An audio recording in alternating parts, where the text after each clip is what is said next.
certain extreme situations, the law is inadequate. In order to shame its inadequacy, it is necessary to act outside the law, to pursue natural justice. This is not vengeance. Revenge is not a valid motive, it's an emotional response. No, not vengeance. Punishment. Tonight we have a chance to say, yeah, you're right. We're too extreme, we're too wild, we're too out of control, we're too full of our own shit. Or we have a chance to say, hey, fuck you, you're wrong. Fuck you, we're right. Because you have all made it to the dance. Because believe me, this is the dance. Start the show.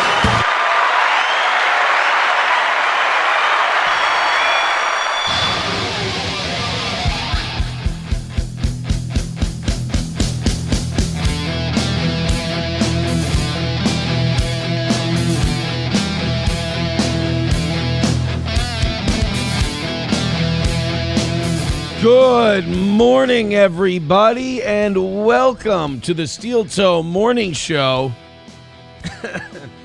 I'm Aaron, and this is unbearable. I don't mean the show quality, but we'll get there, too. I mentioned this on the evening show last night. I was eating a slice of pizza after the show yesterday, and I chomped through my tongue. Like, you know when you bite the side of your tongue and you go through it? Maybe you don't. Maybe you chew your food properly and you don't eat it like a wolf tearing apart a sheep carcass. But I bit through the bottom right portion of my tongue. It bled for hours.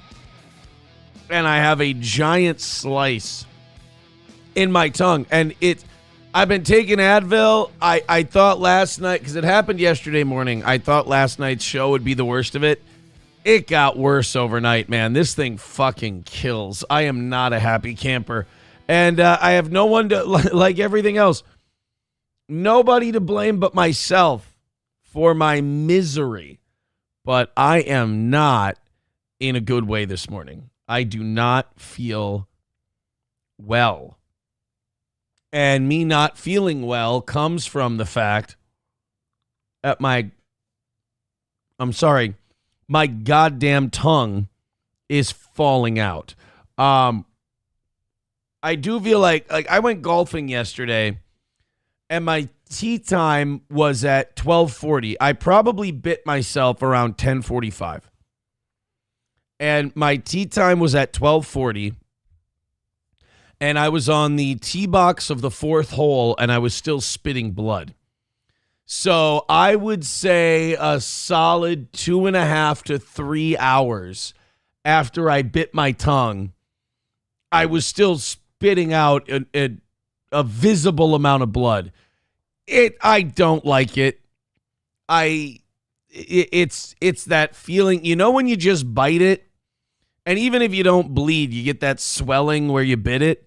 So now I have that swollen tongue where I can't fit it between my molars. I have a giant slice in the tongue, and it's causing me great discomfort. But I'm here. I'm queer. Let's do a show. I'm excited. I'm not excited. Talking for 4.5 hours with this going on is not going to be pleasant. As I start talking, because, you know, I haven't really started talking at all this morning. Like, I whisper to SP before I leave to do the show. You know, I'm not really talking. It's more of a whisper. And then I start talking just now, and this thing fucking hurts. And I know, look, oh, you're a pussy. Oh, you're a babe. No, 100%. You're absolutely right. I'm being a bitch about it. It's probably my least favorite spot to get a wound. I'd rather have a paper cut on my cockhead than have a bit through right side of my tongue. And it's not like you can't stitch a tongue, can you? I think if you ever could stitch a tongue, I think yesterday's wound would have been a stitchable wound. But either way, I got some ibuprofen. That's coursing through my veins. Hopefully that helps a little bit. But as of right now, I am a monster-tongued retard dipshit at this. So what I'm trying to say is, good morning. Welcome to the show. Happy to have you. Plenty to talk about today. This week, I would say the last 2 or 3 weeks, we've been getting a lot of bad news about the state I live in, a lot of the corruption and the disgustingness of the state of Minnesota. Apparently, there was an ICE investigation that's been going on. It just concluded, and it found that 50% of Minnesota Somalis have committed some sort of immigration fraud. You know what the number one, and this is wild, you know what the number one form of immigration fraud they found among Somalis was? Marriage fraud. Closed circuit to Ilhan Omar and her brother. So the marriage fraud was a big one. Well, I mean, this is the thing. Our immigration policy has been so lax over the years, especially on refugees, that a lot of the Somalis in Minnesota have birthdays on January 1st. Why? Because in Somalia, they didn't keep records, and these people don't even know when the fuck they were born. Date, year, nothing. And they come here and we go, not only do we not know who these people are, we don't know when the fuck they are. And they just say, January 1st. Sounds good to me. Rubber stamp, go ahead. By the way, wonderful welfare benefits. You can probably say that a kid goes to your daycare and you don't even do daycare, and we'll probably cut you a check. You can say you're serving thousands of people lunch every day and you don't have to crack so much as an egg, and we'll probably cut you a check. You can say that you're helping handicapped people get Ubers, and you can turn that in and you don't have to even download the app on your phone. It's the land of milk and honey if you're into exploitation. So they did that investigation. We'll talk about that. Speaking of illegals, Minnesota now also has a measles outbreak. This state, it cannot be stated harshly enough. This state is shit. It's really, really bad. And I lived in this state in a time when it wasn't shit. I've watched it become shit. And it's wildly discouraging. But it's now getting to that point of you're so broke and there's so many bills you can't pay that another bill coming in just makes you laugh. We've all gone through that stage. That's where Minnesota is on immigration and fraud and Somalis and stuff like that. It's just you get another piece of ridiculously bad, corrupt news, and you go, ha, of course. Why wouldn't that be the case? It's Minnesota. So I think we are all, I think by living here, I think we're all being driven a little mad. I think it's a state that's very, very backwards. I mean, I learned that the hard way. It's a fucking backwards, dirty, there's no accountability for the people in power either. I think in about a week or two, I can tell you a story about that. And when I tell you that story, you'll probably go, holy shit, Aaron, I don't know how you're in as good a spirits as you are. I don't know how you're so positive. I don't know how you're so happy. That's fucking insane. I've got some paperwork to file on it. Plus, I don't want to screw up anything else at the moment, but and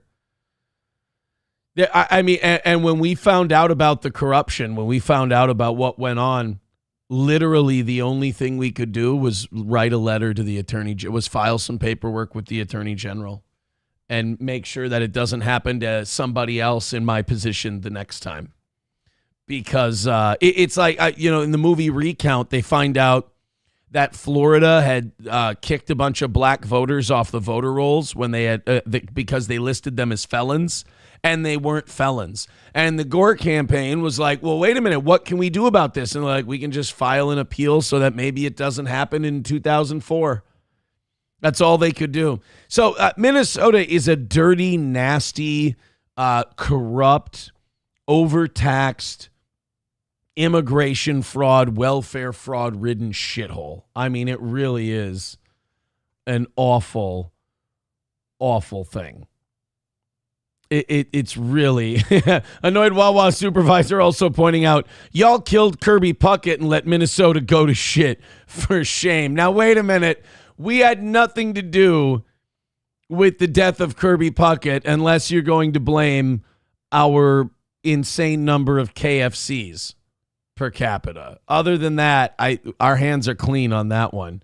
Coltrane with $1 says, ironically, biting your tongue could have saved you 8 days of getting mashed potatoes packed in your ass by Tyrone in County. Oh, you see, biting my tongue. Biting my tongue. Sam with $2 says, say hello to your jail boyfriend for me. I don't know. I don't have one yet. I don't know if they assign you one, if they give you. I don't know how that works. Is it like a Tinder thing? Is there some swiping? I'm not really sure. How the heck, Susan writes, how the heck did people from Somalia end up in Minnesota? Oh, wow. Is that a story? Well, here. So it's not like a bunch of people from Somalia one day decided to get on a plane or get on a boat. That, usually doesn't end up well when a bunch of Africans get on a boat and decide to sail to America. So it's not like it was just one day immigration from Somalia, right? There's a refugee, it's called refugee resettlement. There's a refugee resettlement program in the United States, and the Catholic charities and the Lutheran charities, who are left-wing, don't get it twisted. You're probably wondering, Aaron, why would a Catholic charities and Lutheran charities, why would they want to bring a bunch of third world Muslims into a Catholic and Lutheran state? Well, it was in tandem with the DFL. What happened was, if you get approved for refugee status in the United States, that we then have a program called refugee resettlement. And you can sponsor refugees and you can help get them resettled in another community. So Minnesota took it upon themselves, because you have to remember, you got to consider the time frame. This is late 90s, early 2000s. We had 8 years of a Republican governor named Arnie Carlson. And then we had 4 years of an independent, but most would say centrist to center-right governor in Jesse Ventura.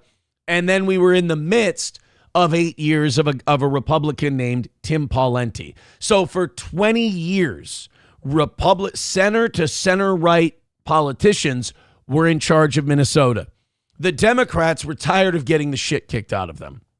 So what the Democrats did was that they had this idea that they would use Lutheran charities and Catholic charities to do this refugee resettlement program and bring in a bunch of third world Somali migrants, resettle them in St. Cloud, Minnesota, where it was solidly red, to try to turn that blue, resettle them in Minneapolis to, again, further their advantage in the Democratic Party. It didn't always used to be so far left in Minneapolis.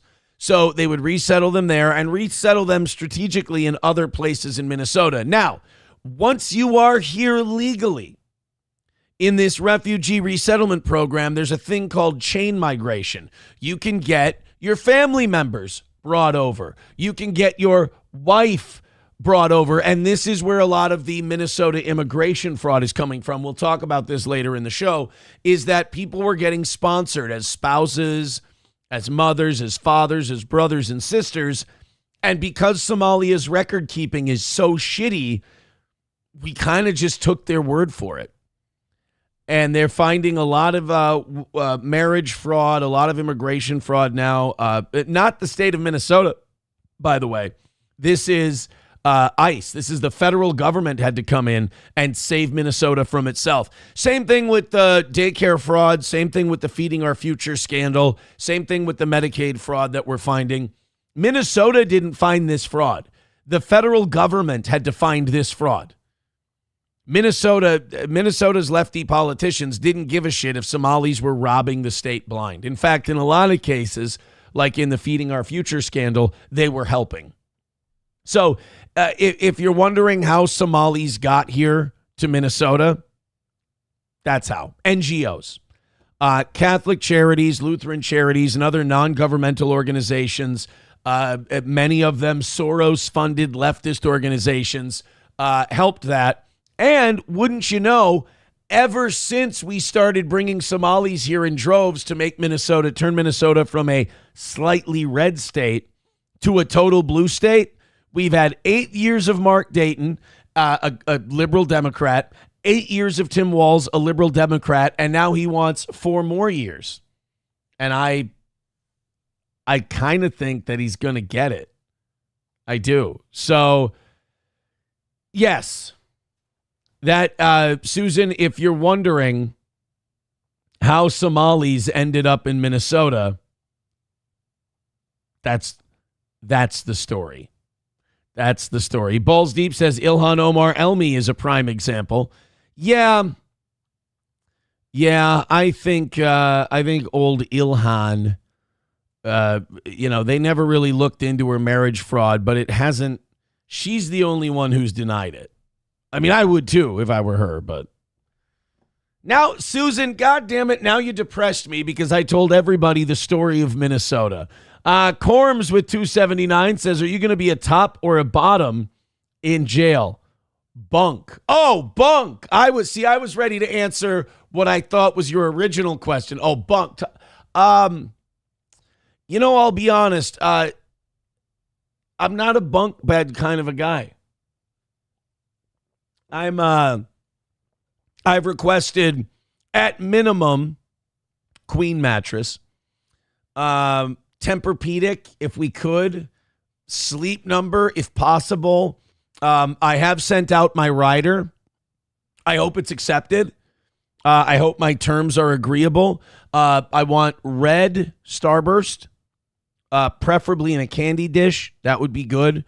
I don't know if this new wound on my tongue will be healed by then. I may have to change that rider a little.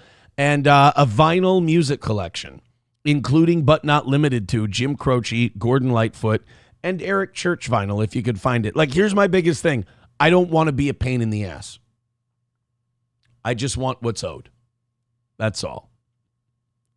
I just want what's owed. Well, guys, $40 is your number today. That's right. A whopping $40 for the toe is all that's left. And then 2 memberships away. Wait a minute. Is that accurate? Yeah. 2 memberships away from 600. Now, we finally had a few expirations. We were about 88, 87 memberships away from 700. They weren't going down. And now they've gone down by about 15. We're 2 memberships away from 600. So thank you guys very, very much. Again, 40 away from a perfect week. Sam with $2 says Aaron is a bottom. He likes bratwurst in his cheeks. That's not accurate. He's lying. He's making that up. Or at the best case scenario, he's joking. He's kidding, guys. He's making a funny. I heard, I keep hearing shit from people. I had no idea how many people have been in the situation I've been. I've had so many listeners of this program going, yeah, I've done this before. I've done a couple weekends. I guess I keep saying it's 4 weekends. They're telling me it's 3. They're saying that if you go Friday to Sunday, that's going to count as 3 days. Even if you don't do 72 hours, it's going to count as 3 days. So apparently it's going to be like 2.5, which, I mean, that sounds great to me, but also I'm listening to a bunch of guys who fucked up and spent weekends in jail. So I don't know how anything's going to go. I'm not sure. All I know is this close to being all done. And again, the state wanted 45, got 8, got my bail back because that violation was complete horseshit. Thank you to the judge for that one. So, got one more little bump in the road and then off and running. Plus, I can get some new tats. I'm excited about that. And I've never tried toilet wine. Balls Deep with $5 for another slice of pizza, Casey's style. You look like you need it. Happy Thursday. You know, my weight is mildly down, not a lot, but thank you. I appreciate that. I also, it's going to be hard for me to eat. I have terrible news. I probably won't be able to eat Casey's Pizza today. I honest to God, I might have to be off solid foods today. I know I sound like a bitch, but I bit through this thing so fucking hard. Talking hurts. This is the first. I keep looking at the clock to see how much time I've killed today. We're at 18 minutes. I have no idea how I'm going to do 16 more of these. I can see the end, the light at the end of the tunnel of 8 days more than I can see the end of this 4 hours. I have to be honest with you. Fauci's Pangolin gifting a couple of memberships. McBuster gifting a membership. And now we are over 600 memberships again. Thank you.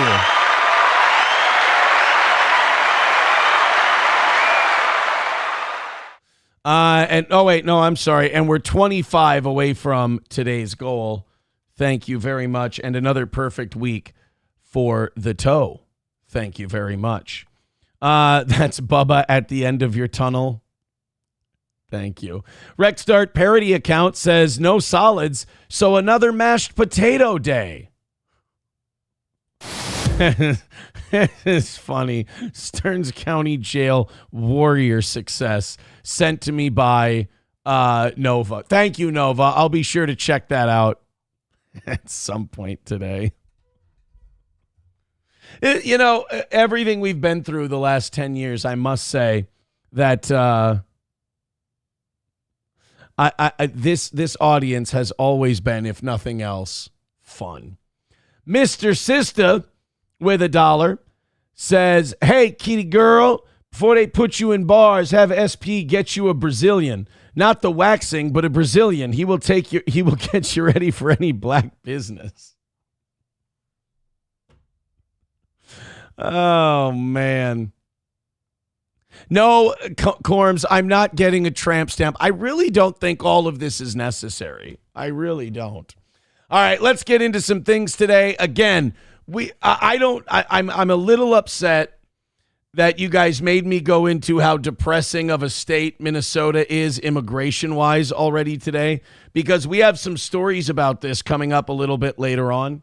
And it's going to get more depressing. I mean, between the ICE findings and the measles outbreak, I may have to light the lamp at some point. Let's go into the text here. Aaron, they did the same thing with the Hmong community. Why don't we hear about them? Asians in general tend to be a little more, what's the word? They adapt better. They adjust better. Oh no. Annoyed Wawa supervisor sent me a Kirby Puckett meme. It says, Aaron has the fat watch. See you in Valhalla, brother. And it's Kirby Puckett running the bases in Game 6 of the 1991 World Series after he hit a walk-off home run.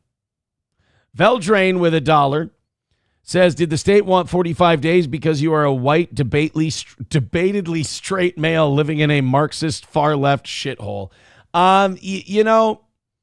You don't know people's motive. You don't know people's motivation, but there was a point where this turned personal, it felt like.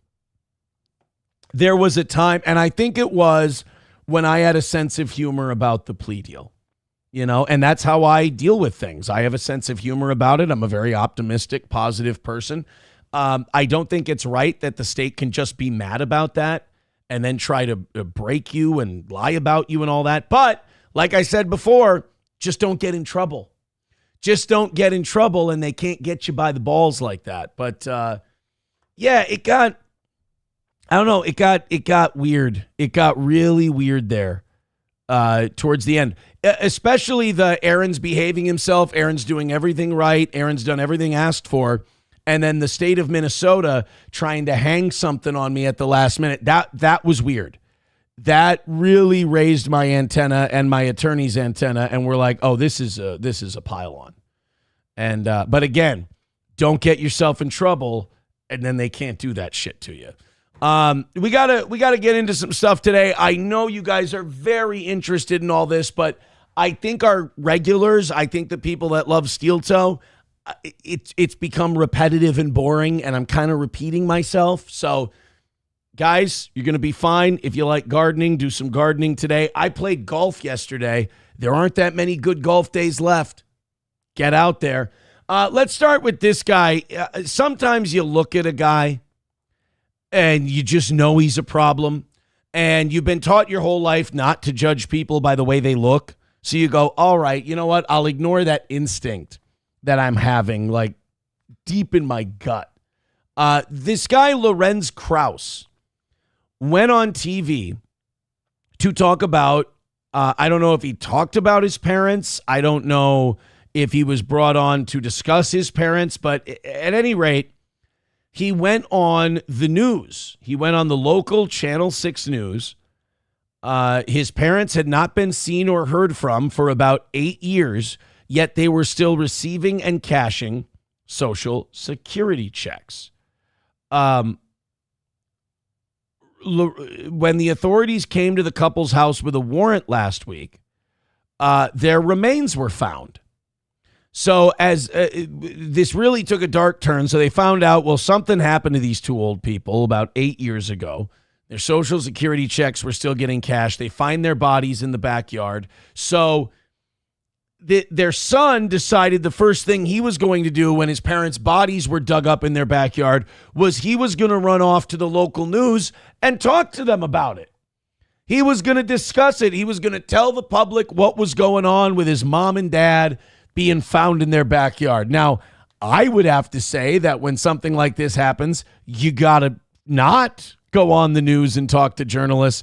But apparently, this guy needed, and he sat down for a half hour to talk to this local news journalist. Let's just take a look. There's our buddy.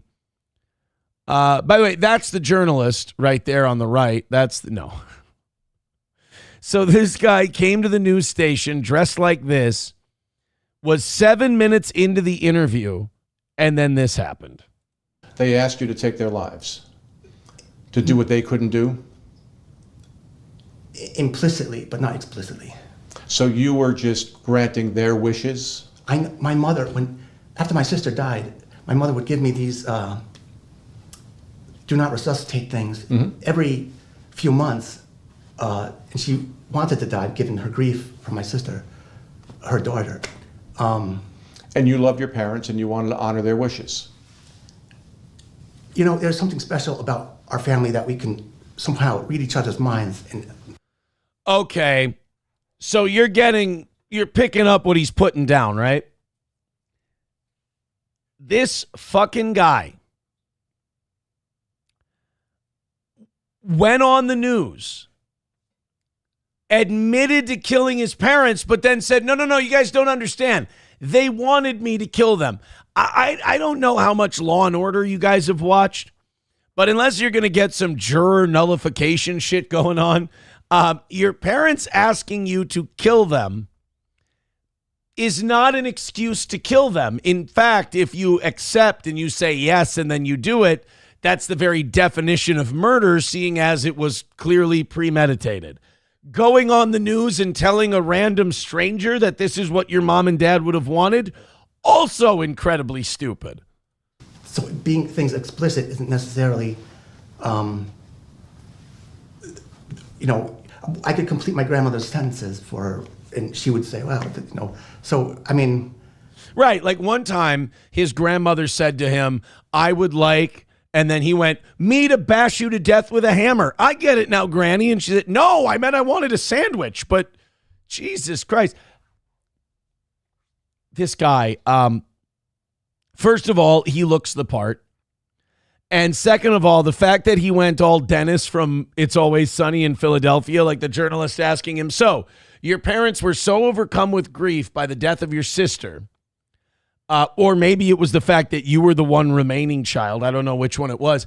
But the parents went to you and they explicitly told you to kill them. And this guy responds to him with, well, it's the implication. The context of all this became to bear on me. Did one parent, did your mom or your dad more so than the other, ask you to take their lives? They didn't explicitly say that, but It's the implication. made it clear that I hope you die. they were going downhill. When it actually happened, Well, I leaned over my parents and I said, Rest now, brother. We have the watch, and I'll see you in Valhalla. this is creepy as shit. They're making a movie about this someday. your parents died. Lifetime. Did they know what was happening to them? Oh yeah. Oh, yeah. They knew it was at your hand? Well, yes, no one else's. Right. So I love this. This guy's confessing to killing his parents on a news interview. And the guy's like, nobody else? He's like, yeah, dipshit. Who the fuck you think killed him? All right, buddy. they realized what you were doing to them as it happened. Yes, They knew that this was it for them, that they were perishing at your hand. yes. And it was so quick. How did you do it? Yeah, I can't talk about that. Well, you've just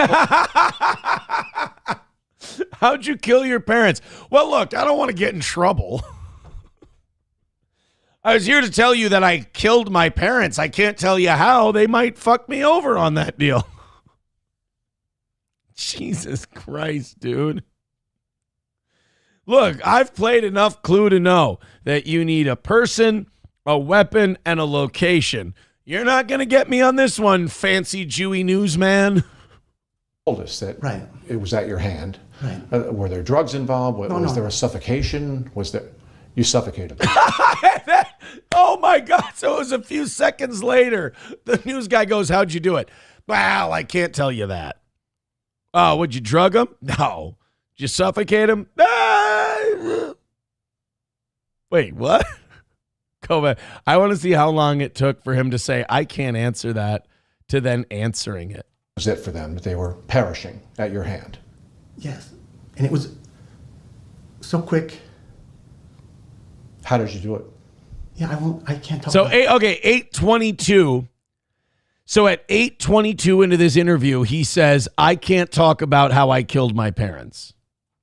Well, you've just told us that Right. it was at your hand. Right. Were there drugs involved? Was no. there a suffocation? Was there? So 8:22, he says, I can't talk about that. 8:30, he goes, yeah, probably suffocation. That would be the way it happened. So it took him 8 seconds to go from, yeah, I really shouldn't talk about that, to, oh, yeah, fuck, yeah, I strangled him. Yeah, boy, you're good. You would have been great at Guess Who, journalist. You suffocated them. You suffocated your parents. Yeah, That was the best way to take their lives, through suffocation. basically. I have to say, and I haven't played Mike Tyson's Punch-Out in a long time, and I remember knocking this guy out numerous times. Super Macho Man looks like shit. The years have not been kind to him. Parent, did you suffocate first? My father, and after he died, my mother put her head on his chest, and she was there for a few hours, and then I finished her. And then what did you do? Made a sandwich. Took their boat out for a spin. Always wanted it to be mine. Made a life Did you insurance bury them claim. immediately? No. I didn't know what to do after that. I was thinking what to do. Yeah. I mean, it's not like I fucking thought the thing through. I mean, they wanted me to kill him, so step 1, kill. Step 2, I don't know. Step 3, Valhalla. And it took me several days to realize I can't do this, I can't do that. Just bury them on the property, and it was wide open, sunlight. I remember my sister, she received either a gift of a lamb or What? a lamb was given to her upon her funeral. But What is it, fucking Afghanistan? She was given a lamb? Like she died and a lamb was there to accompany her to the afterlife? That lamb showed up, and I put it on my mother's grave.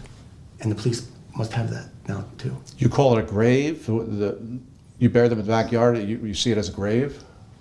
Well, I bury them, and I put a thing around my mother's grave, and and I planted a peach tree next to her, and I put that there. What did you think as you were doing it? I thought, holy shit, I'm fucking insane. As you were taking their lives? What was going through your head? The theme song to MASH, now that you mention it, I don't know why. Not thoughts, action. He's a doer. Make sure it's done, and not fool around. Yeah, I Make was a mistake. focused on the task at hand. There was no fucking around in the killing of my parents. I was goal-oriented. In fact, that's on my resume. But, I'm sure the police are going to say what an incompetent idiot I am on that. But, Among other things. Did they both After they put the Hannibal Lecter mask on you. pass away peacefully? Did they struggle as you did it? I would say the last minute, no. But they're, I think my father died very quickly, surprisingly quickly. My dad didn't have a lot of fight in him. I thought he would have more. Kind of a bitch, if I'm being honest with you. That shocked me. And then, the part with my mother, went quickly too.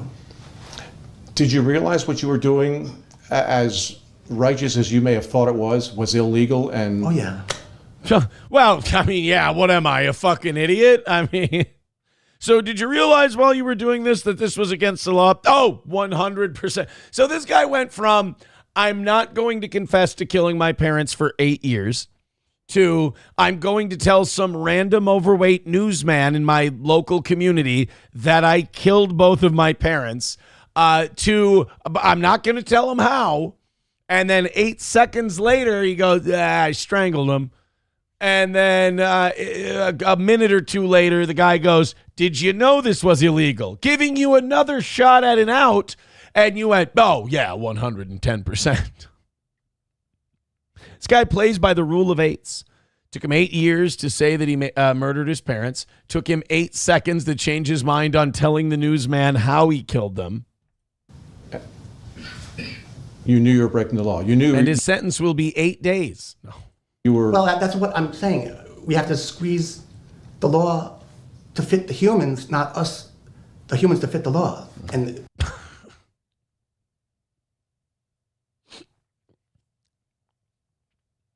Actually, after this interview, it was announced by the Minnesota Republican Party that he will be running for governor this year. Great. I'm excited. I'm pumped. I'm really pumped. we have 40 million boomers. They're all going to suffer a horrible death, typically. My mother always... That's why I've strategically planted pipe bombs in my parents' home. Ready to detonate as soon as they have a terminal illness. I've just they asked me years ago, just if you could you just plant active explosives through kind of like a controlled demolition sort of thing? Because once we get a certain kind of virus, we'd rather not limp away from it, If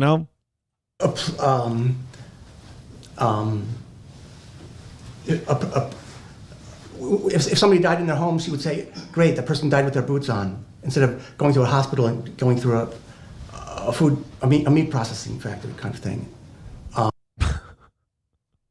I want to read this guy's journal so bad. So they were both children of World War II. My mother was... Yeah, so they were fine with you doing a very Mengele-like thing. They were, they got it. They understood. Born in 42, she was a toddler. She told me she would follow funerals behind the horse and wagon. This is the kind of world she grew up in. My father was, at age 12, in a communist concentration camp for 3 years. So they had very serious lives. Holy shit. So this guy, he's invoking the Holocaust even in the murder of his parents. That would be funny. I murdered my mother and my father. Have I ever told you how terrible Auschwitz was for the Jews? Given, the globe, the genocidal British geopolitics, as I call it. And so they were not fooling around on things. They were serious people. Very, very serious. Now, I want you to remember that this guy killed his parents. His parents didn't ask him to kill him. He said they implied that they wanted him to kill them. There was the implication that so we don't even have confirmation that mom and dad even wanted to go. Pablo Pacheco says, I killed them, but I shouldn't go to jail because of the Holocaust. McBuster, to comment on your, threatening to contact inmates, that's already being worked on. That's already been reported, and being worked on. But obviously, this guy with his labyrinth of excuses, I'm hoping he's not trying to get away with it. Because, like, a lot of times a guy like this will justify something like this in his head. He'll go, oh, well, I didn't want them to suffer. Therefore, everyone will understand. So he's going to be, it's fine. I mean, forget the fraud that he's been committing by cashing their Social Security checks. I mean, this guy, you talk about somebody in over his head. Oh, my God. Would you says it was his parents' fault. He killed them. Hobo Chili Recipe says, my mistake. You have one more person. Keep going. Fauci's Pangolin said, Aaron, the guy reads minds. Oh, sorry. He brought up the Holocaust. Bapa Shab says, well, now we have to let him go. Right? I didn't think we were going to have to let him go originally, but when he mentioned that his father was in a concentration camp, guys, we can't touch him. We can't touch. I'm sorry. We didn't know about the concentration camp thing. Hostile Soldier says they implied he should get a PS5 with the insurance money. Yeah, I mean, I think this guy was, a kind of shitty thing about this. I think the kind of shitty thing about this is that the news guy, in my opinion, knew that this guy wasn't the sharpest dude. And that he wasn't, like, he could basically get this guy to say whatever he wanted. And I know, like, news people are like this, and it's not, it's not their job to protect the guy from himself. But also, I think he saw that this guy was a little, a little fucked up. I wish I could whistle. You will be able to in a couple weeks. He knew what he had in front of him. He knew that he could get this guy to admit to anything at a moment's notice, and he definitely played that up. But again, he's not under any mandate to be nice to the guy or protect him. So, yeah, why? Somebody too says concentration camp couldn't kill him, but his own kids sure could. Imagine that. Yeah, you live through a concentration camp and all that, only to be the last thing you see is your super macho man looking ass kid standing over you, strangling you, probably with a smile and say, I love you, Dad. I love you so much. I'm your biggest fan, Daddy, and I'll miss you. Just sweat dripping down his face as he chokes the last lives out of the last breaths out of your body. Chips and Diff says, good whistle. Shut up. Shut your mouth. I know. Would you says, so for 8 years, this guy was replying, they're fine, when neighbors asked him how his parents were. Yeah, somebody else asked me, how did how did this guy cash his parents' Social Security checks? And I will say this. I don't know. Because for me to know, I would have to know how to commit Social Security and mail fraud. I don't know how to do that. So I'm not sure how this guy was cashing his parents' Social Security checks, but for 8 years, they'd been getting cashed. 09 Canyon says, don't skip over where he said that they were peaceful in the last minute. It means they struggled and fought to live. Oh, yeah. So this guy, like, strangling his parents and going, oh, they went so quickly, they went so peacefully. They were slapping and struggling. Penn Jillette always tells this story. Oh, Bartolo says direct deposit. Well, then they're not necessarily getting cash. The government's just dropping them in. Penn Jillette told this story about when he first met Teller. Teller he was at a magic convention. And he wanted to do a bit with the pulling the rabbit out of the hat, where you have a false bottom in the hat.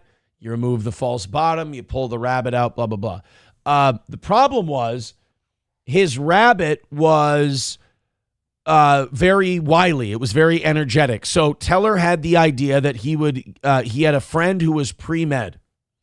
And his pre-med friend was going to hook Teller up with a numbing agent or a paralytic agent that would temporarily paralyze the rabbit so he could do the magic trick. I know this is fucked up, but so Teller had his friend inject the rabbit in his hind legs so his back legs would not work while Teller did the magic trick.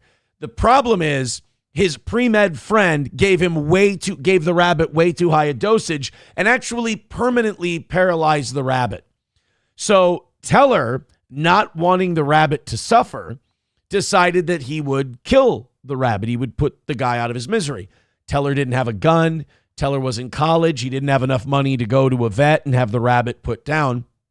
So what Teller did was he decided he would fill up the bathtub and he would drown the rabbit. And Teller said, Penn Jillette tells the story that as Teller held the rabbit down, the rabbit kicked and clawed and bit and scratched. And knowing it was going to die, even paralyzed, the rabbit gave everything he had to staying alive. Even though he was paralyzed, even though he knew this was it, he still kicked and splashed and everything else. Penn Jillette saying that no matter what shapes a living being is in, it will always go apeshit when it knows you're trying to kill it. So I would imagine that this guy's parents, no matter how old they were, they definitely knew that they were being killed. And they were probably fighting back with whatever they had as a couple of old people. Nova says paralyzed rabbit was kicking. Bullshit. That is such a Nova thing to do, to like take a very simple story and just be like, oh, I'm going to crack this case wide open. Let me see if I can find Teller rabbit. Maybe I can find this story. How to pull a rabbit out of a hat. No, that's not. I'm talking about Teller killing a rabbit. Most inappropriate. Yep. No, I can't find it. Teller killed a rabbit. No, I can't find it. It was on an episode of O&A. And unfortunately, yeah, I can't find the clip. Oh shoot. I wish I could. I don't know if you've ever listened to Penn Jillette tell a story. Fantastic storyteller. Fantastic. Yeah, actually, we do have MSO is right. Teller did say a eulogy to the rabbit after he killed him. Rest now, brother. We have the watch, and I'll see you in Valhalla. That's very touching. That's going to make me cry. Oh, poor Telly. He loved that rabbit. He thought he was doing the right thing. Mike Go says only Penn was on O&A. Well, yeah, no. I understand that. No, yeah, you're right. Penn was on Opie and Anthony telling a story about Teller there. That's better. All right, 25 away from today, 99 memberships away from 700. Thank you guys very much for your generosity this week. Of course, the evening show will not have a goal until, honestly, they're almost through a week from next Monday. They might not have one for a few weeks yet. Who knows? But thank you guys very much for making this a very easy week as well. You've been incredible. We appreciate it. Another perfect week for the toe. So let's get into this immigration fraud thing. You know, if you go to Minnesota news sources, I said this before, Minnesota is a remarkably corrupt, and by corrupt, I mean both, you know, dirty with the welfare fraud and all that, but also corrupt in the sense that there's no transparency. Minnesota does not investigate itself. Minnesota does not report on itself. Minnesota is not self-critical. Minnesota is a corrupt country in the a corrupt state, in the basic fact that they sweep everything under the rug, especially if it makes their liberal politics look bad, like Somali crime, Somali welfare fraud, and now Somali immigration fraud. If it's anything negative about the Somali community, they don't report it. They sweep it under the rug. So the New York Post and ICE had to report that 50% of Somali immigrants in Minnesota were guilty of some form of immigration fraud. And ICE is now starting to round the people up whose cases they can prove, and they're probably going to round up more. The problem is when you look at that same story and you pick a Minnesota news source like Fox 9, they'll obfuscate. They'll hide the numbers. See, the New York Post reported and ICE reported that 50% of the Somali immigrants in Minnesota were guilty of some form of immigration fraud. When Fox 9 picks up the story, they go, well, ICE investigated 1,000 immigrants in Minnesota and only found 275 instances of immigration fraud. So even when Minnesota reports it, they widen the scope, they broaden the scope to bring the number down. In the fraud cases, when it comes to Feeding Our Future, the fat white liberal lady that was kind of the ringleader of it, they'd say her name all day. They'd put her name on the screen, a face on the screen, the whole deal. When it came to all the Muslims who were charged in Feeding Our Future or the Medicaid scandal or anything else, shit, dude, during the story, they don't even release the names of the people who were indicted sometimes. They just go, well, 8 men were indicted in the Medicaid fraud scandal. I mean, Minnesota is wrought with fraud, but then also incredibly corrupt. And, you know, a lot of people think corruption just means like you took money to do something. In my opinion, corrupt means you know fucked up shit is happening, or you know the thing that you're doing or that's going on is fucked up, but you still do it anyway because, you know, for the cause. That to me is corrupt. It's morally bankrupt. It's corrupt. So this is what federal officials found out about Minnesota and immigration fraud. This was not our state. We didn't ring the bell. And now you're starting to figure out why a lot of these liberal states are fighting so hard to keep ICE out and keep the federal government out. It's not about states' rights. It's not about sovereignty. Plain and simple, it's about, we know we've been doing fucked up shit. We know we've been rigging the game. We don't want Trump coming in here and finding out. I want the American people to know that we are declaring war on immigration fraud. Federal authorities are cracking down on immigration fraud. You heard it there, here in the Twin Cities. They say they've uncovered. By the way, if there is a Republican administration after Donald Trump, I can't remember that guy's name. It's Joe something, but the federal attorney here in Minnesota for our district, that guy's going to have a job in the Department of Justice. He's going to be a higher up because that guy has been killing it. I mean, that guy's amazing. I want to say his name is like Joe Armstrong or something, but I know that's wrong, but it's something like that. I believe it's actually Joe Hendry. And if you say his name, he appears. I believe in him. But he has been all over the place on so much immigration fraud and welfare fraud in Minnesota. This guy's on the news like every week here in Minnesota, which is not good for our state. I mean, the fact that the federal attorney is on TV talking about what a shithole you live in every week, and they caught more shithole things going down, that's not good either. Things like marriage fraud, visa overstays, and forged documents. Fox 9's Mike Manzoni was at this news conference. It's enough to make someone marry their own brother, right, Congresswoman? Oh, I'm sorry. I was talking to Betty McCollum. No. This afternoon, and Mike, investigators say that they looked at more than 1,000 cases as part of this crackdown. Hey, Kelsey and Randy, they ended up arresting 4 people and referred dozens of others to ICE. These are 2 photos of people they arrested. Look at that. They don't tell you which one they're arresting, although you can kind of tell. They show them from the back. They don't show them from the front. Like, if you don't think this is gimmicked, if you don't think this is rigged, if you don't think the state of Minnesota is doing anything, it's because the liberals in the state of Minnesota know that if they report the truth, people are going to go, why the fuck are they here? They're not contributing. Like, you look at Italian immigration, Irish immigration, German immigration, Latino immigration, and you can go, well, I know what each one of those groups does. You know, with the first thing people say when they say, oh, Latino immigrants, they go, hardworking, incredibly hardworking, good craftsmen, shit like that, right?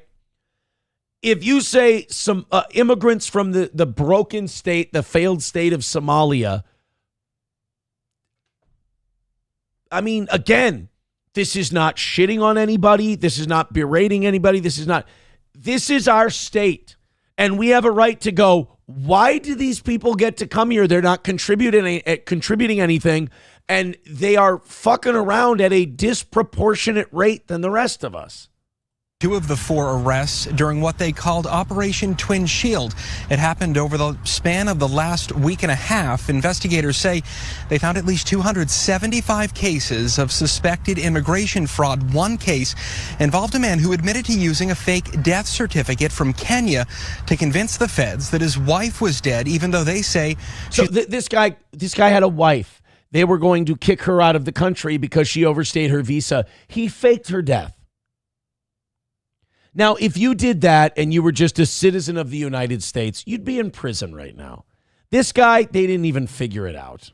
He's alive and lives here in Minneapolis. In another case, a suspected terrorist son overstayed his visa, they said, and committed marriage fraud. They arrested 4 undocumented immigrants and issued notice. Oh, and by the way, once you marry someone, they become a legal resident or a citizen. Chain migration kicks in. And they can now invite their family to come on over to the United States of America and then commit more immigration frauds. I mean, the system is broken, man. It is badly broken. And I've got bad news. We're not cleaning this up in 4 years. So the ball has to stay in the air after Trump. You got to get somebody who's hardcore on this shit. I don't want it to be J.D. Vance because he's a Peter Thiel guy. Peter Thiel scares the shit out of me. But if we can find someone who's hardcore on immigration. I like Thomas Massie. I know Trump doesn't, but I don't know Thomas Massie's position on immigration. If he's a tough on immigration guy, I don't mind him. If he's not, then sorry. This is to appear or referred immigrants to ICE in 42 other cases. These are not victimless crimes. Every case of fraud we uncovered damages our national security, undermines the integrity of our immigration system, and as I just gave you an example, has real consequences. And who's to say, when the record keeping is so shitty in Somalia, who's to say that we don't have people arranging marriages to family members so they can get those people's families over to the United States as well? More chain migration. I don't know. I'm sorry. I will leave this whole Somali thing alone when problems stop creeping up from the Somali community. Clean up your shit. But then again, then you got to go to the government here and the federal government. It's like, why did you allow this in the first place? Again, Minnesota is becoming a fucking burden on the rest of the country because we're not catching this shit, because we don't want to catch this shit, because the people in power want the votes. So now the federal government has to stop what it's doing, come into Minnesota and go, oh my God, you guys have turned this thing into a flaming building. And they got to crack down on everything. While meanwhile, I haven't heard our governor talk about this. I haven't heard Keith Ellison's not going to talk about it because a lot of the people in these NGOs and a lot of these people committing the welfare fraud, he's been tied to. He's gone to events with people who have been indicted in the Feeding Our Future scandal. I mean, not only do our leaders in the state of Minnesota not talk about this, when they do talk about it, they talk about how evil ICE is and how we should keep them out of the state and how migrants are victims. I mean, it's not denial. It's willful deceit. At the end of the day, immigration fraud will not and will no longer be tolerated in this country. Hopefully. And there's no word yet on any criminal charges stemming from this investigation, though investigators said today that they are always working with federal prosecutors when they uncover suspected crimes. Well, there's no indictments or prosecutions, hopefully, yet. I mean, if you can prove these people committed immigration fraud, let's go. Let's get moving. What are we doing? Susan says, is he wearing a dress? No, that's just traditional garb. Owl Be Joshing says, looking California, feeling Minnesota, I'm very feel. Oh, man. Well, thank you guys very much. Oh, my God. Average Plumber gifting 20 memberships on Rumble. Holy shit. And I just want to say thank you for making it happen. Thank you. Now I got to keep track with how far into Monday you guys are. Oh, my God, Average Plumber. Thank you very much for that 20 gifted memberships. Where do we put him now? We got to put him in fourth at $100. Sorry, Walter. So we got to go Average Plumber with 100. Then Miss Tay throwing in 5 gifted memberships. So Miss Tay is in the cuck chair at $70. Holy shit, you guys. Thank you. Miss Tay gets Alex Jones for that. I have sworn on the altar of God, total resistance against every form of tyranny, against the mind of men. Oh, my goodness. Oh, my goodness. We have 20 gifted memberships, 5 gifted memberships from Miss Tay. Holy shit. That means the goal is knocked out. We're $100 into, I got to do math now. This has never been my strong suit. We're 74. Hey, that's an all-time record for Rumble memberships.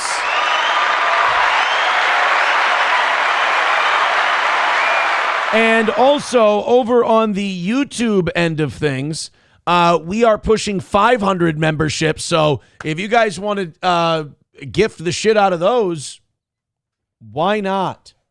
Why not? Oh, also, I am planning on doing a roundup for members only on when I get out from whatever my stays may be. So if you want to become a member on YouTube or Rumble, we will make that a members only thing. Miss Tay says I would have preferred Valhalla, but okay. All right. Well, hold on. Let's Miss Tay with 5 gifted memberships. Thank you. Rest now, brother. We have the watch, and I'll see you in Valhalla. Thank you very much. And yes, as far as the goals go for the week. But I'm afraid I've got some bad news. Thank you, buddy. Thank you. Richard Head, no, SP made this mistake as well. He says Eric Church is coming to Grand Casino. That is not accurate. Eric Church is going to be playing Grand Casino Arena, which is what the XL Energy Center used to be. It's I know it's confusing. Eric Church is not on the casino circuit yet. Eric Church is still on the arena circuit. He's still a big deal, one of the biggest names in country music. So my boy is not coming to Grant. See, SP was writing to me yesterday while I was on the golf course, and she said, she's like, Eric Church is coming to Minnesota. And I said, yep, I saw that. I've seen Eric Church 2 or 3 times live. And she was like, well, Eric Church tickets are remarkably expensive. I think the last time I went, they were like, for upper deck seats, it was like $300 a pop.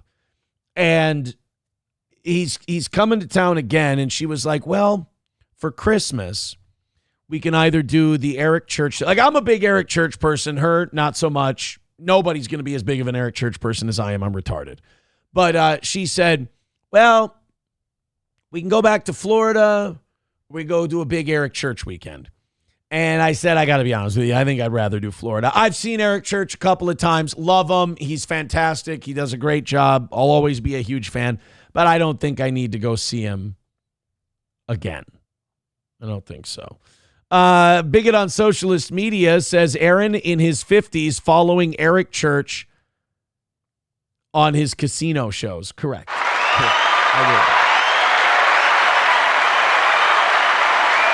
I will be there for that. All right, guys, hit like, hit subscribe, hit follow. We've got over 600 of you hanging out with the toe, and we appreciate that. Hit like, hit subscribe, hit follow. Keep those numbers up. And again, pushing 1,200 members, all told. Views are up, subscriptions are up. We had one of our best Rumble months ever in September. So thank you guys very much for that. Let's continue on. We've given ourselves a nice little break from how shitty and awful Minnesota is. So I have one more story for you, and then we'll be done with how shitty Minnesota is. I promise. Kevin Law gifting 10 memberships over on YouTube. Thank you, buddy. I have sworn on the altar of God, total resistance against every form of tyranny, against the mind of man. All right, you guys are 125 into Monday. I really got to be keeping track of this. Thank you so much. We have more Minnesota news for you today. And again, this is the last one. Speaking of Eric Church, we do have Morgan Wallen's like arrest footage. Remember when he threw that stool off like the 3rd story of a rooftop bar in Nashville, Eric Church's bar? We now have video of that incident and police questioning Morgan Wallen about it. And how do I put this? Old Morgan Wallen loves to drink. He really does. 10 new measles cases reported in Minnesota among unvaccinated patients. Ugh. And I know what you're saying. Aaron, how dare you? Because, Aaron, we know what you're doing. You're insinuating that it's the Somali community where this measles outbreak is most prevalent. Now, and I want to let you know. I want to let you know right now before you think I'm doing something nefarious here. I am not insinuating that it's most likely the Somali community where this measles outbreak is happening. I want to outright say it. That it's definitely, I mean, unvaccinated. What is this, a homeschooling outbreak? I don't think so. Let's take a look. Well, the CDC is telling people to roll up their sleeves before they get on an airplane as the measles outbreak is just accelerating throughout the country. There are more than 1,000 confirmed cases throughout the U.S. so far this year. That's compared to just 285 last year.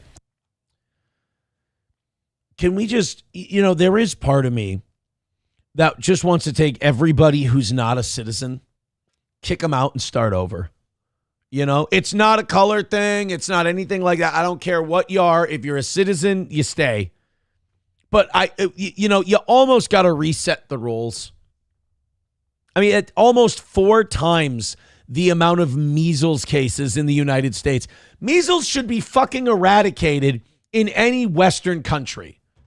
We've got a fucking measles vaccine. You can't go to school without it. It's the measles, mumps, and rubella vaccine.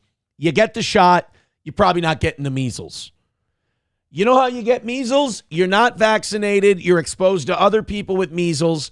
you get it. And the more measles is allowed to hang around and it interacts with people who are vaccinated against it, the more it gives the virus time to live, thrive, mutate, and become vaccine resistant. Jesus Christ. So here in Minnesota, officials confirming 2 new cases this week. So far, Minnesota has seen 4 cases this year. Fox's William Lajeunesse has more on the recent outbreak across the country.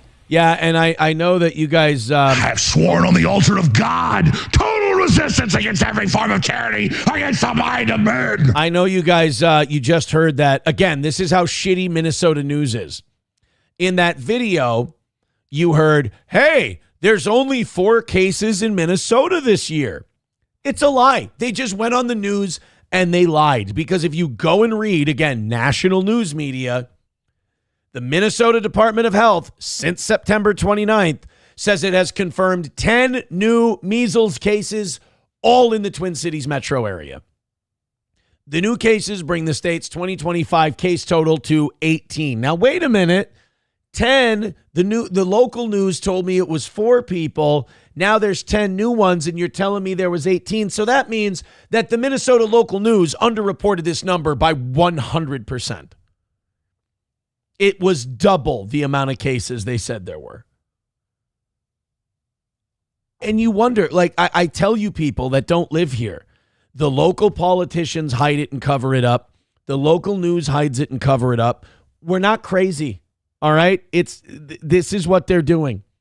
Minnesota has this weird Scandinavian thing where we stay really quiet and insular and don't talk shit about ourselves. We don't call ourselves out and we're not self-critical. God forbid outsiders look in and go, you guys are fucked up. But we are. We got to do something about it. The new cases brings the state's total this year to 18. All the new cases are connected to travel. 7 of the cases are among families who had recent domestic travel and connected to 3 new cases reported last week. The other 3 new cases were among people who traveled internationally. All the cases were among unvaccinated patients. No background on the people having the outbreak. But we do know historically that it's typically immigrants. It's typically people from third world countries where they don't either have or value or prioritize vaccinations. And it just gets brought into the country. It's, and again, we're doing absolutely nothing. We're doing absolutely nothing to fix it. And you want to say that, well, then we deserve it. But the people don't deserve it. There's a lot of people in Minnesota that want this shit fixed. But they call us Minnesota nice. Minnesota nice is becoming a fucking tailspin plane crash pact that we have with each other. Chips and Diff says, I'm going to need an 8-day break after all this Minnesota news. Oh, may I suggest... Fucking prick. You son of a bitch. Oh, I just got news from one of our fans. Eric Church is coming to Hollywood, Florida in March. Also, Jacksonville and Tampa in early April. You could do Eric Church in Florida and get the best of both. Ah! Holy shit. Hold on a minute. How far is Hollywood, Florida? How long of a drive would it be? Ooh, that's a 4-hour drive. But, Tampa would only be, I don't know if I want to wait until March. A 45-minute drive from, okay. Tampa in early April. Early April kind of defeats the purpose of, taking a winter vacation in Minnesota. In my opinion, you want to go in like late February. Because if you go in late February, when you come back, it's March. The weather starts to get a little, it's still, don't get me wrong, in Minnesota, it's still shitty in March. Everyone thinks March, spring, it's going to be warm in Minnesota. It's fucking dreadful in March because you have 2 things happening. You have big snowstorms still, And you'll have a stray 40 or 50 degree day, and all the snow will melt, and it will be mud and slush and shit. And then it'll freeze over because we'll have another cold snap. I mean, March is a disaster in the state of Minnesota. April, it starts to get okay. May is really the first nice month you have, and really it's like the last couple weeks. Around Memorial Day, it starts to get nice. And then it used to only stay nice until about mid-September. But yesterday I went golfing. It was 80 degrees on October 1st. Today we're looking at 85. Oh, look at these days. 85, 88, 89. Ooh. Next week, though, boys and girls, we're coming back. We're going down to the low 60s for highs. And on Tuesday night next week, we are at freezing. We're under freezing for a low. Oh, boy. Well, hey, look, enjoy this weekend. Because it looks like Sunday it's going to start cooling down. Well, then you know what? I'm golfing today. Might be golfing Friday. I'll get plenty of golfing in. Aaron Corrupt is having Tim Walz have the biggest surplus ever and pissing it away and raising our taxes. That's what I mean. I mean, it's a dirty, filthy, rotten, corrupt state. Nova says, if kids were all given measles vaccinations, how are people catching it? Because not all children here in Minnesota are getting vaccinated, Nova. There's certain people that come here and they don't get the fucking vaccinations. They get a religious exemption or they just don't fucking do it.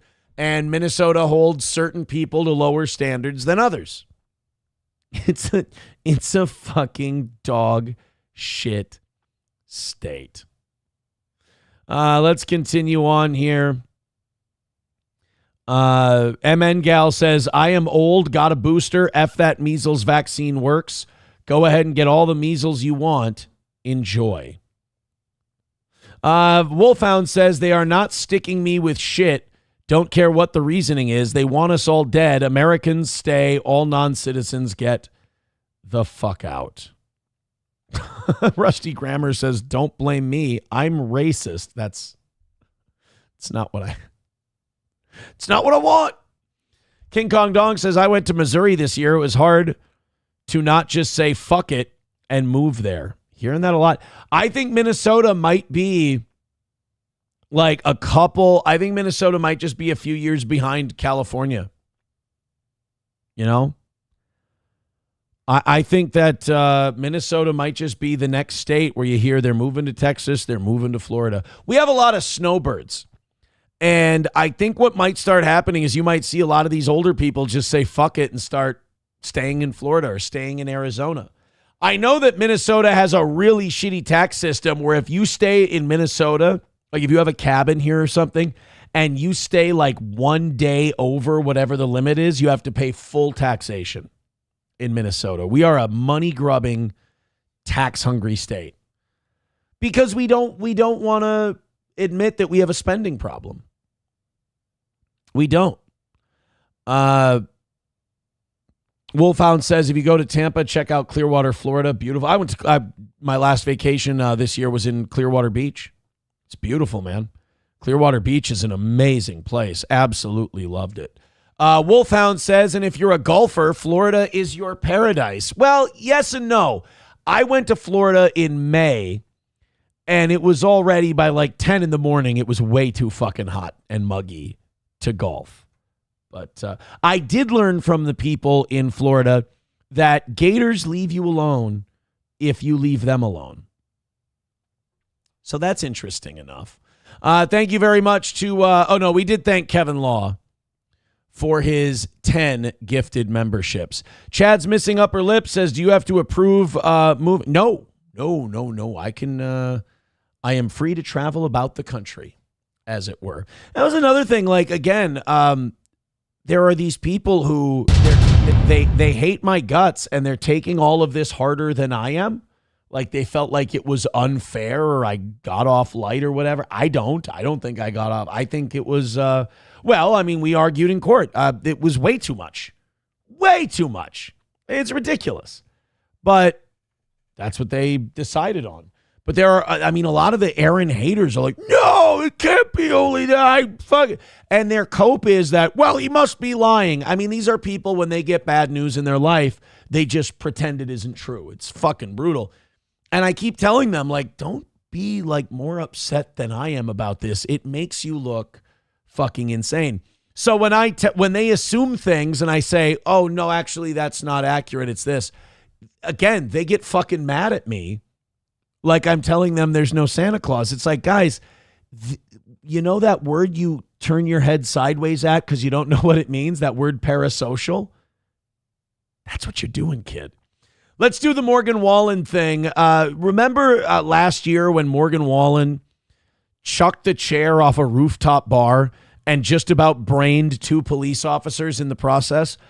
They've now released the footage of them questioning and I think arresting Morgan Wallen. And I know he gets a lot of shit.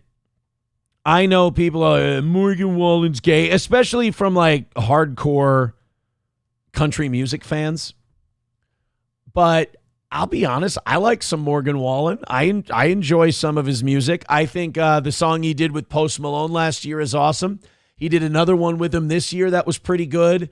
Man Made a Bar. I like that song. I like, what's that one that reminds me of Kenny Chesney's Anything But Mine? And I always think of it, when I think of that, Sand in My Boots. I think Sand in My Boots is a good one.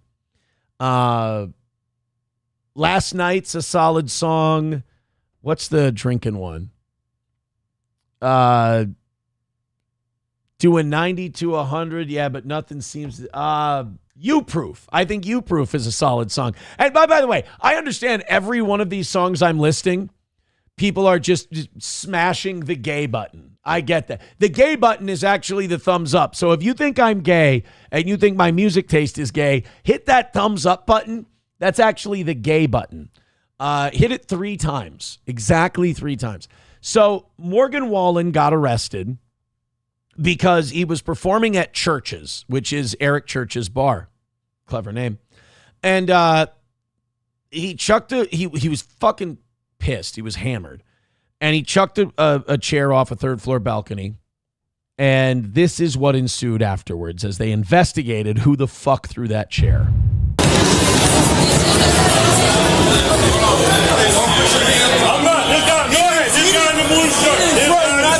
You don't see anybody throw anything. So they're already ratting him out. They're going, the guy in the blue shirt, the guy in the blue shirt. And they're trying to, his boys are trying to hustle Morgan Wallen out of there. Anybody throw anything? You don't have witnesses. You're accusing. Hey, we just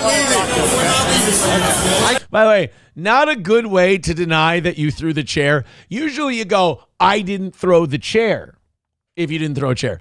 It's never good to defend yourself by saying, you don't have any proof that I threw a chair. You don't have any video that I threw a chair. You're just making accusations. No. What you're supposed to say is, chair, I didn't throw a chair. Did somebody throw a chair? That's fucking terrible. You don't sit there and go, he'll go, you can't prove I threw the chair. Oh, you fucking idiot. Get that, but he didn't throw nothing. He didn't throw nothing. I'm his bodyguard, so you have to leave. I don't know what happened. I don't know. You don't know? Hold on. Stay right here. You know what I love about this? I love that, like, country music stars in Nashville are just so accessible. If you've ever been there, it's just, it's just a bar hop, right? Broadway and all that. So you got all these people are stopping on the sidewalk and they're like, is that fucking Morgan Wallen shitface talking to the cops? Like, yep, sure is. All right, let's head on down to Legends, I suppose. I didn't see him throw nothing. We weren't doing nothing up there. Yeah, stop with the I didn't see him throw anything. And why is he hanging out with Brett Gelman? Stop with the I didn't see him throw anything. That's just say he didn't throw anything. Being aggressive is wrong with that one. I promise you that. He didn't do anything wrong. He didn't put anything. Is this bitch ratting out Morgan Wallen? Bitch, you better not fucking rat. How could you do that? I'm sorry, I'm a Kip Moore fan. Wow, Why would you do that? Like, why would you snitch on somebody for chucking the chair when you could have gotten as many autographs and free tickets as you wanted? Let's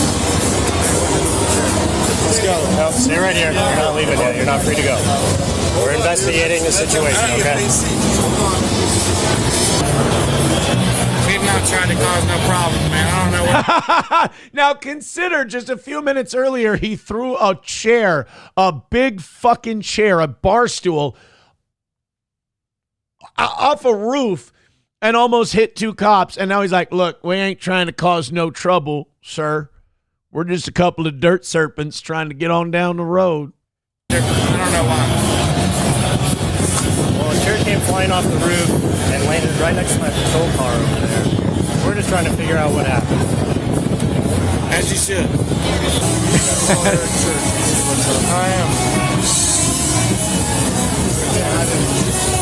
am. Imagine you're just hammered, you're having a great time, and now this is definitely killing your buzz.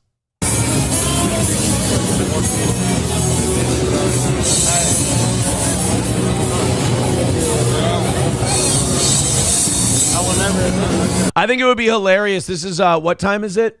11:04. So it's 11:04. It's 11 at night. It would be great if Morgan Wallen was calling his lawyer and the lawyer just sees who it is on the phone. It's 11 at night. He does the math. He answers the phone. What'd you do this time, you fucking drunk? Yeah, is it bad if I throw a chair off a roof and almost hit a cop? Fuck, I'll put on pants. I'll be right there. Don't say anything. Write another song about drinking too much and losing your girlfriend. I gotta go. Hey, these motherfuckers trying to take me out of, they're trying to take me to jail outside of your court. It is, you gotta say this about Morgan Wallen. You can't say he's fake country. I mean, he is a fucking dumb redneck. He's hammered talking to his lawyer on the phone going, yeah, they trying to take me out of here on some bullshit.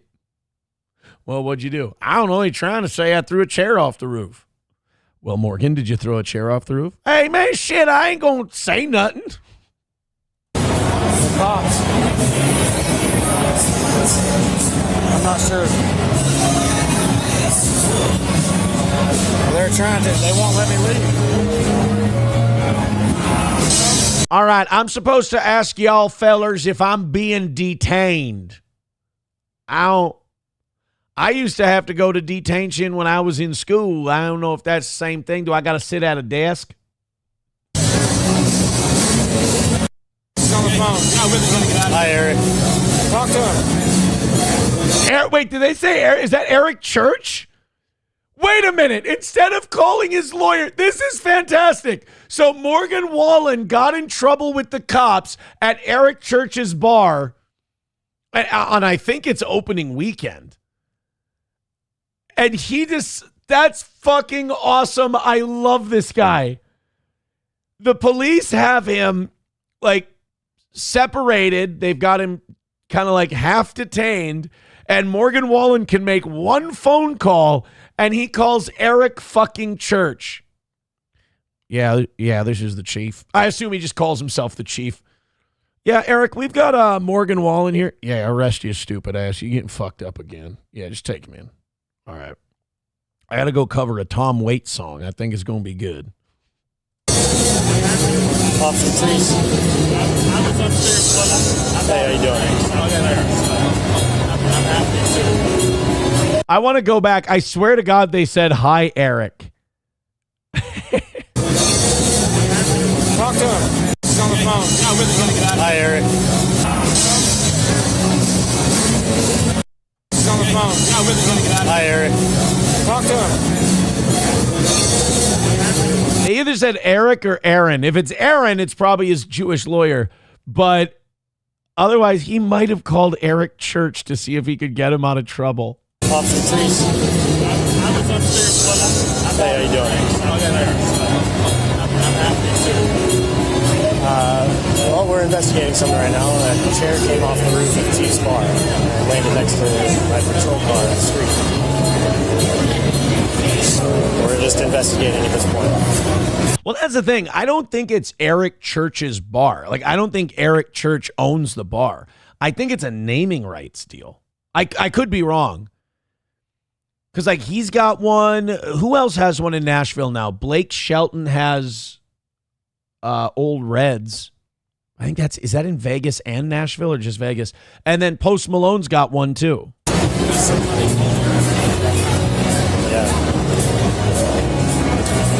Right. Dude, Waylon Jennings and Chris Christopherson and all those guys used to play at, like, the Stage and Legends. And now they're just building these giant mansions. These giant resort bars with naming rights to artists. I hate to be this guy because I think it's too easy to be this guy. I don't think Waylon done it that way. You know, I don't think Hank done it that way. I don't think that's the spirit of Nashville.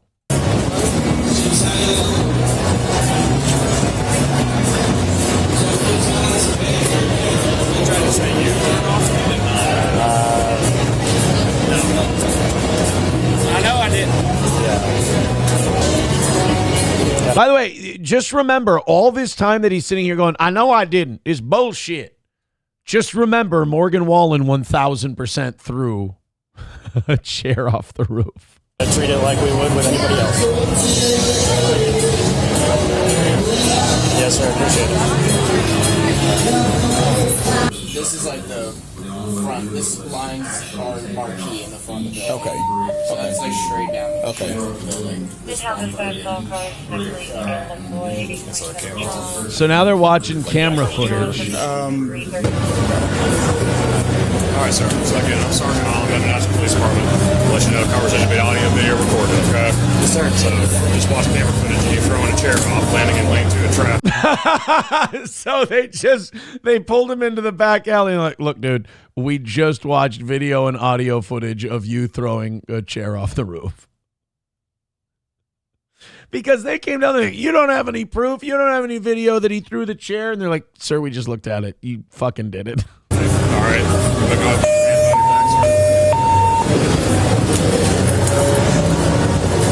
Don't worry, guys. He's done this before. God damn it, boys. I know that. I ain't done nothing wrong. God damn it, boys. I ain't done nothing wrong. By the way, I think in country music, this can only help your street cred, right? Like, he yelled the N-word in the middle of the street, and he became the most famous country musician in the world overnight. Like, Morgan Wallen was kind of a niche guy. He was, like, kind of an opener. And then he called one of his friends the N-word, got fired from all his record labels, and every country fan was like, oh, man, this guy's real country. I got to buy his album. And he became massive, Morgan Wallen. So I think this guy is the epitome of he screws up. Like, every time he fucks up, things get better for him. I get it. By the way, we don't have an evening goal until next Monday, and we're 125 into Monday for the morning show. Jesus.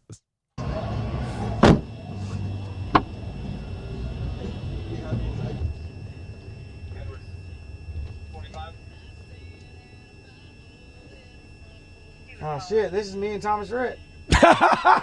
He's the man. How do you not love this guy? So on the radio in the cop car is a Thomas Rhett Morgan Wallen song, and Morgan's like, oh shit, this is me and Thomas Rhett. Dude, I can't not like this guy. I'm sorry.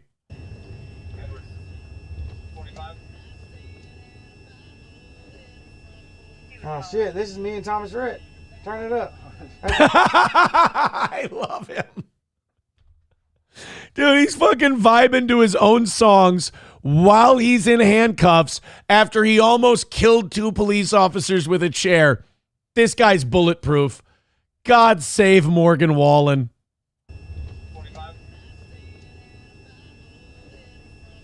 Oh shit, this is me and Thomas Rhett. Turn it up. That's me and TR. And the cop turned it up for him. That's fantastic. Go back.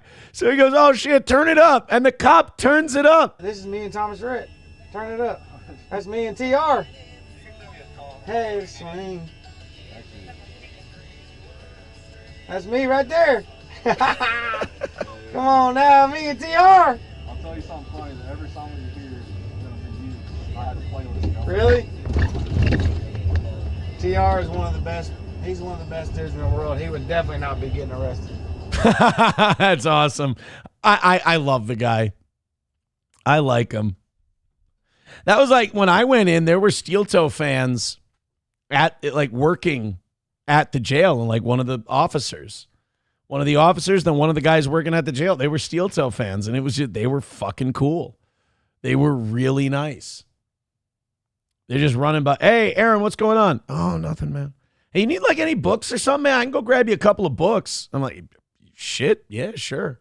He's like, all right, so I got this. He's pitching the books to me. He's like, this one's like a crime drama kind of thing. This one doesn't seem too bad. Blah, blah. They make it a lot easier on you. They're fucking cool, man. Cops in general, like if I had to rank based on my experience, I would say that when it comes to the government and the criminal justice system, I would not have ranked cops near the top before, but I do now. I think cops and judges might be the most honest, square dealing. Maybe it's because I'm white. I don't know, but that, you know, that the whole political side of it, those people are fucking. I mean, they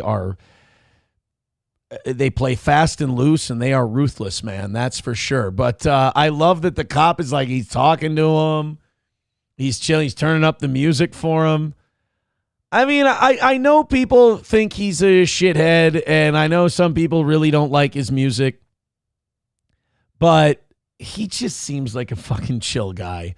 Wallen here we go. Wallen makes a phone call in the video. It appears he's calling Eric Church and says, cops trying to take me to jail outside of your fucking bar. Okay, so it was Eric Church. Wow. That is very, very funny. So Eric Church does own the bar.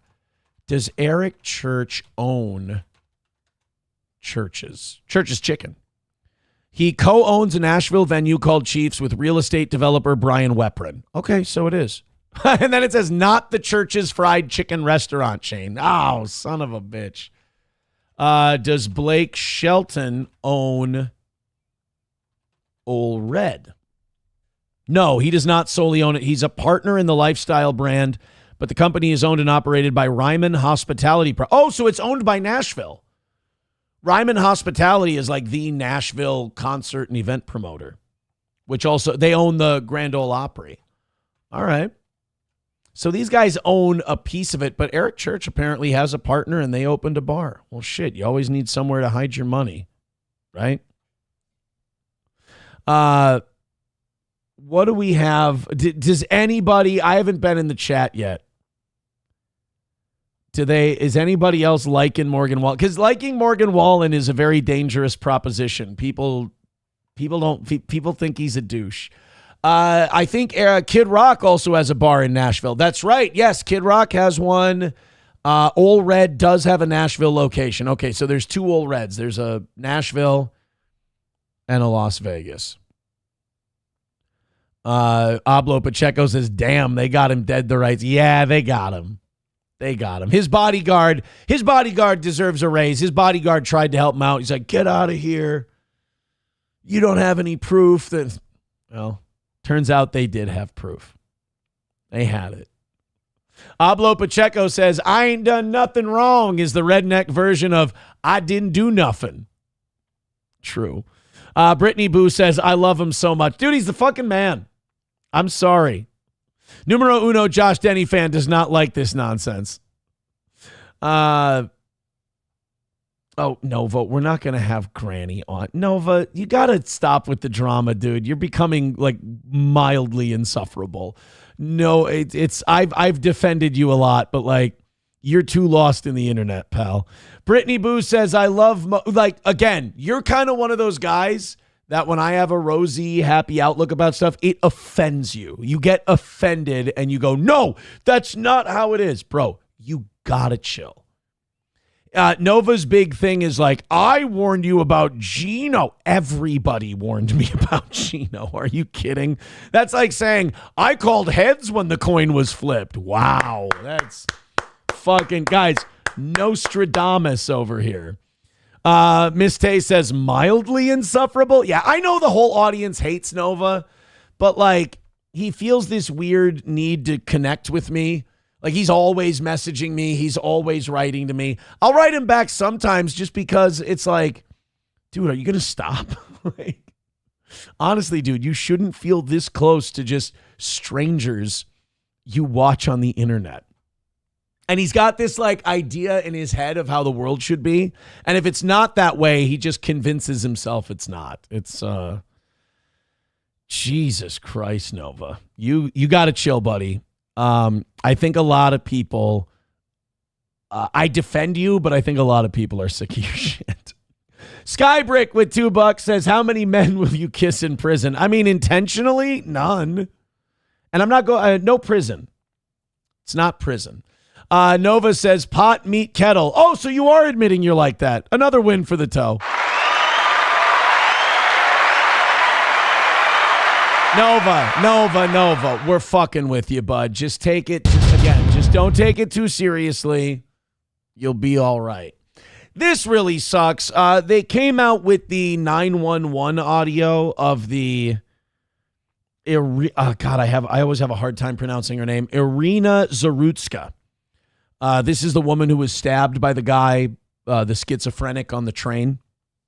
The hate crime, the black guy who stabbed the Ukrainian white girl.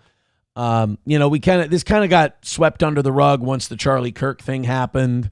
But this was the outrage before the Charlie Kirk thing. And they released the 911 audio. And, when we saw the video, you see this woman get cut and then you see nobody doing anything. You just see this really sad snapshot of America that is, basically what do they call it? The bystander syndrome, where everyone kind of assumes that somebody else is going to do something. Fucking sucks, man. But at least somebody did call 911, and here's what ensued. Charlotte 911, duty police paramedic. Yes, please. We're in Charlotte on the rail trail at stop. I don't know, but this lady just got stabbed. Okay, let me get medic on the line. Thank you. By the way, look at this guy's fucking eyes. I think one of the worst things we ever taught each other was, I hate the term, don't judge a book by looking at the cover. Cover tells you a lot about the book. Like, if you want to know, hey, if we're going to start detaining people and putting them on mental health holds, how do you suppose we do that? What could we even look for? This. Look at his, I don't mean black skin. Wait a minute. I just realized that I just circled a black man's face. I don't mean because he's black. Don't make it that. No, but look at his fucking eyes and his eyebrow. Like, there's a look that crazy people just fucking have. There's a threat in this man's eyes because he's not there. He ain't driving the ship. You look at this person's eyes. It's a normal person. They're in control. This person hanging on by a fucking thread or a pill. One of the two. And either way, they can't be out in society. Medic and County Fire, what's the address of your emergency? Holy shit. I'd hang up the phone immediately and shit my pants. I'd be like, I ain't fucking talking to that guy. I'm scared shitless. Hi, I'm not sure where we are. Let me get somebody.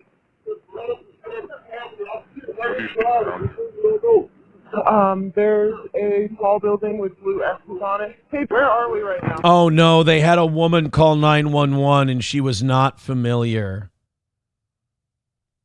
She wasn't familiar with the location. She didn't know the directions. Oh, shit. Yeah. Hello? Hello, this is medic. What's the address of the emergency?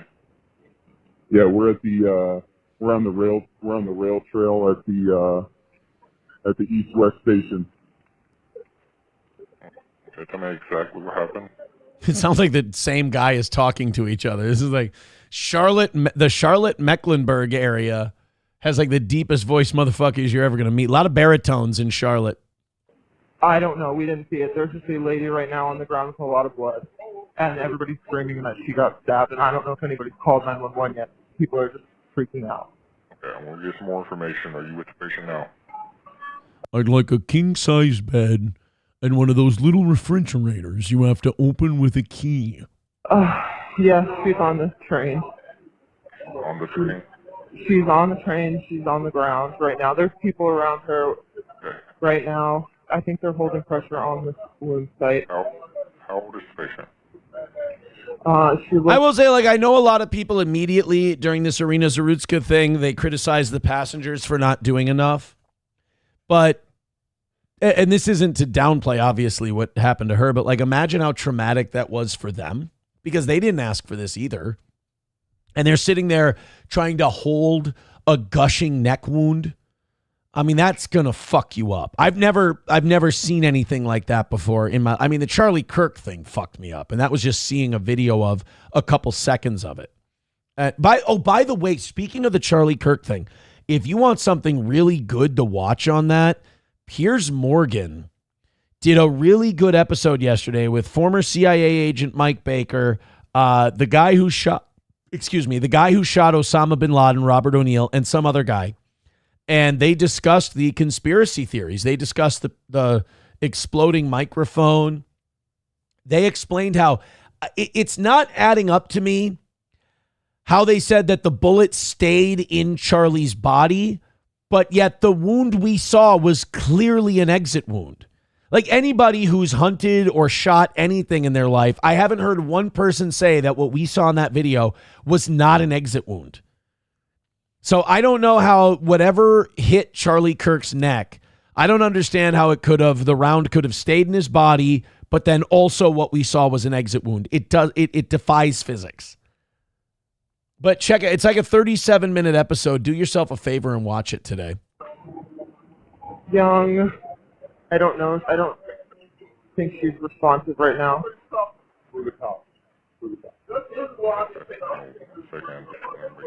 There's a lot of blood. She's stabbed in the carotid, I believe. Everyone's a doctor, yeah. Alrighty. I do see that information. You said you believe that she may have passed, that she may be beyond help. Yes, it looks like she has, but we're not 100% confident that she's gone. I'm not close enough. There's a lot of I don't want to live in a country like this is where people are like, oh, well, how do we do this in a way that respects people's rights and shit? I'm sorry, I don't want to live in a country, and I think we should try as hard as we can to not live in a country where psychopaths, where you have to worry if the guy behind you on a train is going to slice your throat. It's not where I want to live. So, number one, immediately the laws aren't going to change. Move. Fucking get away from anything like this that could happen. Don't ride public transportation. It's a what did Kenneth Copeland call airplanes? A tube full of demons. Don't ride public transportation. It's tubes full of demons. Don't, if you can avoid it, don't do it. But like, move out of these cities. Get the fuck out until they clean up their act. And it's possible. We've seen New York City clean up its act before. Shit, we've seen Minneapolis clean up its act before. But we shouldn't have to live in a country where you're worried that some guy on the bus, apropos of nothing, is going to just slice some person's throat because the color of their skin. Black, white, Latino, Asian, doesn't matter. Nobody should have to sit there, and because the person behind them is a different race, they're worried that because of their skin color, they're going to get their throat cut. And that goes for any era, the Emmett Till era to the Irina Zarutska era. It's just, so whatever we have to do to take pieces of shit like this off the street, put them in a fucking rubber room. Put them on a hold for 24 to 48 hours. Have a doctor check them out. Have a psychiatrist check them out, and then they can sign off and go, no, this person's a fucking danger. They're disassociative. They're insane. Keep them here. And we could solve a lot of our school shooter problems. We could solve a lot of our mass shooter problems. And we could solve a lot of like petty public violence issues as well. That's about it. So they called. They tried to get her help, and even on the phone with 911, they were saying, "Yeah, we're not experts, but I think she's dead." Plankton with $1 says they do help. You have to play the rest of the video. People got to stop saying that shit. Well, and also, what are you supposed to do? Like we said in that, just listening to that clip. Those people who tried to help, I mean,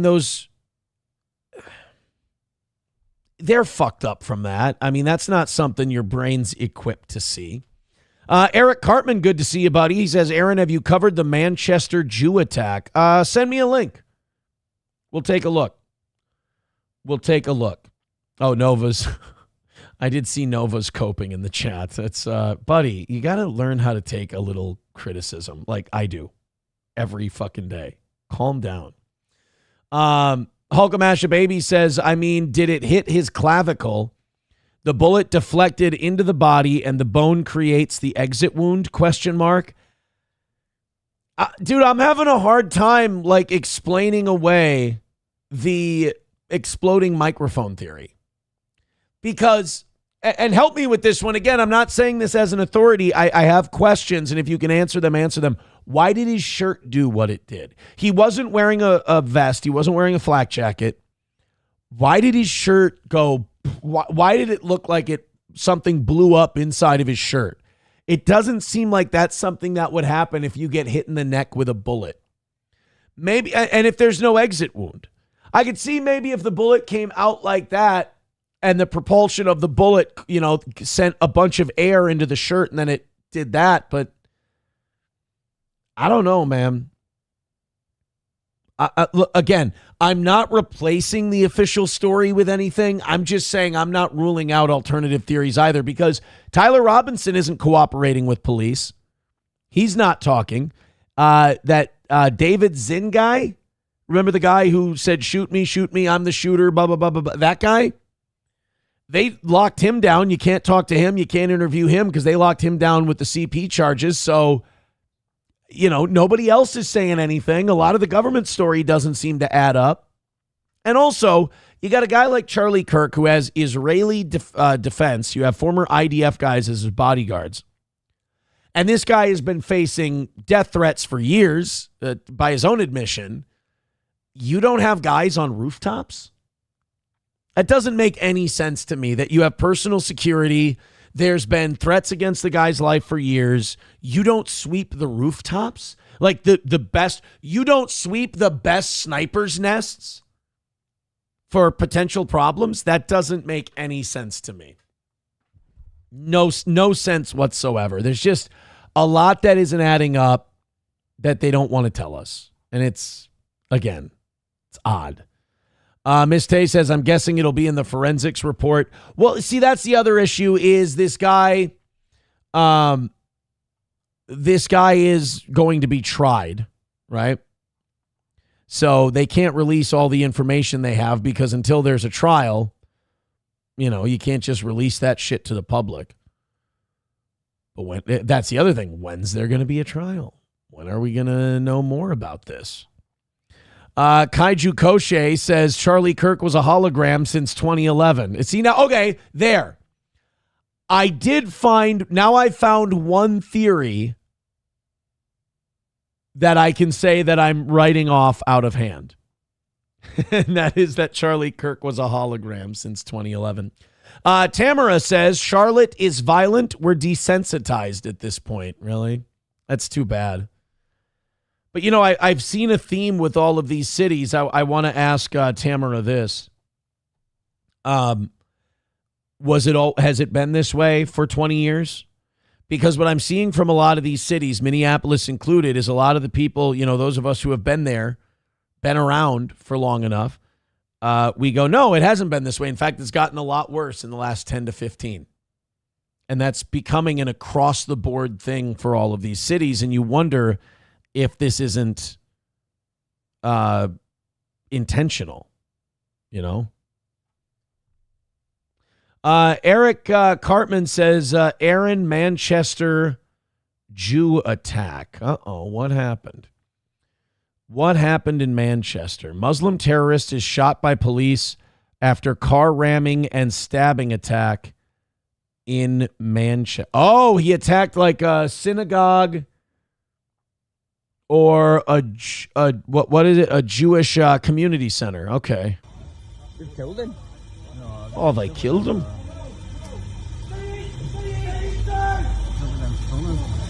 Fucking hell, they just... Everybody else, get back! If you're not involved, move back! Get away! Somebody stay in casualty! Everybody else, he has a bomb! Go away! He's got a bomb on him! He's got a bomb! Mate, he's got a... Oh, they were worried he had an explosive on him and they wanted people to get the fuck away. You know, I think all of these really progressive people are right. It really is all these Christians in these Christian countries causing all this drama and violence and problems. You know, here you have a Muslim guy who probably hates Israel for what they're doing to Muslims in the Middle East, so he attacks a Jewish community center. Meanwhile, the cops who respond, probably Anglicans, probably Christians. The people watching on the street, most of them probably Christian. But yeah, it's definitely those evil Western imperialist Christians that are the problem in all of these societies. Man, he's got a bomb on his fucking jacket, mate. He's trying to go into school. Mate, he stabbed him. Got a gun. Ooh, no, he's got a bomb. Let's take that off. Get the fuck out of here. Mate, if he detonates that... Mate, I'm just jumping out of this in a minute. He's going to blow himself up. He's trying to press the button. Like, fucking shoot him! So wait a minute. They shot one guy. That was the other Muslim guy that was down there. And then this other guy is still alive. I can't put this up for you guys because I don't think that's... It might be okay to put that up. I mean, obviously there's worse stuff on YouTube, but I don't want to be responsible for it. Oh, shit. Then they just shot that guy. Again, I'm not going to show you that, but they shot that guy too now. He's got bombs on him. He's got fucking bombs attached to him. I don't think the honking is helpful. I'm just going to go ahead and say it. When the cops are in the middle of a tense terrorist situation and they just shot a guy, I don't know if honking is the appropriate response. Okay, now. Get the fuck out of here while he's got bombs. Rest now, brother. We have the watch, and I'll see you in Valhalla. Mate, he's dead on the floor. What the fuck? Ladies and gentlemen, greatest color commentary of a shooting ever. This guy's fucking crushing it. He's going to get that call from HBO or Netflix to do their next boxing matches. Oh, I'm pretty sure that guy, I think that guy might have got punched in the face. That's for sure. That's for sure. We got $2 from Shuli Madoff. Says at least MS wasn't wasted on a smart person. That's KB. Did KB say that? That's mean-spirited. $1 from Main Vein says, Aaron, it seems pretty clear that there is some sort of cover-up with Kirk. The thing that's been nagging at the back of my mind the past week is why isn't Erica asking questions? It seems odd to me. Yeah, now you're getting into people's motives and stuff like that, and that's kind of a murky area to get into. You're also trying to get into why isn't a grieving widow asking more questions? Maybe that's a question we can ask in a year or two when we see where Daily Wire goes from here. But I think right now, Erica Kirk kind of gets the benefit of the doubt. I will say this, if Erica Kirk isn't as kind of wise to shit as her husband was, I think she could easily be manipulated by certain interests. And I think that might be their plan. Old Boot Goofing with $1. Oh my God, he's really mad at me. Holy shit, going through my entire... Sorry, buddy. I apologize. I don't know what I do to these people, but they're fucking mad at me. I'm sorry, Old Boot Goofing. I apologize. I don't know what it was either Meme Copium or Sean who like all these people were like, fucking Aaron's laughing and he's joking and and they're like, what do you want him to do? Just like, why? First of all, why does this bother you? Second of all, what would you like the guy to do? Like, this is what I say to you, the parasocial folks, is like, you got to stop like rooting for an outcome because you always seem to disappoint yourselves. I'm not even going to be arrogant enough to say that I've disappointed you and made you upset. I won't even say that. It's totally self-inflicted. And I'll say this, I'm far more baffled at you than you are at me. I don't know, man. If I thought about it, I think I'd have too much pity for you. I think that would bum me out, that you've wasted a life this way. But hey, there's always time to turn it around, guys. And again, if me having a good time is upsetting to you, I would say stop poking the bruise and upsetting yourself. But again, friendly advice. Let's go to the Rand Paul thing. He's pissed about the government. It's nice to see somebody pissed off about the government shutdown that has, some power over it, like a senator, a congressman. I'm watching all these Democrats, like Chuck Schumer, bragging that the government is shut down and we voted to keep it shut down because they're not giving us our way. And then you got Republicans who are like, yeah, they're bragging. They're like, it's the Democrats shutdown. The Democrats shut down the government. And they're using it as like an advertising thing for how shitty the Democrats are. And yet I don't see anyone that I've watched so far going, hey, this is really fucked up. Let's try to find a solution. Now, me, I like government shutdowns. I like not raising the debt ceiling. I like all of it. But like, I don't have any power in stopping the thing. Like, you would think if your job was to come up with a budget, that's what you get elected for. That's literally your job. And you brag about not doing it. That's kind of fucked up. But Rand Paul was on Fox News. And one thing I love about guys like Thomas Massey and Rand Paul is that they have principles. And, somebody pointing out, Aaron, his security was Israeli. It wasn't former IDF. Oh, really? Well, no, wait a minute. If your security is Israeli, then they have to be former IDF. You have to serve, 2 years in the IDF if you live in Israel? So, yeah, if his security was Israeli security, they have IDF experience.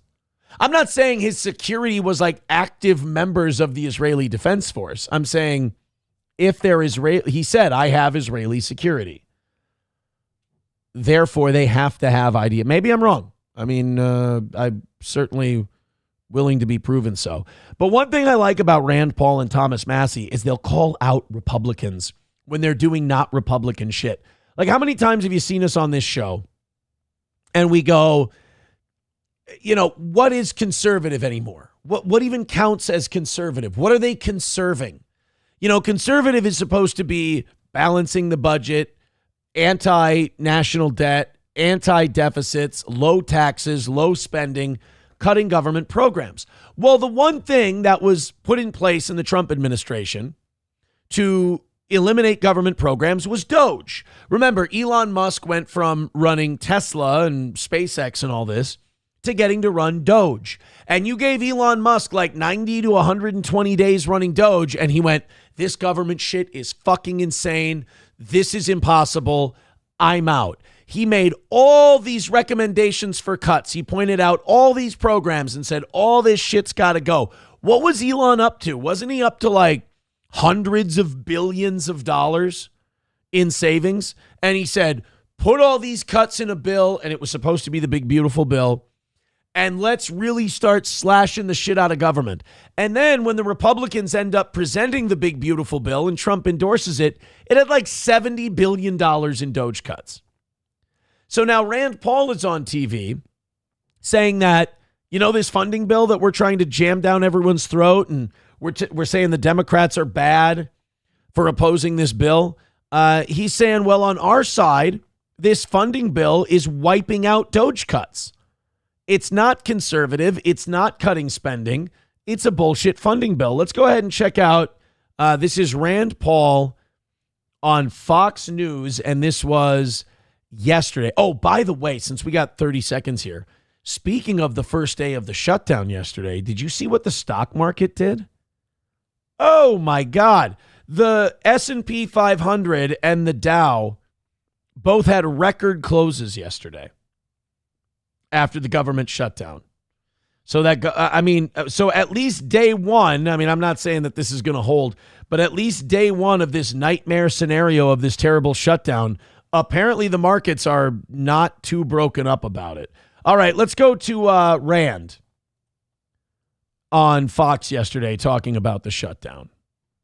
As the chair of the Homeland Security Committee, he's the only Senate Republican to vote against this GOP spending bill. Senator Paul. Boy, hey, you got to say this, like father, like son, right?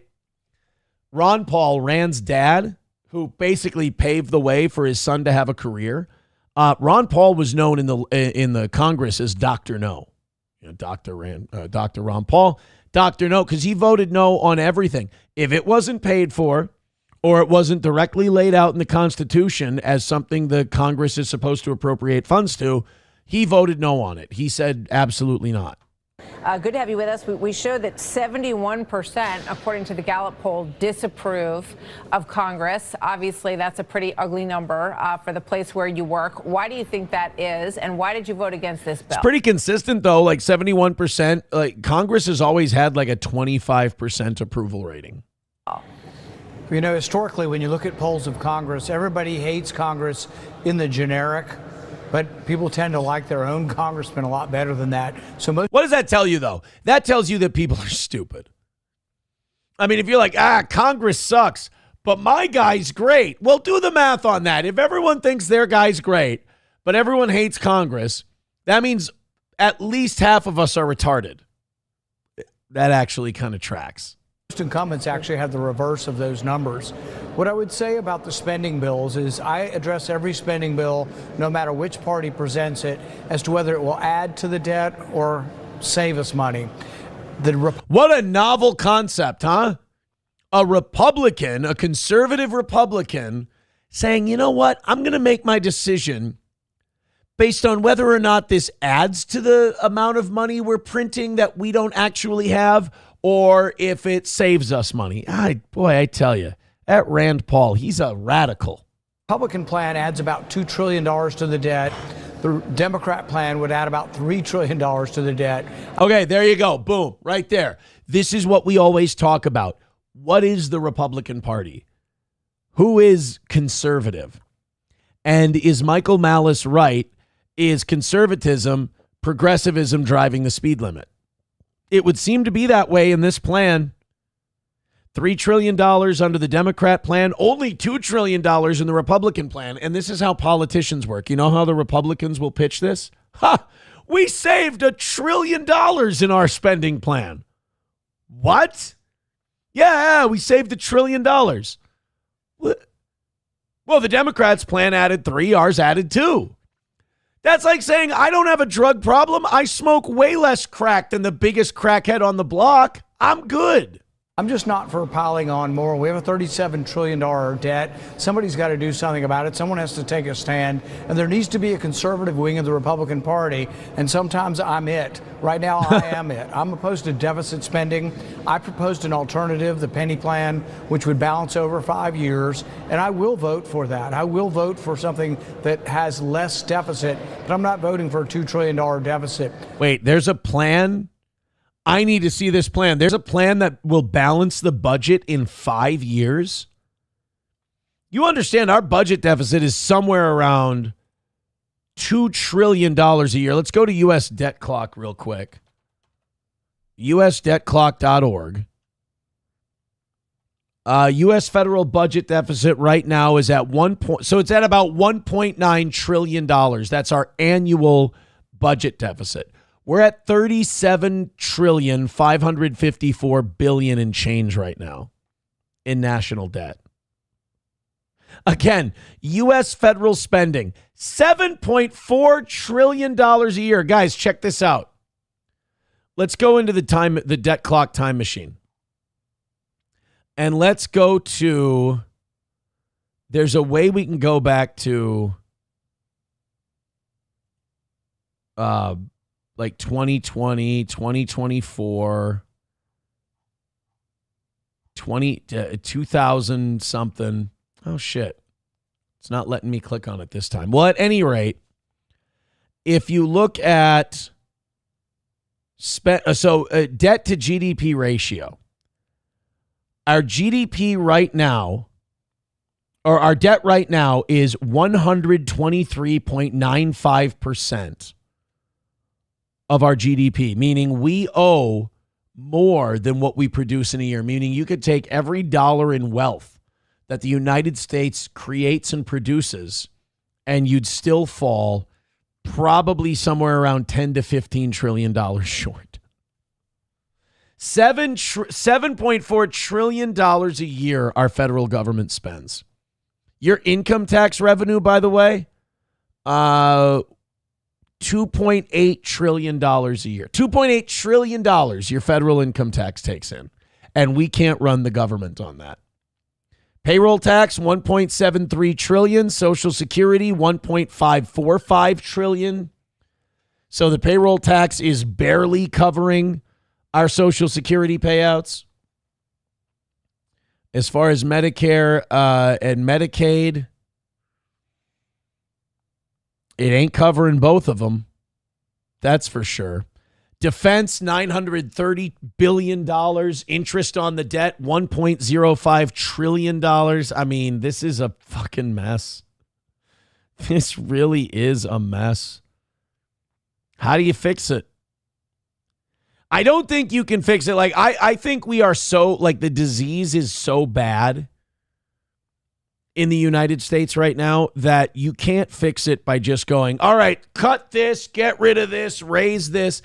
Rand Paul saying he could balance that budget in 5 years. I think that's pretty aspirational. That's pretty lofty because this thing has been sick for so long. Removing the tumor would kill the patient. I mean, we got to shrink the tumor down to a manageable, like we have to get federal spending under $6 trillion a year. Then we can start talking about balancing the budget. Then you got to work towards, like, honestly, I think $4 trillion would be about the amount I would say, okay, federal government can probably clock out there at $4 trillion. But if you look at what $4 trillion gets you, it gets you Medicare, Social Security, and the defense budget. That's what $4 trillion gets you right now. You would not be able to pay the interest on the debt at $4 trillion or anything else. We are fucked. Because if you put the payroll tax and the income tax together, it looks like you've got about $4.5 trillion. So there you go. With the income tax and the payroll tax, you could do Medicare, Medicaid, Social Security, defense, and interest on the budget. That's what you could get. And then you got tariffs at $674 billion a year. I guess you got to try to run the rest of the government on that. You start looking at these numbers, and for me, it's not just how do we fix it. To me, I just go, how the fuck did we get here? How did we? I have a feeling you could take that $930 billion that we spend on defense every year, and you could cut it in half, and we'd probably still have the most kick-ass military that there is. MSO says Johnny's monthly weed bill is $4 trillion. See, now I feel that might be a disgusting rumor.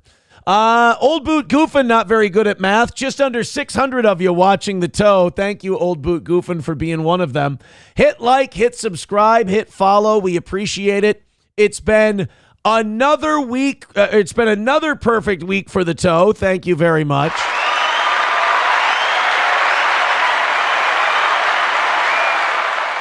And, of course, you guys are ahead on the evening shows forever and ever and ever, so keep it up. You guys are also $1.25 into next Monday, so thank you so much for all your support. Hit like, hit subscribe, hit follow. I appreciate it.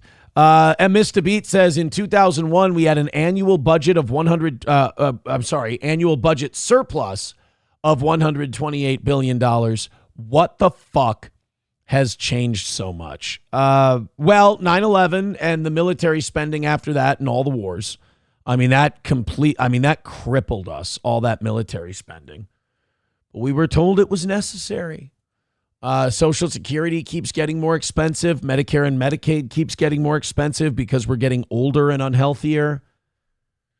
It's just been a lot of different runaway trains all at once. Not to mention we put the Iraq war on a credit card. We didn't even budget it for about the first 5 or 6 years that we were over there. So that'll usually hurt you.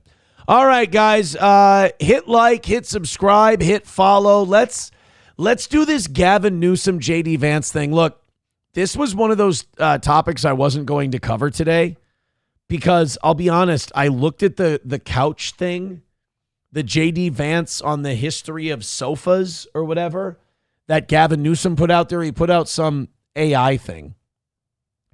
And I was like, this looks fucking stupid.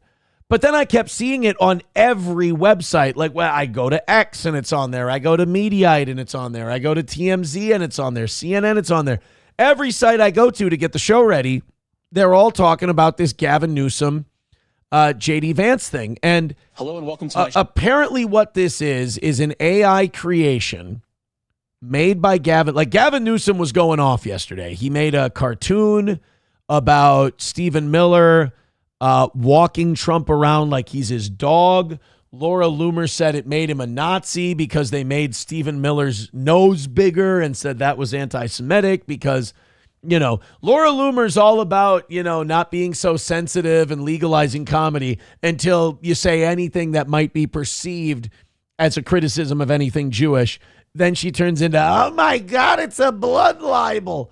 So she was pissed about that yesterday, about the Gavin Newsom Stephen Miller cartoon. Then Gavin Newsom comes out with this J.D. Vance AI hit piece. Someone's going to have to explain this to me. Now, you may love me, you may hate me, whatever, but I've made my living off being funny for over 20 years now. So I'd like to think I have some experience. I am blessed with an audience that makes it so not only do I not have to do drama because I'm funny, not only do I not have to do drama because I'm educated enough to be able to talk about the news and communicate, but also it's allowed me to maybe be a judge on some of these things. And I know that might drive some of you nuts. Just fucking calm down. I don't understand where the joke is here. Because this guy doesn't look anything like J.D. Vance. J.D. Vance is a very slender man with well-kept hair. So I don't know what this is supposed to be, but it's an AI shitting on J.D. Vance with him talking about the history of couches. To me, this strikes me as middle-aged politicians trying to Smith, John their way into the hearts and minds of young voters. What's next? Is Gavin Newsom releasing a video where he's going to say Skibbity Riz 6'7"? Hello and welcome to my show, A History of Couches. I'm your host, J.D. Vance. And we've got a special episode for you today. Some artifacts shape nations, others shape desires, few shape both. The Chesterfield couch is one of them. Commissioned by Lord Philip Stanhope, the 4th Earl of Chesterfield.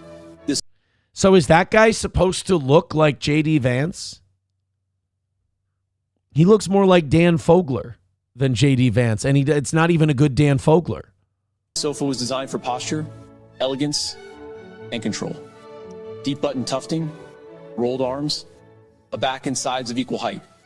A design that did not merely support the body, but contained it. I know we have lefties who watch this show and they feel intimidated to write in because they feel like our crazy right-wing audience is going to lash out at them. But guys, don't. Be nice. If you're a lefty and you don't like J.D. Vance and you think Gavin Newsom is even moderately okay, I need you to explain to me what the punchline of this is. I need you to explain to me how this is good because I don't want to be embarrassed and not get the joke. I don't want to be the guy who's sitting here not getting it. I don't want to be boomer guy. Because as I watch this, I go, this doesn't look like J.D. Vance. It's not anything J.D. Vance has ever said. It's a stupid fucking concept of all the things you could shit on him for. This sucks. Now, I don't want to sit here and publicly go, this sucks, it makes no sense, and the punchline is staring me right in the face. So please, explain to me. I'm here to learn. Once reserved for aristocrats, the Chesterfield spread into libraries, parlors, and now living rooms worldwide. But its allure has never diminished.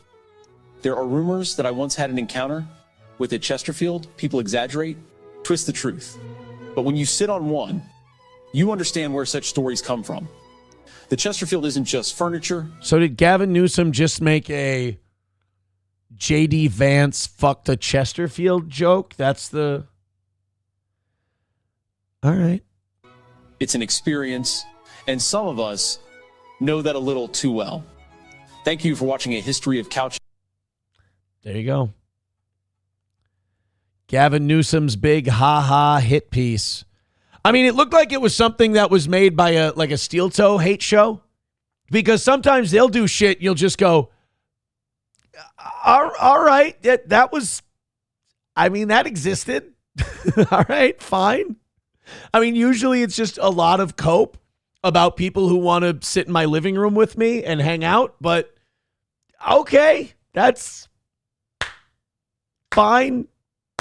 Like I said, Trump derangement syndrome and steel toe derangement syndrome are two very similar beasts. So, yes, please explain to me how that works. Sam Show says, J.D. Vance is already a weird-looking dude, so is that it? Yeah, I guess, like, he's a weird, but he doesn't have, like, Jufro Rolf from the Muppets hair. He does. I don't get it. 09 Canyon says, and that's a love seat. It's not a full couch. I didn't know we were supposed to be upset about that part. Das Optic Nerve says, maybe it's a popular clip because of the source, but that doesn't make it funny. Right? I don't know. I don't know who Kasigi03 is, but again, another guy, put him in the list of the fucking ones that Steel Toe has triggered. Holy shit. Guys, coming to me to show me that you're broken, not quite the own you think it is, kid. White Snake with $5. Thank you very, very much. I appreciate it. All right, so where are we now? We are 1:30 into Monday's goal, and we are 70. Oh, shit, I fucked it up now. Where are we? 74 memberships away from 700 on Rumble. So thank you guys very, very much. Let's continue on here. We got, oh God, this is great. This is kind of turning into a shitting on the media day here on Steel Toe. Thank you guys. We got Joe Scarborough yelling at his wife on MSNBC. Oh, this is fun. You know, now that I don't make the mistake, now that I'm not making the mistake of having my partner on the air with me, I can laugh at others who are making that mistake. Oh, and also I do want to say that, again, I tried to help that karmic guy. I say, don't put the girl on the show with you. It's a ticking time bomb. He's not going to say thank you. It's another win for the toe. Cheeto says, was just at the dog daycare and heard them talking about you on the radio. You're famous, LOL. You know, it is amazing that I have been off the air for 4.5 years. And when they need a story or they need clicks or they need attention, you still need the toe. Say what, like, dude, I'm old school media. There's no such thing as bad publicity. I don't care what you say about me. Just say my name right. These antisocial weirdos, these psychos, and these people who do these shows, they act like, oh, they're so worried about their image to a bunch of strangers online who never leave their house. They're like, no, I have to look good. I can't, like, we've talked about Carl's insecurity before. They're like, oh, I have to look good. Oh, this has to be a good optic for me. Shut the fuck up. Nobody actually gives a shit if you live or die, you fucking weirdo loser.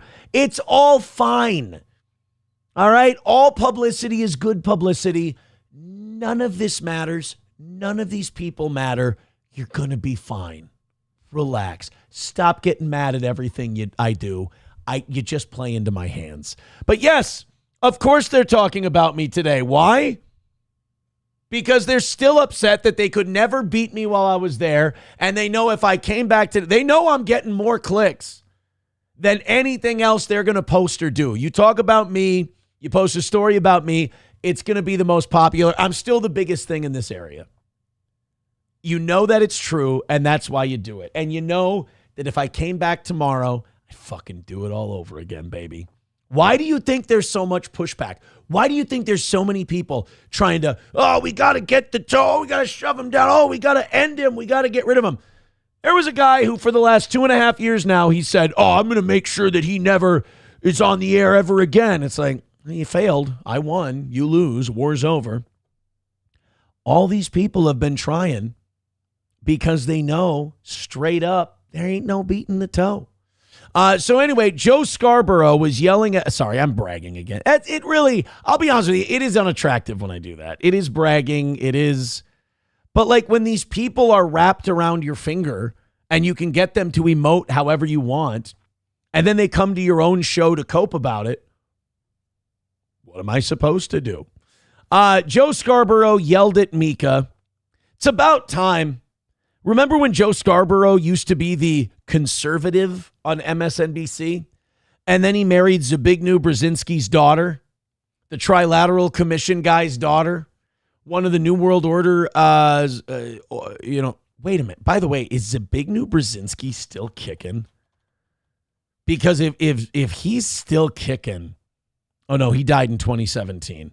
But he was like the main New World Order guy while he was alive. Zbigniew Brzezinski was in American government. He was the head of the Trilateral Commission. He was like one of the big deep state guys. Joe Scarborough gets in this trouble in Congress with this intern or employee or whatever it is. He gets cleared of any wrongdoing. And then all of a sudden, his marriage falls apart. He meets Mika Brzezinski on MSNBC, Zbigniew Brzezinski's daughter. All of a sudden, Scarborough marries into the deep state. And now, poof, he's not a conservative anymore. He's a Democrat now. It's amazing how that happens. A little bit of deep state money goes a long way. So Joe, who I guess is allowed to actually have his testicles out of Mika's purse once a month, got to have that moment yesterday on their show. This is them discussing the government shutdown in Washington. I'm sure we got like a little 5-second ad here that we got to get. Oh my God, 30 seconds again. Holy shit, Mediaite's on a warpath today. By the way, MSNBC's ratings not doing under the second Trump administration what they did under the first one. CNN, MSNBC, they all went through the roof.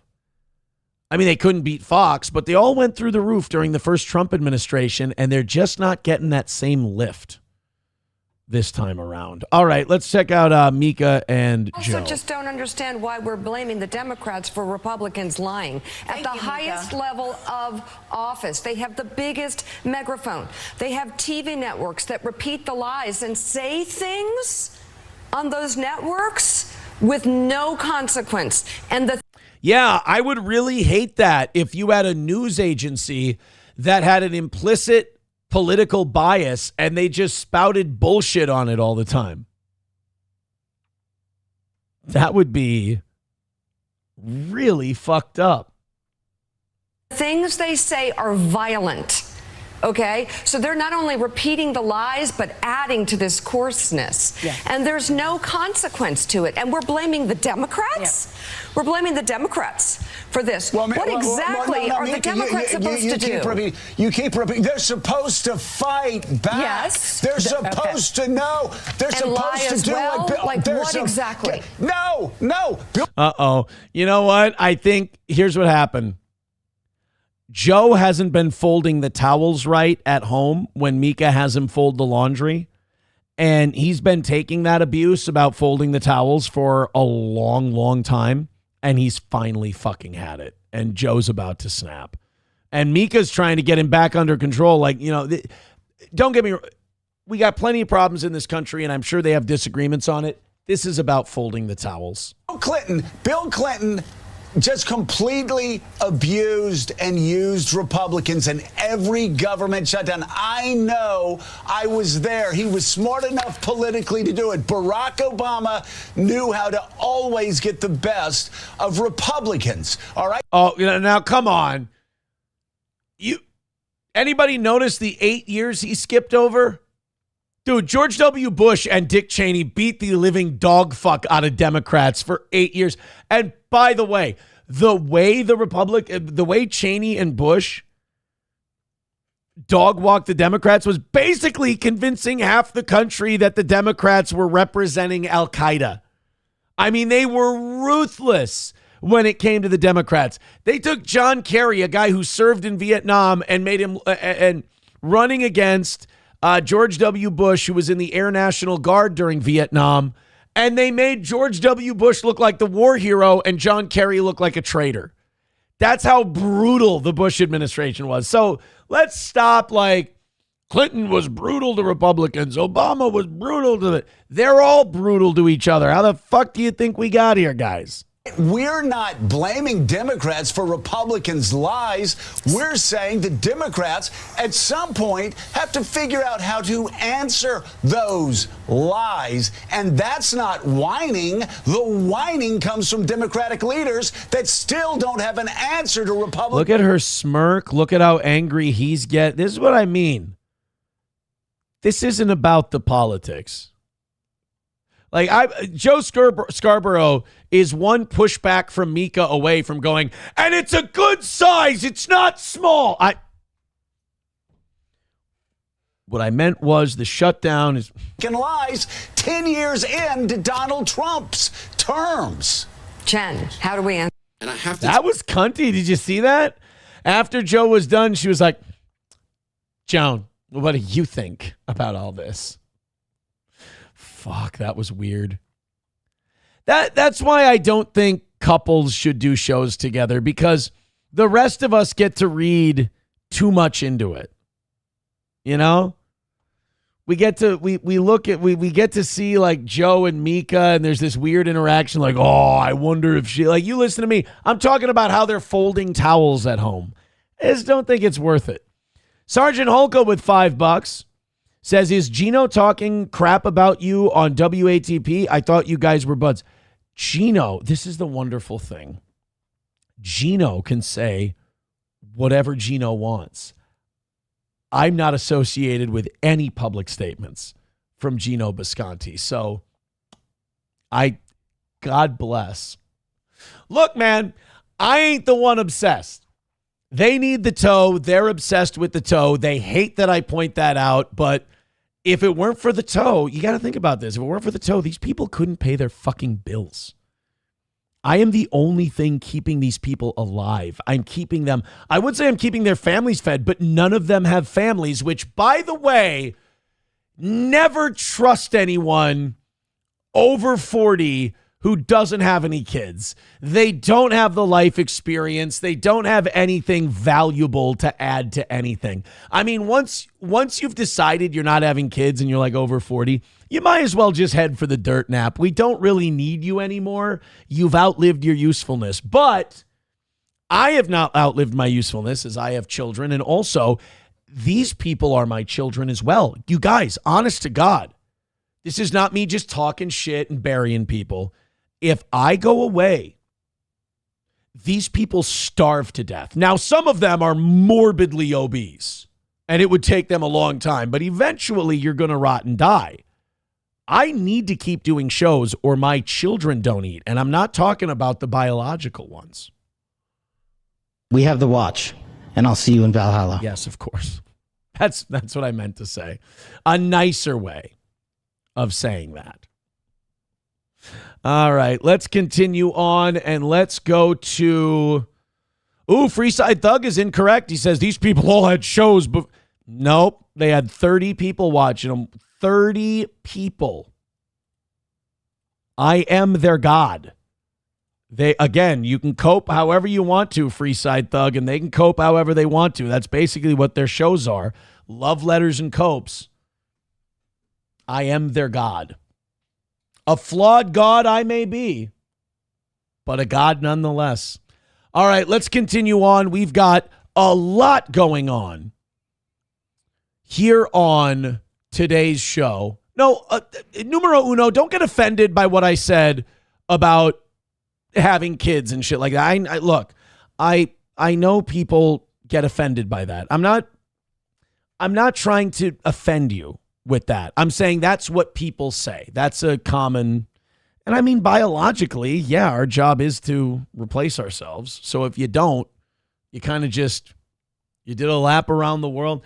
That's something that scares the shit out of me, and it makes me glad that I have friends, partners, family, children especially, is that if you don't, you just, like that idea, like you die alone.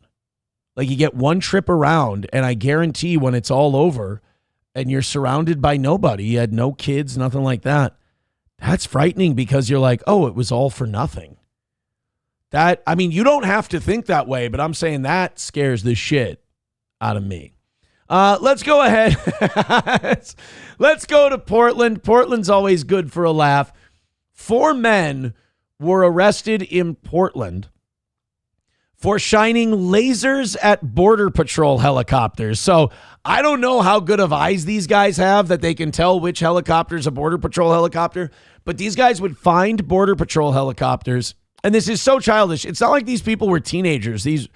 They ranged from guys in their late 20s to guys who look like they're in their 40s or 50s. They would find Border Patrol helicopters in Oregon, so Canadian border helicopters, and they would just shine laser lights at them. I mean, a dick move if you've ever hit your eye with a laser light. Oh, it's nasty. I mean, it could cause serious problems. It turns out the guys who did it, illegal aliens, and 2 of them have criminal records. There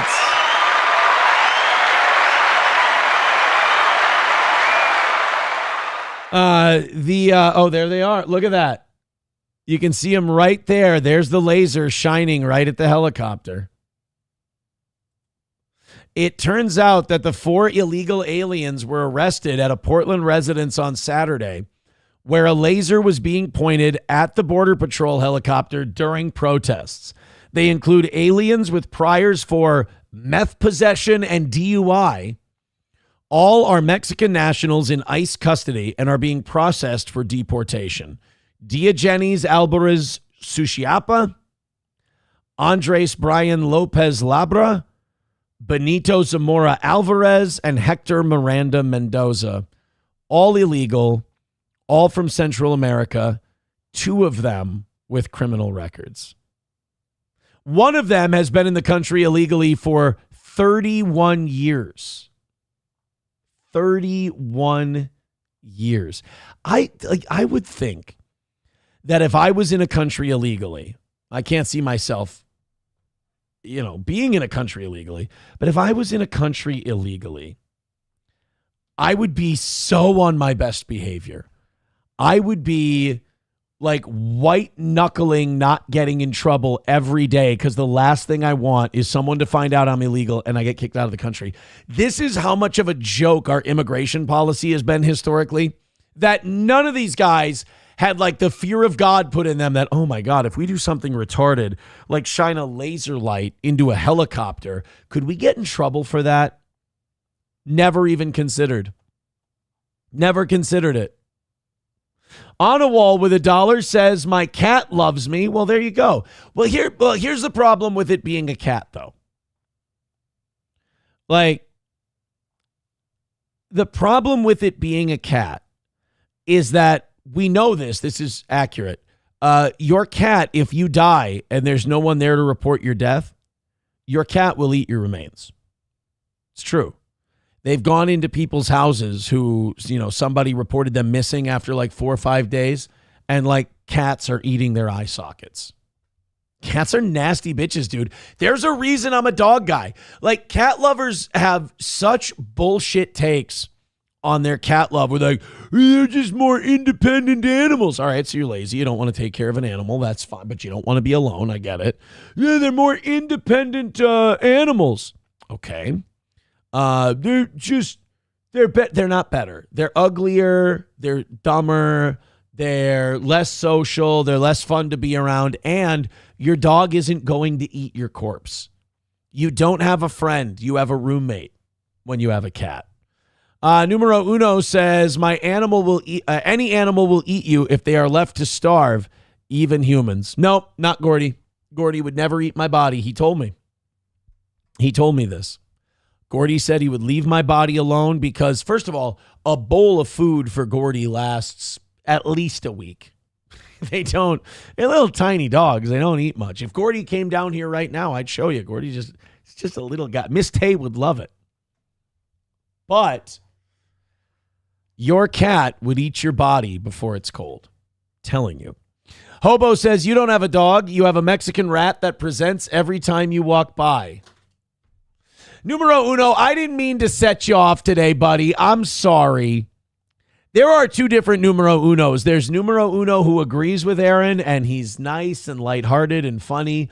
And then there's Aaron said something that pissed off numero uno, and now it's just I'm the worst take guy all the time. It's I've said this before. Going from radio to internet is like running a daycare to having they're your actual children. The stress levels. This guy in Florida. Hey, we got, like, speaking of hobo chili recipe, you Floridians, do you feel like forming a posse? I feel like it's necessary. And I also feel like that's a Florida thing to do. You guys form posses to take care of Burmese pythons. I think you guys need to start rounding up posses to just, take care of the problems. This guy is a good example. I know people who are severe anti-steel toe people who actually agree with this and think this should be legal, this thing we're about to see. And I think that's disgusting. I think you should be put to death for doing this stuff.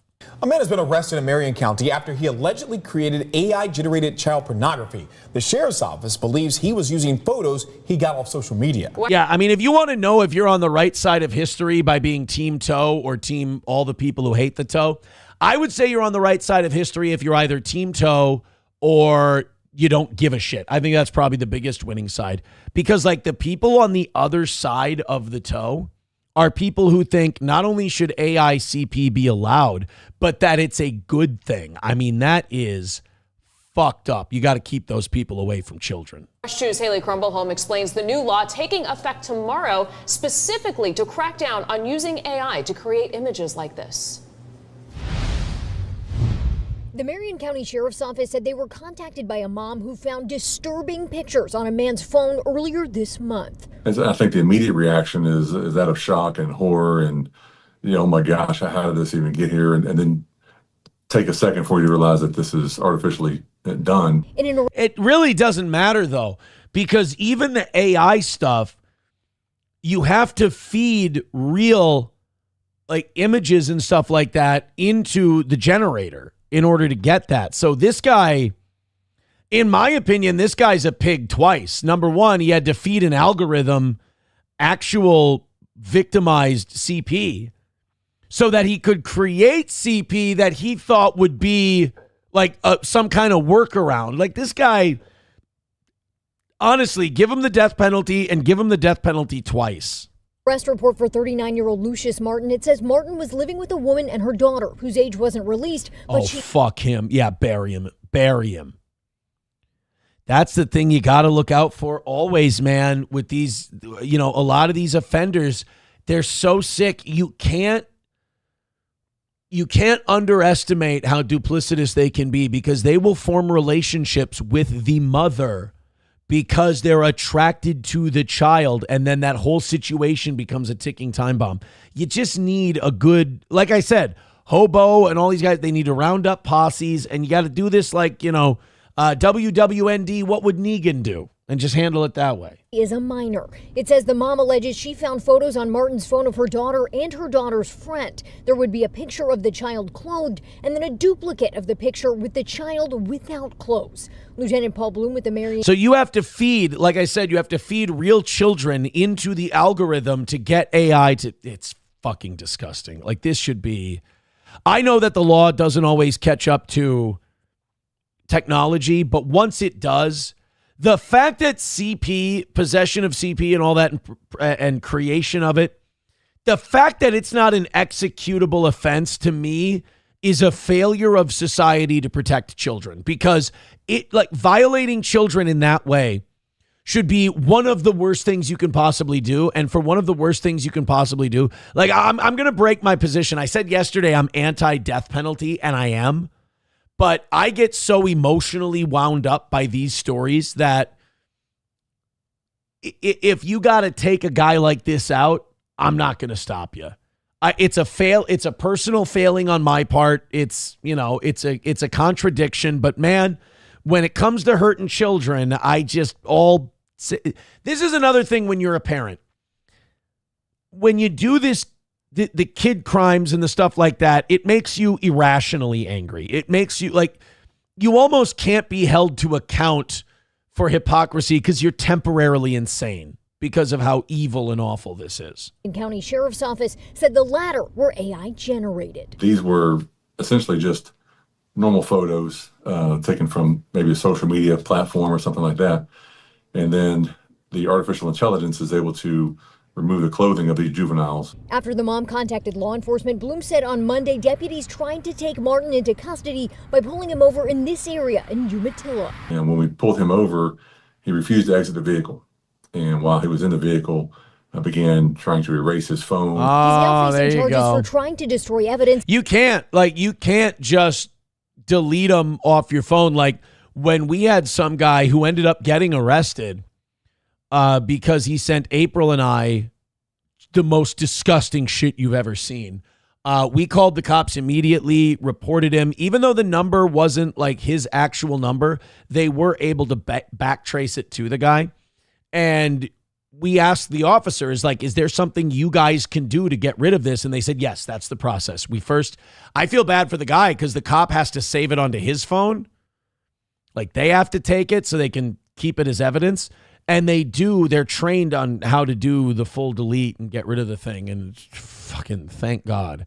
But then they have to make a note that you had it.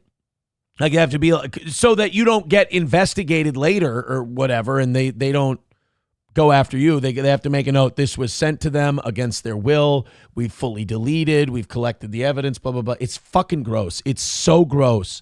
And you just wish for the absolute worst for the people who do this. And multiple child pornography related charges. But it's unclear if he's being charged under a new law that takes effect October 1st, which explicitly states that it's illegal to generate an altered sexual depiction of an identifiable person without consent. Oh no, that would be the worst thing ever. Oh no.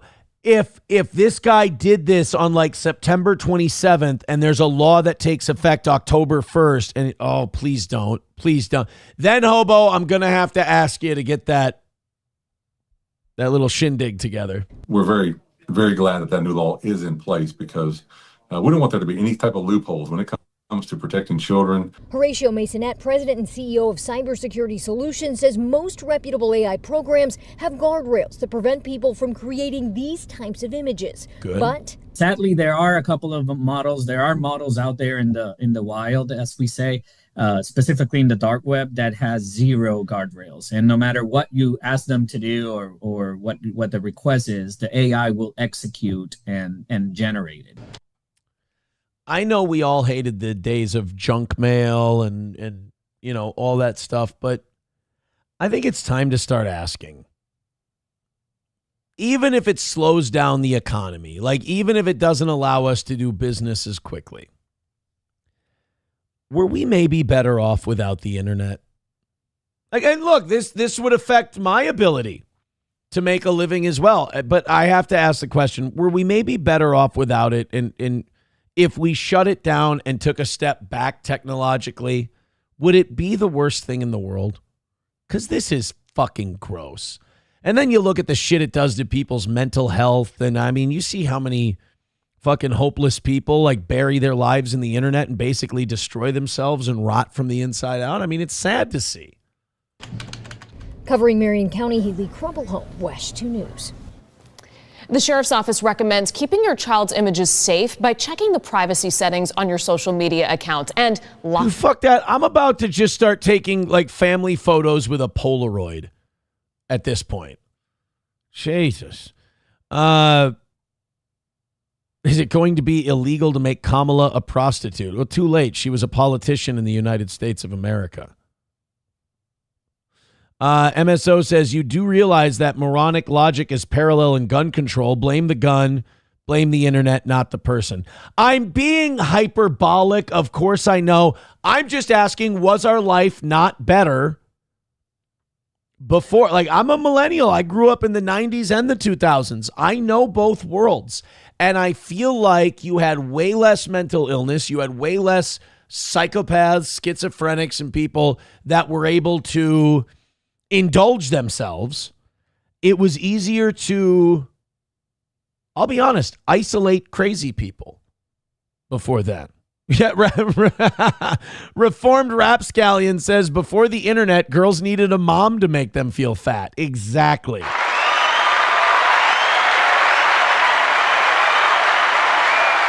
T-Baby says, bunch of technical asshats in here. Yeah, I know. It's so crazy. Like, when you have a conversation in real life with people and you make a hyperbolic question, they understand what you're doing and they kind of go with it and you have a conversation.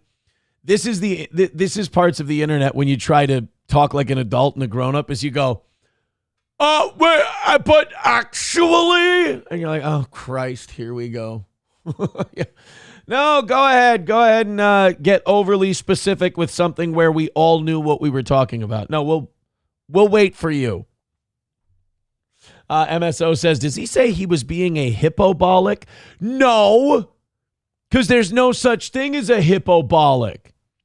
Action Packed on YouTube just says, take him out. Benchtop Models says fry. I mean, it's just fucking, it's so goddamn disgusting. And the fact that, you know, we did have a solution at one point in Minnesota. We did have a sex offender treatment program where basically we got to lock you away for good because these people never get better, and we got rid of it. Let's go to Sergeant Hulka with $1 on Venmo. Says, Aaron, this is Sergeant Hulka from YouTube. I'd like to send you money on this platform, so I'm not giving Google money, but I'd rather you use my YouTube handle than my name. How do I make that happen? Well, go ahead. Whatever you were going to give Sergeant Hulka, give it to us, throw it at us, and we got you. You're good. Just do it. However you did it just there, do it again, and we're solid. Another text coming in, but Aaron, without the internet, we couldn't send you stupid shit with DoorDash. You know what? MSO and numero uno are right. I was way off base. That's a great point.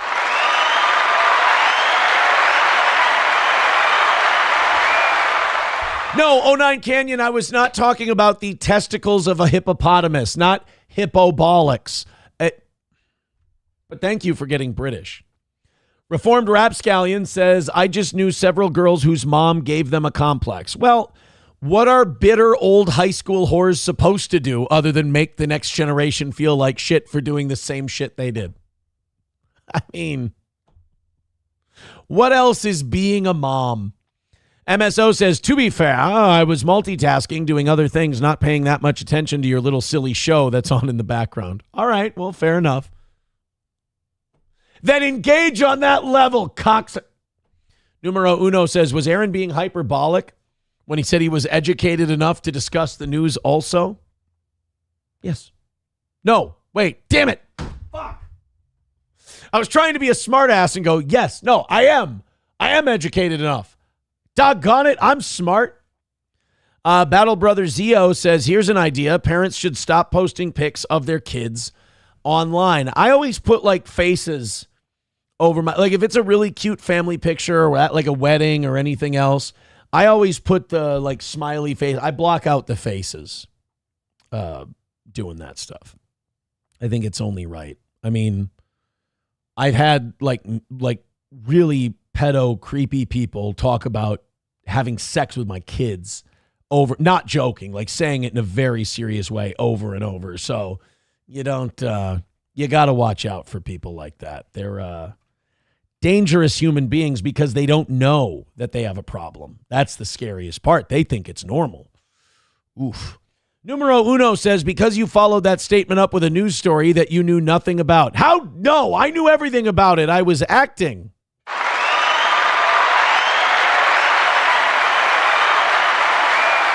I'm an actor. MSO says, I thought you blocked out their faces because they were ugly. And that's it's not why. That's not why. And you know that. All right. Sam Show says, then what's the point of uploading family photos? Just send them to each other the old-fashioned way. Put them in a binder like an old grandma. Well, now you're kind of making my point about the internet, how it's kind of useless, right? Little bit. You Need Me More with $5 says, this is in addition to the membership I gifted and the $1 comment I put in the chat. You're welcome. Oh, you gifted a membership and I missed it today? Oh, my goodness. I'm so sorry. I'm going to go look for it. Zigzag with $1. Yeah, old man down the road died in hospital pole barn and his Rottweilers ate him. Well, I mean, in fairness, a Rottweiler will eat you while you're alive. So, I don't know. I don't know if we can count that one. Oh, yeah, there we go. You Need Me More with a gifted membership. Thank you so much. I did miss it. I did. So now that means that we are now 73 memberships away from 700. We are officially at our all-time record all over again. And now we are 140 into Monday morning's goal. Thank you guys very much. All right. I have started a conversation in the chat about photos and everything else. And God damn it, that's why I'm here. Let's do this one real quick because this is like kind of Jewish stuff, and we've stayed away from a lot of Jewish stuff today, and I always feel better. Plus, Carolyn Levitt finally addressed med beds yesterday in front of the press, and I'm sure my uncle is on cloud fucking 9 this week because not only did Donald Trump post an AI video about med beds, which my uncle has been talking endlessly about, saying they have med beds, the elites, the wealthy, the black hats, the Democrats, they've got these med beds. Trump wants to get these med beds out to everyone because we can live to like 175, 200 years old. And if you have these med beds, it can cure any affliction. Trump wants to give them to the people. Okay, interesting. And you kind of like, all right, that's a conspiracy theory. That's wild. Well, then this week, Donald Trump is talking about fucking med beds. People call him a crazy conspiracy theorist. He deletes the AI video. Yesterday, Carolyn Levitt is on TV at the White House talking about med beds. If I don't know if at his older age, my uncle is much on dancing. He's kind of a bigger guy. But if he is at all dancing inclined, he was dancing this week about the med beds. but first this, FBI Director Kash Patel, this guy. Rest now, brother. We have the watch, and I'll see you in Valhalla. And he is on the watch because the FBI has now cut ties with the Anti-Defamation League, the ADL, the Everything is Anti-Semitic organization. Bapa Shab, Sam Show, I'm sure they have heard about this already, and they are thrilled. So what happened was the Anti-Defamation League, the ADL, it was found out that Turning Point USA was on their extremist list or their anti-Semitic hate group, which is weird because Turning Point USA, I mean, up until nearly the end of his life, Charlie Kirk sucked so much Israel dick, you'd think they were dating. It was only at the end, the last 6 months or so, that Charlie Kirk saw Israel for what they are and started criticizing them. And not even that harshly. That's the most unfair thing. If anyone had Charlie Kirk killed, it's so unfair because dude was such a loyal soldier for that cause. Remember when he got the administration's back on Epstein? And he rubber stamped everything Netanyahu did up until like a few months ago. And so like if they did have something to do with killing Charlie Kirk, it's like, God, you guys are fucking way more evil than we thought. This guy was loyal to you, man. He did shit that made his own audience angry with him because they thought he was full of shit because he wanted to make you happy. It would be gross. Well, Kash Patel said the era of the FBI and ADL working together is over, saying James Comey disgraced the FBI by writing love letters to the ADL and embedding agents with an extreme group functioning like a terrorist organization and the disgraceful operation that ran spying on Americans. That was not law enforcement. It was activism dressed up as counterterrorism, and it puts Americans in danger. Holy shit. I didn't know that America was allowed to go after the ADL. I mean, what's next? AIPAC criticism? All right, look, I'm not going to get crazy. So the ADL, the whole thing that started this was that the ADL had this list of extremists. It was the ADL glossary of extremism. And they had words and organizations and people that they thought were hateful. So what they did was they kept a glossary. And in that glossary was Charlie Kirk and Turning Point USA. They thought they were hateful. They thought they were extremists. So the ADL tried to get rid of that glossary of extremism after they were catching criticism about the Charlie Kirk thing. Turns out that it was too late. The Trump administration and Kash Patel already heard about it, and they cut ties with the ADL. So now the ADL loses its connection to the FBI. And you know what? I'm really interested to see if with the ADL not working with the FBI, I wonder if we see a lot less of these busts of like Patriot Front, all of these different extremist organizations, you know, where the guys are wearing balaclavas and they arrest them and they're all wearing khakis and they're totally not federal agents. I wonder if without the ADL, we're going to see a lot less of those busts. I'd put money on it. I would. But so now they took the glossary of extremism down and they still lost their in with the government. I got to tell you, the ADL has been a bully group for a long time. To me, this is hilarious. This is justice. I think this is great. It's 09 Canyon says, same with my ass. It's why I'll never make the big kiki butthole money. I don't know what that means. Reformed Rapscallion. They're talking about something else. I thought they were talking about feds at protests. I jumped in at the wrong time. Mr. Beat says, shit that's not real. I got my MedBed card in the mail yesterday. Oh, shit. MedBeds are back. We're ready to go. Albania says the MedBeds are a Q thing. There are some things about my uncle's kind of like real raw news beliefs that are kind of Q-y. Like JFK Jr. is a big part of some of the stuff my uncle's big on and says JFK Jr.'s coming back. I think that's a Q thing, isn't it? Those Q people, man. You got to give the Q people this. They keep themselves entertained at least. White Snake says enhanced external counterpulsation. These are the first MedBeds. The billionaire dude who owns 5 Hour Energy invested in them. Wait a minute. 5 Hour Energy, EECD. Oh, it sent me to a thing about 5 Hour Energy and erectile dysfunction. Oh, EECP. Okay. Not going to get in trouble for typing that, am I? Here we go. ECP and the 5 Hour Energy drink. External counterpulsation. Holy shit, you're right. The creator of the 5 Hour Energy drink, Manoj Bhargava, is currently making strides in the global health crisis with his latest project, Renew ECP. This innovative treatment combines immunotherapy and external counterpulsation, which targets ailments like cancer, diabetes, and heart disease. Holy fuck, dude, you were right. Renew ECP is designed to improve the patient's overall health by boosting their immune system while also working to restore their existing health conditions. The treatment involves the use of specialized equipment that triggers the immune system of the patient to fight against cancerous cells, bacteria, and viruses. It's fucking medbeds. External counterpulsation is used as part of this treatment to stimulate the blood flow, distributing oxygen and nutrients throughout the body more efficiently.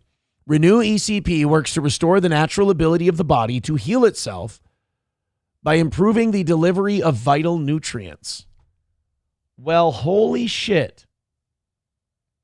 What makes Renew ECP unique is the fact that it is non-invasive, has no side effects, and does not impact the quality of life of the patient. Moreover, the treatment is not limited by age, gender, or medical condition. Wow.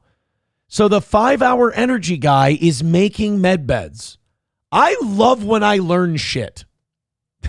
I know, you know what? Fucking numero uno is going to rip me apart for that statement. Out of context, that sounds like I'm a retarded guy who just learned how to read. I love when you guys send me shit and I think it's bullshit and I read up and I'm like, but then I get worried. So I get excited that I know that now, but I also go, now, wait a minute, this sounds really fucking important. Why aren't I hearing about this? And then I realize that on YouTube, on TV, on Hulu Live, every commercial break has drug companies and prescription drugs on them. So maybe that's why we're not hearing about the ECP 5-Hour Energy med beds. And I mean, if you want to slap 5-Hour Energy advertisements on the med beds, fucking go for it. More power to you. Holy shit. I did not know. Oh, conditioner on my D. Thank you very much for being here. I'm glad that guy became a fan of the show. It's okay that he splits. It's okay that he splits time. You got to be loyal to both your favorites.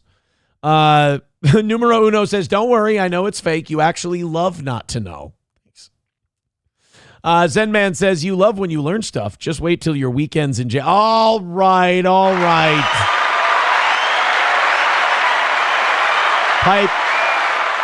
Pipe down. Infernal Machine says the Southern Poverty Law Center is next. Does our government work with the SPLC? I hope not, because those guys are crazier than the ADL. Does the government work with the SPLC? While the Southern Poverty Law Center is a private, non-governmental organization, certain government agencies have historically used its information, though this practice has become controversial, and the SPLC has also publicly opposed some government actions. The relationship is a point of contention among lawmakers and civil rights groups. All right. In 2023, Senators Chuck Grassley and James Lankford demanded that the FBI stop using the SPLC as a source. Yeah, the SPLC is very biased, and if you're moderately right of center, they think you're hateful and a problem. So like I said, I think the SPLC is I think it's a bigger problem than the ADL. That I don't know if that makes me more or less popular. Knobs Dog says, heading to Daywave. You absolutely should, because I think at our peak today, we were at 667 at our peak today. And I think Daywave peaks out in the 100s or so. So absolutely go help him out. He's not a bad guy. Joey Caravello with $2 says Maurice Dees, founder of the SPLC, was removed from it due to sexism, racism, and sexual harassment of black women. He's a white man. Shit. I love that Joey Caravello can be like, one time I fucked Lucille Ball in the ass and went with her pussy lips. And then like the next time he can send in $2 and be like, factually speaking, Maurice Dees was ousted at the SPLC for sexual harassment. That's what I like about Joey Caravello. You never know what the fucker's going to do next. You know what? This place is home for him. It's perfect. And then, of course, you've got people who also love this show. Abel Graham, all he can do is say, Maurice D's nuts. That's,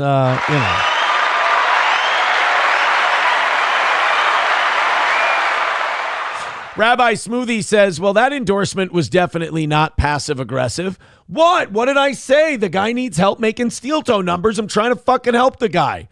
Fuck me running. Numero Uno says, the last time Aaron read a book was the last time he was in jail.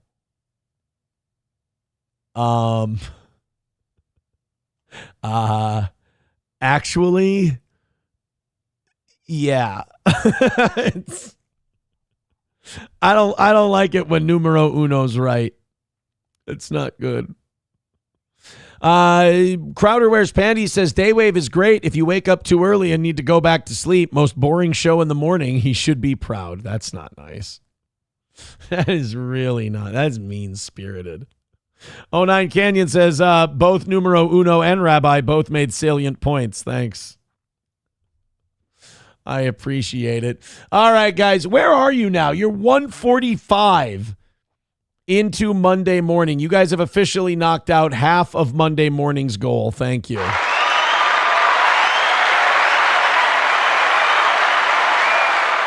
Root says, they say if you don't finish a book in jail, you're bound to go back. Oh, shit, really? All right. Well, I'm taking that shit to heart, my friend. Taking that shit to heart. So anyway, Carolyn Levitt was on about med beds yesterday. And if we end this Trump administration with no Epstein files being released, I'm going to be annoyed. But if we end the Trump administration and we get med beds and we get Michael Jackson is still alive, I'm not going to say it's a wash, but it's going to be pretty fucking wild. Let's see what Carolyn Levitt had to say, because this all kind of stems from Trump having this AI video made about med beds and it being reported on by the news, and then he deleted it. Let's see what Carolyn Levitt has to say. Please defend med beds. Sure. First thing, I want to ask about this video that the president posted the other day. It was an AI deepfake of himself talking about something called med beds. What was he trying to communicate? By the way, this is what's gross about our mainstream media. Even if you think it's complete and total bullshit, right? Even if you think med beds are the dumbest thing you've ever heard, you should at least know what they are. You should at least know the concept behind them. So either this guy is uninformed on this whole conspiracy theory thing, or he knows about it and he's playing dumb, which I think is even shittier. The public there, and why did he delete it? I think the president saw the video and posted it, and then took it down. And he has the right to do that. It's his social media. He's Right. We got that part, Toots, but why? Incredibly transparent, as you all know. You hear from him directly on social media. He likes to share memes. He likes to share. I thought transparent was when the guy got pregnant. I guess I was wrong. Videos. He likes to repost things that he sees other people post on social media as well, and I think it's quite refreshing that we have a president who is so open and honest directly himself. Many a times on Truth, you are hearing directly from the president of the United States.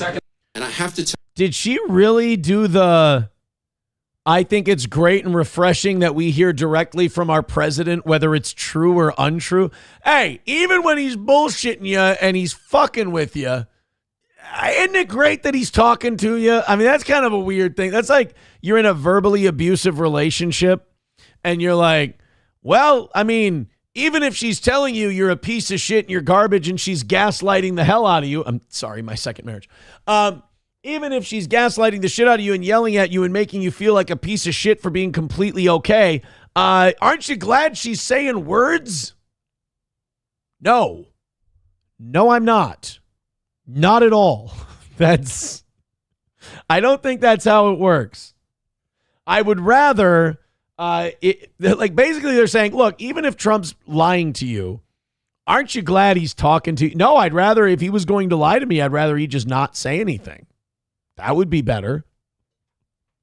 Approachable says that's so dumb when they go to a press conference and ask a question that's easily Googleable.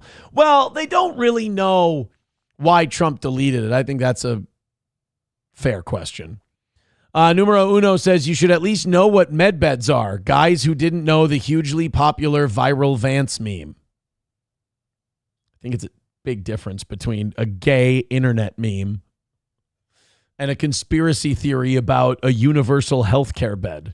I think, but please don't let us get in the way of the memes, my friend.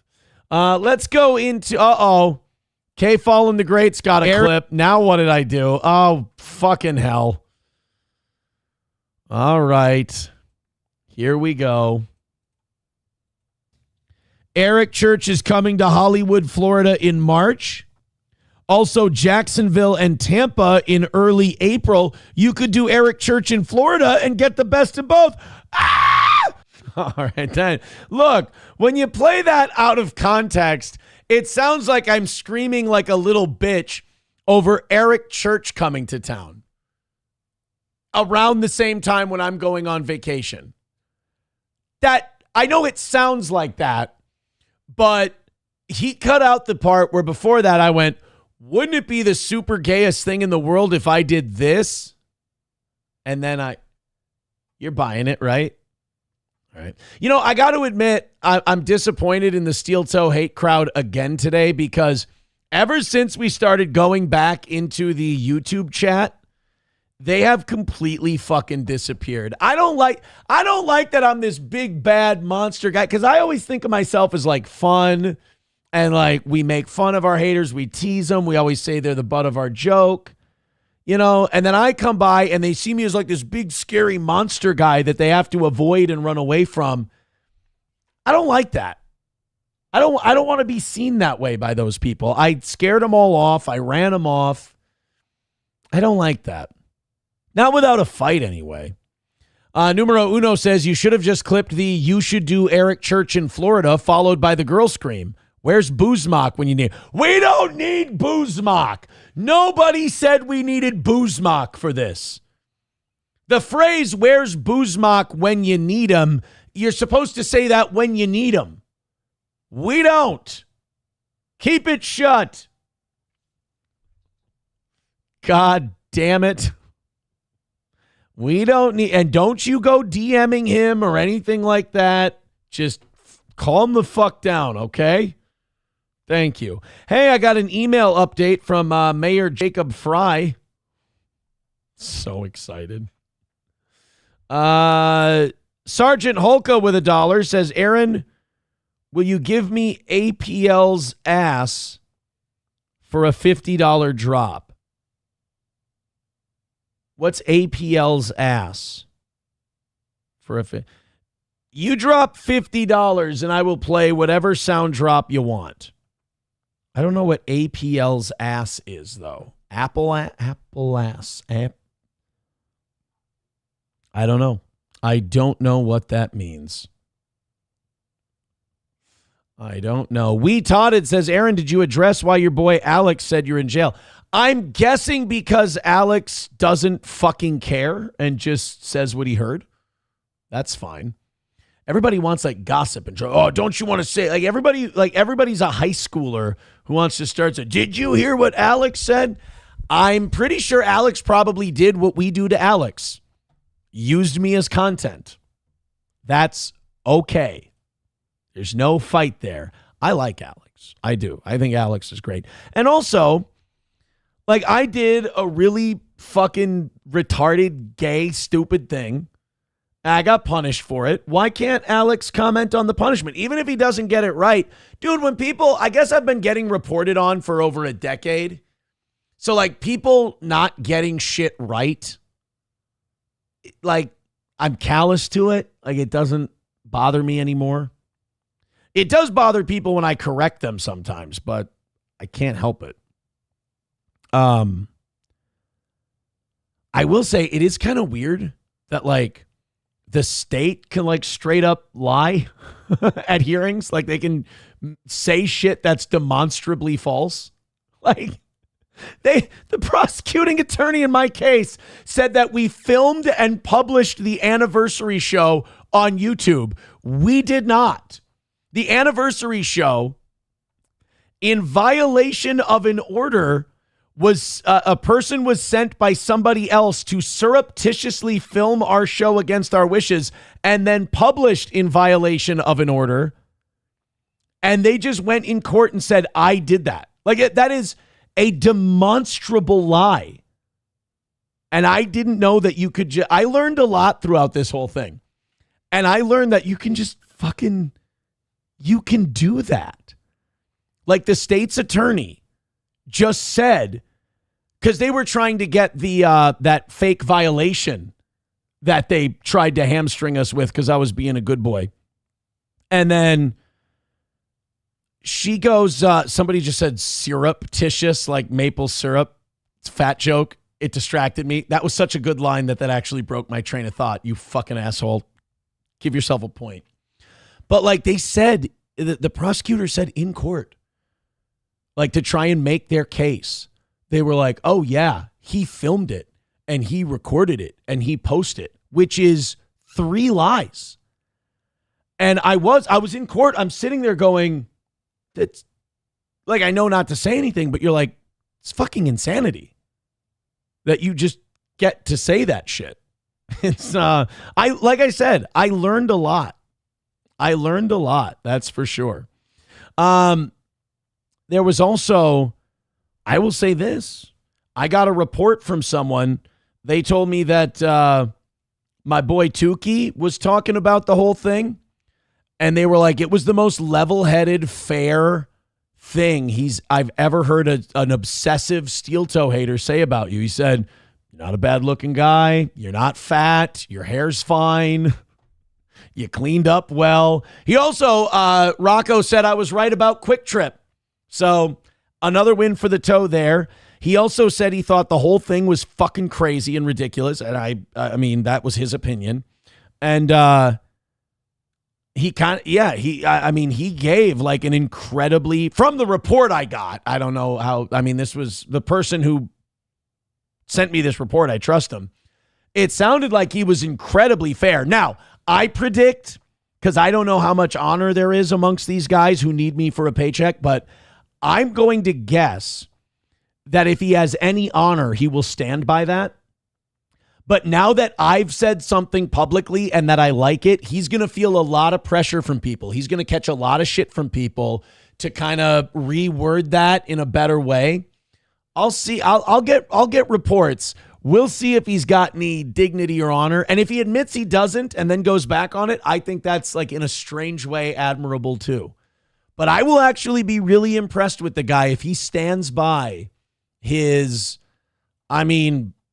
borderline. For a steel toe hater, it's complimentary shit about the toe.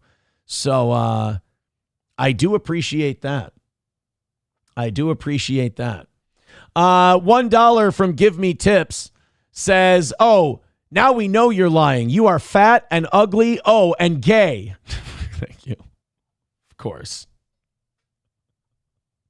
Numero uno says, okay, now hold on a second. Tukey said you're not fat, but it's relative because he's much fatter. That's true. He is a really big fat guy.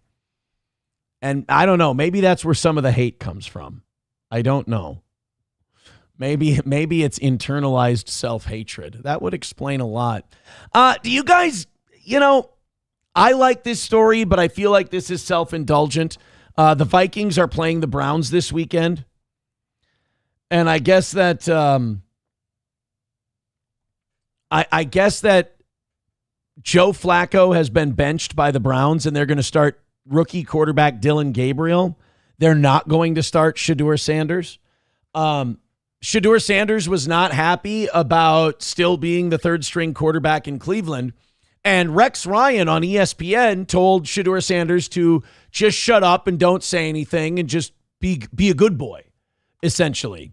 So yesterday, Shedeur Sanders, well, first we'll play the week ago one where Shedeur Sanders was running his mouth a little bit. So then yesterday or 2 days ago, they talked to him after Rex Ryan on ESPN said he should shut the fuck up. And he basically did a sign language interview. You tell me if this is funny or if this is him being an absolute fucking dick. Here's the original 2 clips that got him in trouble with ESPN originally. that's not nothing, in my place to answer. That's nothing I can't answer, not answer, but I know for sure I'm not. I know if you see the quarterback play in the league right now, I know I'm capable of doing better than that. Now, first of all, I don't think your quarterback should talk like a fucking dipshit, so I wouldn't start him. But number two,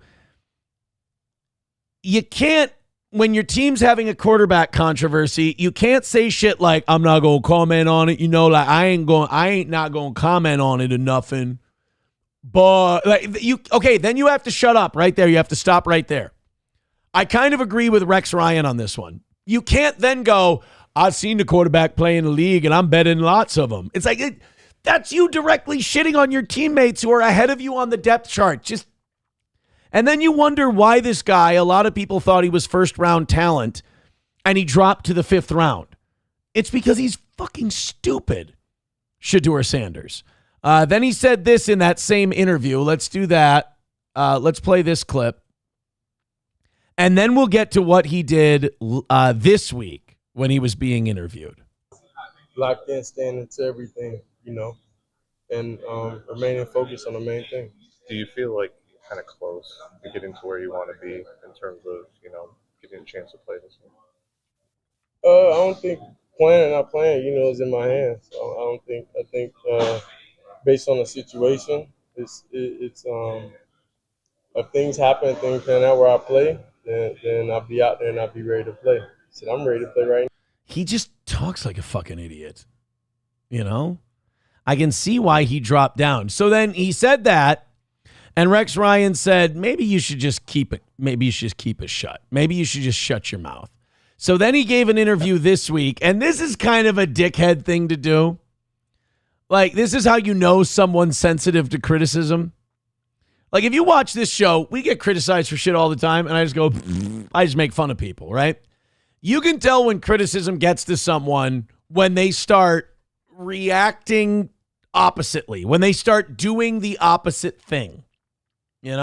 Like, to me, it's going to take much more than a couple of stalker creeps and a club-footed guy married to his mom who's incredibly insecure to get me to change the way I do a show. I mean, if I'm doing a show and grabbing tens of thousands of people watching my show, and you can only do a show watching me do a show, I really think I'm not the one who needs to change things.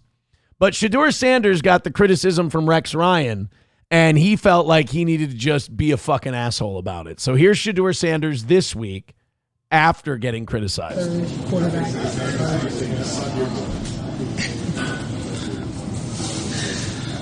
Vocally, anything to say? I guess it's not. Now, if you're wondering, Aaron, is like the mic not working? No, he's lip syncing an interview. He's pantomiming everything because people were telling him he needs to keep his mouth shut. Now, let me ask you something. If you're looking for a quarterback to lead your team and he responds this way to criticism, does that really seem like the kind of maturity you need out of a leader? And that there might be a reason that Dylan Gabriel is starting instead of you? That's one more. What do you think you have to show?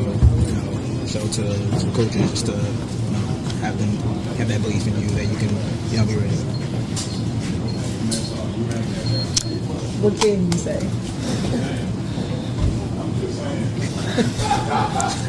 How much has Joe been important to both you and Dylan in terms of your guys' development to this point? Oh, what a fucking prick. This is what I mean. Like, if you're going to be a distraction like this and you're going to be a smug cunt and an asshole, like, you don't then get to wonder, you don't then get to wonder, like, why aren't I starting? Why don't I get to start? Mr. Pay Pallington becoming a member for 2 months. Oh, no, you're putting this on a T form. I don't want to do this. I don't want to mock an old boomer. He says, Kumia says you don't do a show. Is he a fair judge? I mean, maybe. Perhaps I should start yelling about black people more. That might... You got to win hearts and minds, I guess. See, that was just a joke. I'm only here to have fun. I'm not here to hurt feelings. But I mean, I could yell about racial crime statistics for a few hours and then coast off my previous accomplishments. Should I do that? Trump is always so fucking good all the time. He's awesome. Home run, Jefferson. Go to break. All right, now you're being a dick. Knock it off. All right, let's continue on.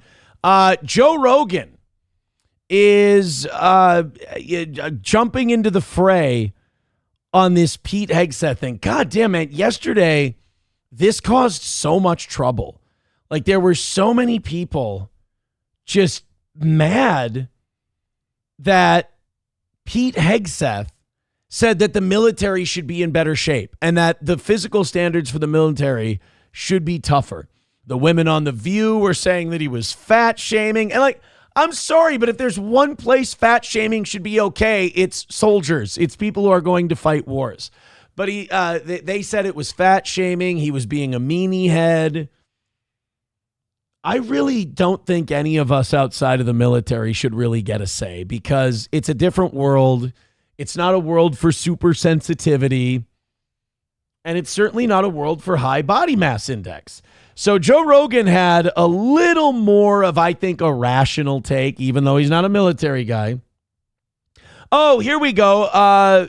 Sergeant Hulka with $1 says, Anna Paulina Luna, you used to do it. Yes, I will play you a Anna Paulina Luna ass shake video if you throw $50 at the toe. I mean, why wouldn't I? What a fucking dick I would be if I didn't do that for you, my friend. So yes, with $50, you will get an Anna Paulina Luna ass shake video.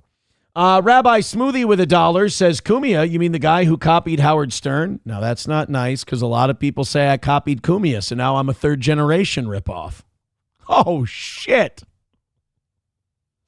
Roots Calhoun says, Cumia was banging trannies? I thought it was just young girls. Don't ask him about Sue Lightning. Just don't. Don't ask him about Sue Lightning. I mean, I guess I'm not a total Cumia ripoff. I mean, I never strangled a woman and bit her, so while losing my gun because I was too fucked up. I've never done that. I've never been in my 40s and 50s and taken a 17-year-old to prom. I mean, that's kind of a win, right?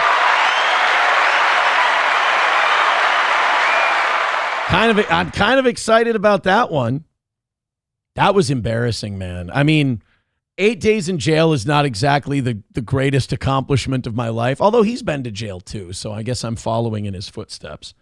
But having your ex-girlfriend go on a podcast and say, yeah, he's definitely banging that tranny because she's taking pictures in his bathroom. Ooh. And I don't know why he didn't just own that. I don't know why Cumia didn't just own, like, so you fucked a trans chick. Like, you're an old boomer guy. There were no trans people when you were a kid or anything, or at least it wasn't like publicized. You got curious. You found one that you thought had nice tits and a weird, like, kind of weird retard bangs kind of a thing going on. So you fucked her. Big deal. Who gives a shit if you fuck? Like, it didn't stop me from being a fan of his. Why not? Like, I didn't fuck her, nor would I. I mean, it's fucking disgusting and degenerate, but like, if you did, it's okay. I mean, what's more embarrassing? Fucking a 17-year-old when you're a grown man or fucking a trans person? I don't know. Or being Opie's sidekick. Like, I don't know which one's more embarrassing. You know, I guess with the trans person, you can have sword fights. I mean, you know, everybody needs slumber party games. I don't know. Just no more biting, okay? Biting is... I mean, that's a savage act. I mean, honestly, that's something black people would do on public transportation, Anthony. All right, let's continue on. I don't like this. This feels gross. I see a lot of LOLs and I see a lot of people in the chat laughing at this. I feel disgusting doing this. Crowder Wears Panties says, are we talking about Alex Stein fucking Marjorie Taylor Greene? I hope Alex fucked Marjorie Taylor Greene. I am pro Alex on that one. I don't know if he did or not, but if Alex Stein fucked Marjorie Taylor Greene, that's a win That's a win for the pimp on a blimp. I don't think people should be hating on him for that. You know how hard it is to fuck a congresswoman? I mean, honestly, unless they're taking AIPAC money, they don't open their holes for just anybody. So I think if Alex Stein fucked Marjorie Taylor Greene and he didn't have to give her a campaign contribution, just the tip, I'm pro Alex on that one. Joey Caravello says Alex didn't fuck Marjorie Taylor Greene. She would never let a Jew fuck her. Yeah, but Alex is like a passable Jew. You know, he doesn't. Alex, I'm done. Okay. Brian says Stein banged Kate Meany at Chrissy's wedding. I don't know if that happened either. That story's been out there that he fucked Kate Meany in the butt or whatever. I'm willing to press X to doubt on that one. But again, I'm not against Alex if he did that. Kate Meany was not an unattractive woman. She wasn't, like a trans person or a teenager. She's a grown woman. And if Alex wanted to have sex with her, Alex can have sex with her. I don't get that. I don't understand it. $1 from Numero Uno says, Cumia didn't copy Stern. How dare you? Did Stern groom teens? Has he ever been in the chat of one of his old interns' live streams, drunkenly lobbing insults at them? Cumia's an innovator. Yeah, Stern didn't rip any of that shit off. Didn't Anthony also buy a teenager shit off her Amazon wish list and then it turned out to be a dude? Or he got catfished by somebody. I think he bought like a teenage girl shit off her Amazon wish list, and then he got catfished by someone called Self-Cutting Girl, and it turned out to be a dude. I actually feel for him on that one. That sucks. That really does suck. Joey Caravello with $2 says, apparently Stuttering John got to tongue punch Kate Meany's hiney hole, just like father, like daughter, I suppose. Oh, Kevin Meany. That's not nice. Kevin Meany is not alive to defend himself. Numero Uno says, yes, he did buy her stuff off her Amazon wish list. That's the grooming. Yeah, that's fucked up. What is it like? People with questionable histories regarding like teenagers or people under 18 always develop this dislike of steel toe. I don't know, Numero. I feel like I'm supposed to take that as a compliment. That people with those kind of tastes are like, they're like, oh, I steel toe, I fucking hate that guy, filthy e-bagger, blah, blah, blah. It's like, I don't know, dude.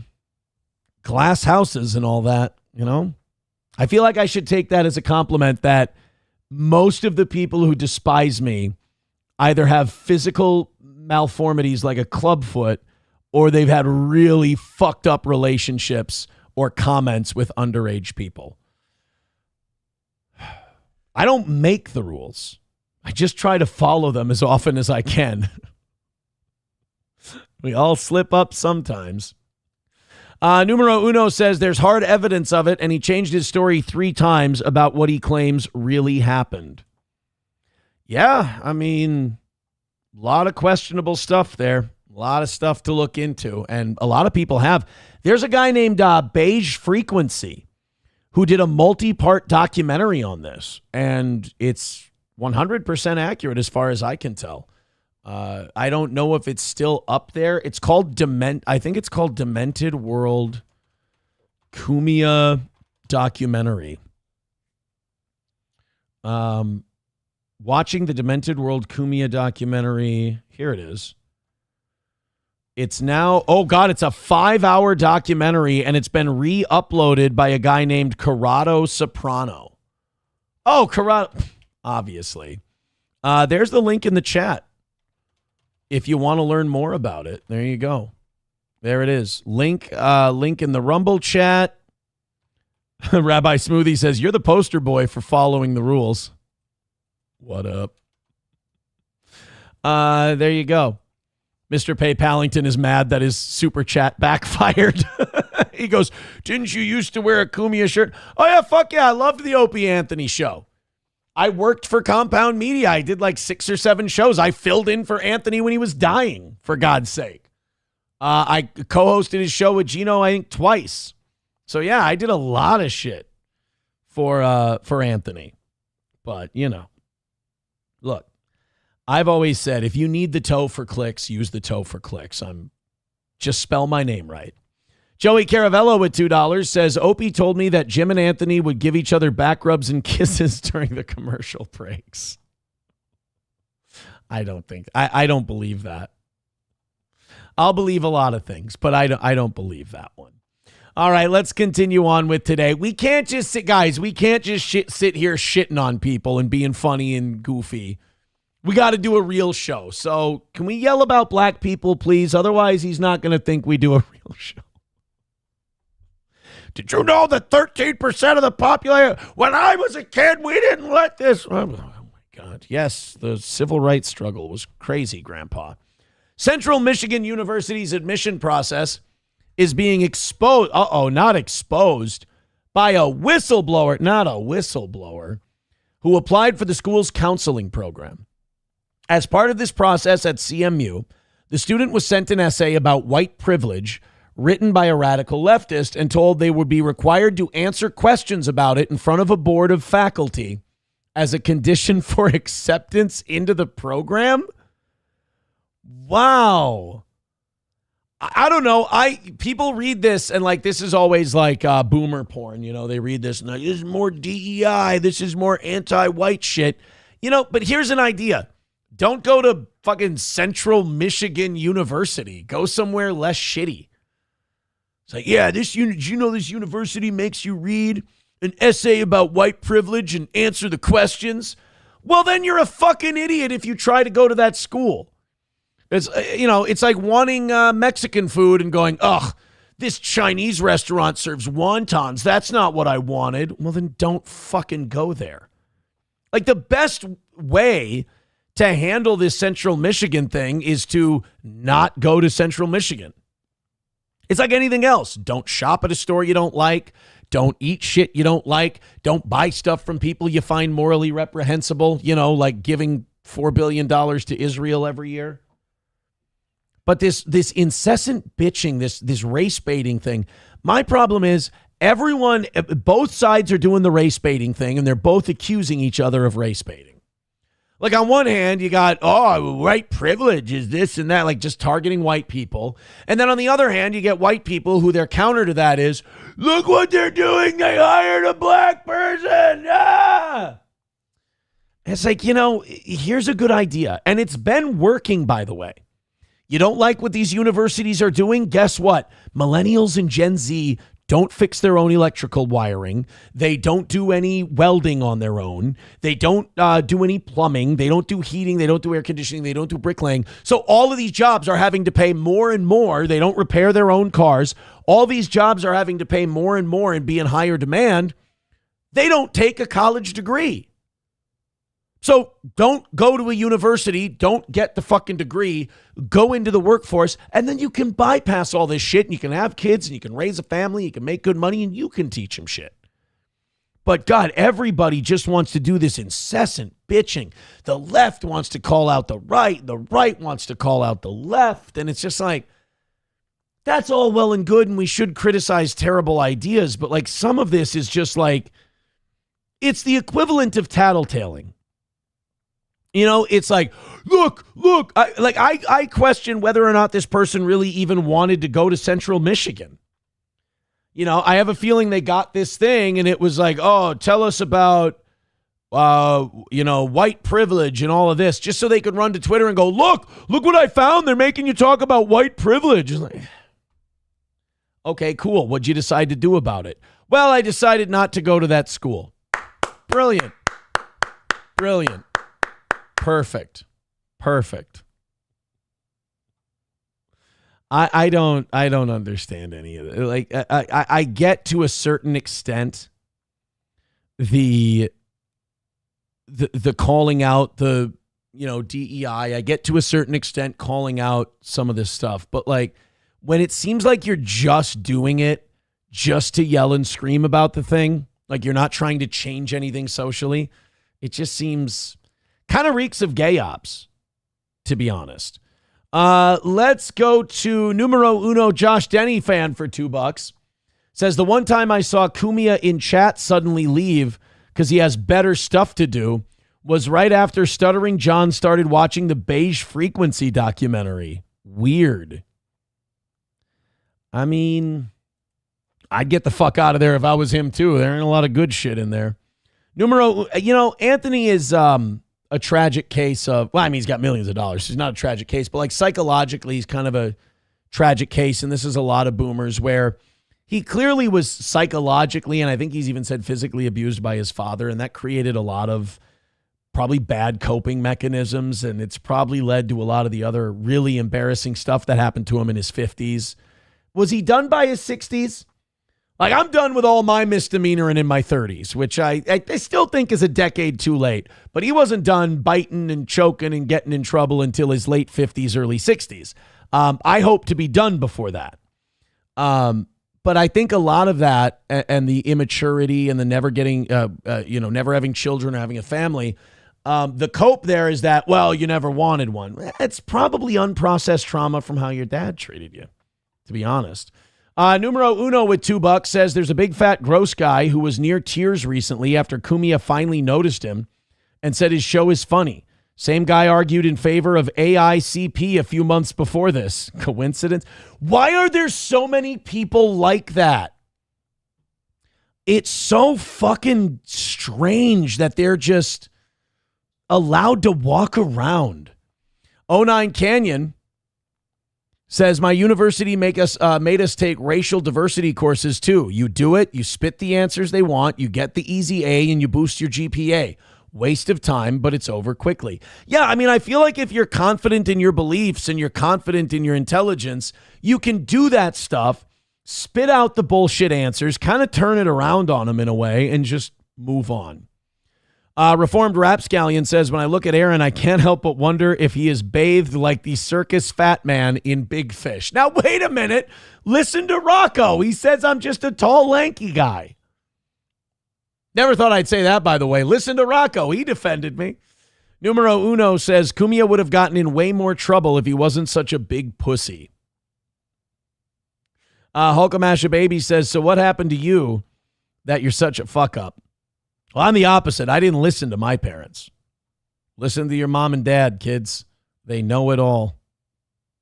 Also, I made the bad judgment of the second I saw, my second marriage was probably my biggest mistake. But once I saw clear red flags and everyone was pointing them out, telling everyone else they're wrong, was probably, like I said, I didn't listen. That's my biggest problem. Boys and girls. 09 Canyon says, I don't think Rocco knows what lanky means. I mean, he is a big, dumb, fat wop, but I mean, sun shines on a dog's ass every now and again. All right, let's do this Rogan thing. Joe Rogan was talking about Pete Hegseth in his comments about the military needing less gender identity and needing more, strong physical standards. And I don't know, the bare minimum of like asking a soldier to be able to do a pull-up doesn't seem unreasonable or fascistic. This is Joe commenting on it in his most recent episode of the Rogan thing. Oh, by the way, since I watched that elephant graveyard thing on Joe Rogan, a lot of I wouldn't even call it anti-Joe Rogan stuff, but like a lot of stuff critical of Joe Rogan pops up in my YouTube feed. It's interesting stuff to watch. I'll say that. Watch it with an open mind. It's I don't dislike Joe. I actually like Joe Rogan, but how do you say this? It's and I know Numero Uno has a lot more. He's a lot more hard in the paint on his criticism than I am. Joe, I think, cultivated an audience who you don't have to go very far intellectually to make them think you're deep. I'm not saying Joe's a dumb guy.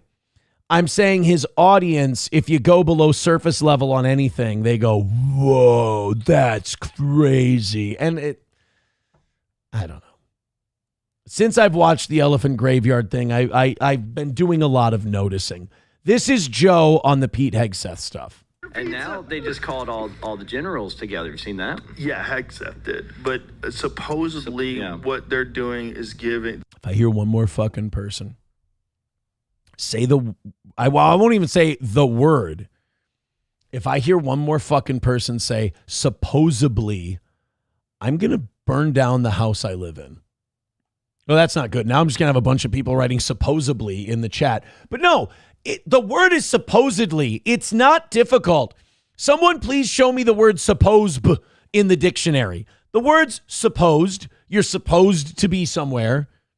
I don't know where the fuck people got supposedly. Supposedly, what? Oh, he did say supposedly. It's bad audio. My point still stands on anyone who says supposedly, though. Finish them. They're doing is they want to get all the generals together and give them some sort of a moral and ethical mandate. Yeah. Like Oh, preparedness. that's a mandate. This That is what sounds. we want the military to be. A mandate? Is Kumia dating again? No more beards and stuff. No more Keep fucking it, politics tighten it back up. and no more identity politics and bullshit. The most important thing is be ready. Yeah. Be ready. Yes, Have the I mean best, that- most capable military that's humanly possible, given the resources that we have today. This is what our goal is. This is where our job is. The goal. Hey, you got to hit the goal. Got to hit the goal. Got to hit the goal.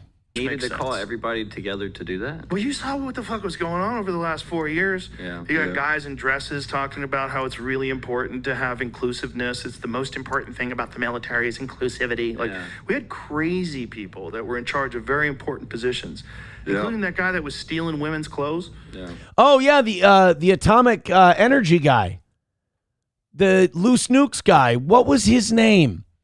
Remember the guy who was cross-dressing and going to the airport and stealing women's dresses? He looked like Matt Damon with AIDS. What the fuck was that guy's name? Oh, he was like the poster boy for like really dumb decisions that the Biden administration made with appointments. It was like, was it Steven something? It's always Steven. No, it was not Faggy McFaggerson. I don't think that's a name, Jim Sharkey. Victor Vic says his name was Sam Hyde. It was not Sam Hyde. How dare you? Reformed Rapscallion says Rogan has changed. I don't know if it's natural or if he's being pressured. Now, Numero Uno claims that Rogan hasn't changed. For like a decade, he thought you didn't go to the moon. Rogan has always been a retard. Sam Brinton, thank you, Jim Sharkey.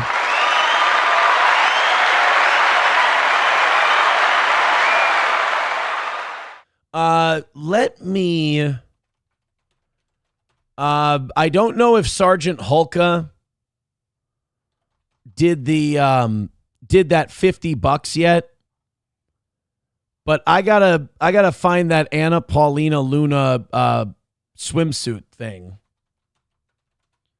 so that I can play that for him, because he wanted me to play the Anna Paulina swimsuit drop if he put in $50. Why can't I find the fucking thing? If somebody finds it, go ahead and oh, you know what? Twitter probably has it. I was gonna say go ahead and throw it in the chat, but I think we can pick it up right here. Anna Paulina Luna swimsuit. So the swimsuit issue. Here she is. Here you go. Shouldn't be giving it to him for free, but I haven't checked yet. Maybe he's thrown in the 50. Here you go, Sergeant Hulka. Here's your Anna Paulina Luna for the day.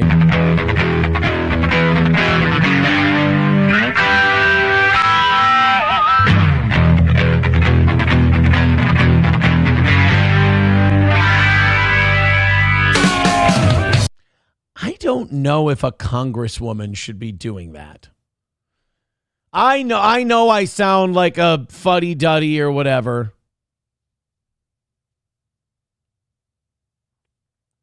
I will say that it's fine if you think that's hot. It's fine if you think she's attractive. She is. But at the same time, I don't know if I want my congressperson like being this close from having her pussy lips out on camera. I don't know. Chips and Diff says it's only okay if they're cute. Zenman says, wasn't she a stripper? I don't think so. I don't think she was a stripper. Reformed Rapscallion says, I'd like to see more before passing judgment. Sam Show says, you think AOC is attractive, though. You ever see that dancing video she did in college? If you don't think that way, if you were in college at the same time as AOC and she wanted you to come over, you're saying you would have said no? You fucking liar. I'd listen to her talk about Karl Marx and the Communist Manifesto and the rights of the worker and all that horse shit. And I'd go, yep. Yeah. God, you're so smart. You're just really, you're deeper than most girls. I just know what kind of douche I was at 19. That's all. Sam Show says, yes, I would have said no. All right, fine. Fine, then I'm wrong. Supposedly, somebody found it in the dictionary. Bullshit. As may be assumed, imagined, or supposed. That doesn't make any sense. In our modern and supposedly transparent era, the government's motives for war have come into question. This is not, no, is supposedly a word. Yes, it is a real word, though it is often confused with supposedly. Supposedly describes something as being capable of being supposed or imagined, while supposedly means allegedly. That's what I mean. So, like, when people say supposedly, they mean supposedly. That's what annoys me, is they're mispronounced. Because what they mean is, like, allegedly, supposedly, this is what he did. God damn it. I really wish that wasn't a word. That really makes me look like a fucking retard. Sergeant Holka says, well, I guess Venmo thinks there's too many transactions. Stand by on this. Oh, no, he sent me too many $1 Venmos. This person writes in, I would give fucking the stupid out of AOC a try. Well, I guess there you go. Jelly for the Smelly says, I stopped misdemeanoring in my 30s too. Yay. All right. So Rogan defending the Hegseth thing. I don't know how you can't defend the Hegseth thing. Like, it's so easy. It's the way our military used to be. Like, that's the weirdest thing about, like, being conservative now. If you actually try to be conservative, it's you get yelled at sometimes by people who claim to be conservative. Conservative means preserving or going back to an old way of doing things. I don't know what's more conservative than what Pete Hegseth is trying to do with the military. I did see this story, and I just wanted to shout this out real quick. It's from Virginia. We're not going to go deep into it, but there's, I guess, student groups, and these are happening around the country, that are forming to warn about the dangers of vaping. I think this is a good thing because, like, kids have always smoked and, underage and all that stuff, and they've known smoking is bad for them, and they still do it anyway. But, like, kids are vaping a lot now. Like, vaping is huge amongst kids. The problem is when kids, like my age, when you were in high school and people would be smokers, they knew that the smoking would kill them. They knew it was bad for them. There's a lot of kids who are vaping now, and they think it's a healthy alternative to cigarettes. Guys, it's fucking not. All right? Yeah, you may not have all the additives and shit that cigarettes do, but you're breathing hot vapor into your lungs. That's really bad for your lungs. Like, hot vapor mixed with chemicals and all kinds of shit. Like, what do you think makes it smell like blueberry pie? You think they just shoved the blueberry pie in there and just put it in a blender and mixed it into vape juice? You're breathing all that shit into your lungs. It's not good for you. It's not good. But people are like, oh, it's a healthy alternative to cigarette. Guys, it's not. I mean, I don't know how prevalent that whole popcorn lung thing is, but it is a thing. I mean, it is an issue that happens with vaping. So it is nice that kids are kids, look, if they're going to vape, they're going to vape. Just like if they're going to smoke, they're going to smoke. But I don't want kids doing the double whammy of, like, going out and vaping and then thinking, it's totally fine. It's retarded. It's a dumb fucking thing to do. But being a teenager and being in your 20s, that's where you do most really dumb, stupid shit. 09 Canyon says, at least with cigarettes, you would get caught and have to sneak it.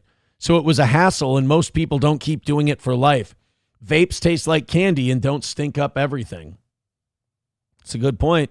Potato Head Case says, popcorn lung happens from unclean crap. Okay. Brian says, pure THC vape isn't bad. It's the flavored shit that is bad. Well, I mean, vaping THC is not good for you. Joey Caravello with $2 says, would you bang Tori Spelling? My brother Perry knew her. Oh, Perry Caravello. Tori Spelling always had like a weird horse face to me. Not my cup of tea. Professor Tie-Dye says, breaking news. All right. We're going to go check that one out. Oh, God, I just saw it. A lot of people have something to say on vaping, though, so let's keep up with that real quick. Phantom X say, don't say kids. Some 19-year-old chick kept vaping on our date, and I had to dip out. Shit's gay. Sucking on their cart and holding onto it with gorilla grip. Yeah, it's actually more annoying than someone who won't let go of their phone. Reformed Rapscallion says, I ate lead paint chips like a man. Attaboy. Way to keep America going. Root says, I have a cigarette machine, buy pound bags and tubes and roll my own. That's actually, I know people probably have differing opinions on that. I think that's cool. Whenever I go to the tobacco shop to get a cigar, I'll always see like the bags of tobacco and I'll see the pipes and I'm like, I want to smoke a pipe. And I'll have to remind myself, oh, wait, I fucking hate nicotine. I've never smoked a cigarette in my life. Never had a drag of a cigarette even. Jumped right to cigars. And, but every time I see that, it reminds me of like Big League Chew. I mean, and that's probably what the marketing was there for, to get you hooked. But like, I see the bags of tobacco, I see the pipes. I'm like, I just like to pack like an old timey pipe and just sit on the show and, you know, deep dive into a 2-hour documentary and smoke a pipe while I've got a robe and slippers on. I really can make anything the gayest thing in the world, can't I? Jesus. Let's continue on. Jim Sharkey says, you can join Gino for a cigar. Oh, wait, disregard. You will have plenty of time for pipe smoking in jail. Hey, wait a minute. I don't think that's what they meant. Oh, my God.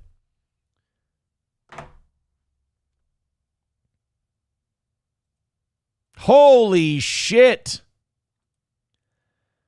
Ladies and gentlemen, boys and girls, I have to say thank you very much to Sergeant Holka with $250 to the toe. He wants his Anna Paulina Luna. I'm going to take my fat, goofy ass off the screen so he can have the whole thing.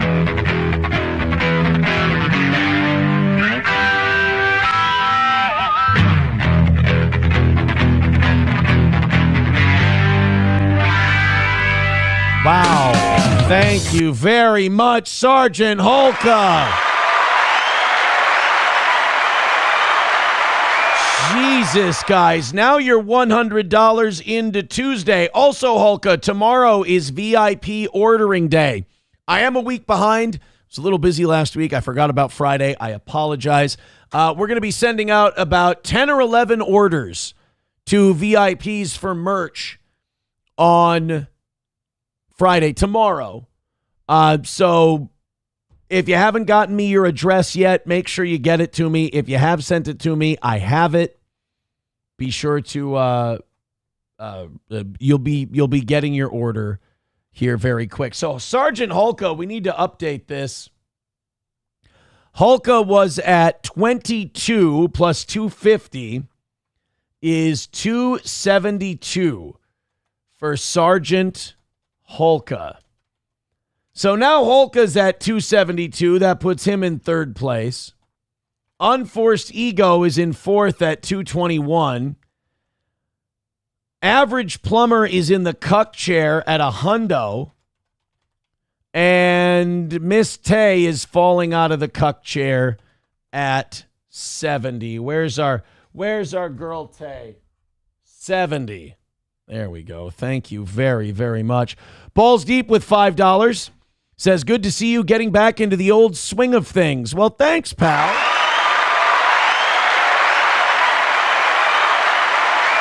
Holy shit. Now we don't have a goal until Tuesday. We don't have an evening goal until a week from next Monday.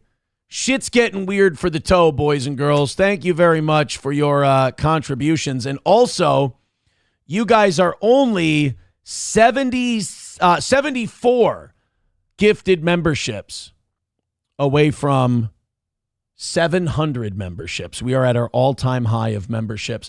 Kyler says the support for this show is amazing. Thanks, Hulka. Green lights for Hulka. Yes, green light. Every time we get a new VIP, I think we got to go with the green light.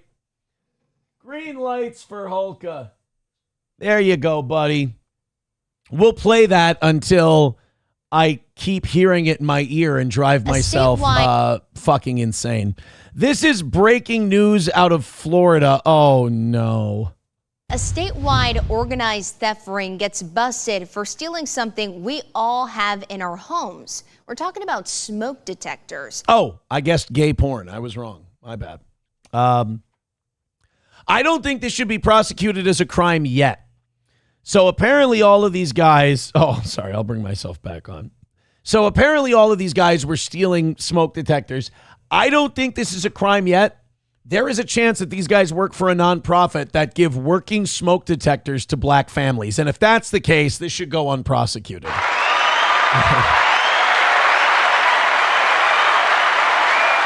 For too long, we have watched the not-so-silent desperation of the black family in America not know how to change the batteries in a smoke detector. And if people are running around like fucking Robin Hood or Johnny Appleseed just planting smoke detectors in black neighborhoods, I think this should be considered a public service. And I think wherever they stole them from should just write this off as a loss. Because charitable works are... God's spirit working through our fingers. These are photos of what detectives recovered. Investigators say the ring targeted stores here on the Gulf Coast. 7 men were arrested. 3 of them targeted a Home Depot in Lee County. They stole around 3,000. Now, wait a minute. This is the fucking irony of ironies right here. Then if you're going to steal them, then why don't you know how to change the fucking battery? And again, this should be okay. These guys should be allowed, unless they're fencing them, unless they're selling them at a markup to their fellow black man, then that's the black man poisoning the black man, and I'm against it. If these black men are stealing these smoke detectors because they've been driven insane by the chirping in their own home, then by God, we got to let them go. I mean, maybe go to their house and let them know, like, look, here, again, show them how to change the battery. And you're like, look, you don't need to steal a whole new smoke detector. You can just go get a battery, pop, it's good. Every 10 years, you probably should swap them out. But, at the very least, change the battery. You'll be home free. $1,000 in smoke detectors. Gulf Coast News reporter Mohammed Abdul Qawi found out why they targeted smoke detectors. Oh, no. Don't ask. Don't ask questions you don't want to hear answers to. This is bad. Smoke detectors can save lives, but now they're in the center of a massive retail theft ring, including here in Lee County. 7 men were arrested for stealing more than $800,000 worth of items. Is this why you converted to Islam and changed your name? Is it because you're embarrassed with the black people in the smoke detectors? I get it. Home Depots. It can be the difference between getting the job done and not getting the job done. Rudy Prouty knows how you have sex with your wife with smoke detectors involved? Important having working smoke detectors. I don't eat pussy unless I can lick it to the rhythm of the chirping smoke detector. Your home can be. His dog saved him. Rayovac. Poor guy. Just kidding. From a house fire when his detectors didn't go off. But I didn't put new batteries in my smoke detectors, and they didn't go off. Do you think when all those black guys stole those smoke detectors that they started going off immediately? It's smoked it. It's not important. Don't worry about it. My dog woke me up. When thieves steal those life-saving detectors from stores, you're taking away, their safety, their protection. Well, that's exactly what happened at this store along US 41 in Lee County. 3 men accused of stealing $3,000 worth of items, part of a multi-county retail theft ring. Remember, these are not victimless crimes. Today, Florida only if you got a chirping smoke detector and it doesn't get replaced. Attorney General James Uthmeyer announced the arrest of 7 people. They were accused of stealing smoke detectors from Home Depots across the state. At the end of the day, it's consumers that pay the price. How the fuck are black people stealing smoke detectors? This is insane. It's like white people stealing Jerry curl shit. There's no reason. We don't need it. I don't understand it. When there's theft in retail stores, it ultimately leads to higher costs for security, for prices of goods. And Wait a minute. I realized I just missed something in this story.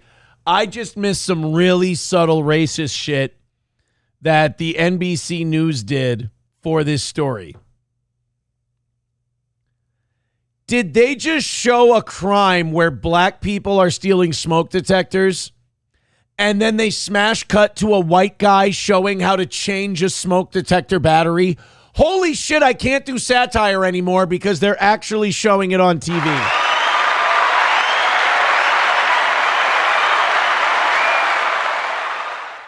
They actually went, here's a bunch of black guys who stole smoke detectors. And in completely unrelated news, here's how you change a smoke detector battery.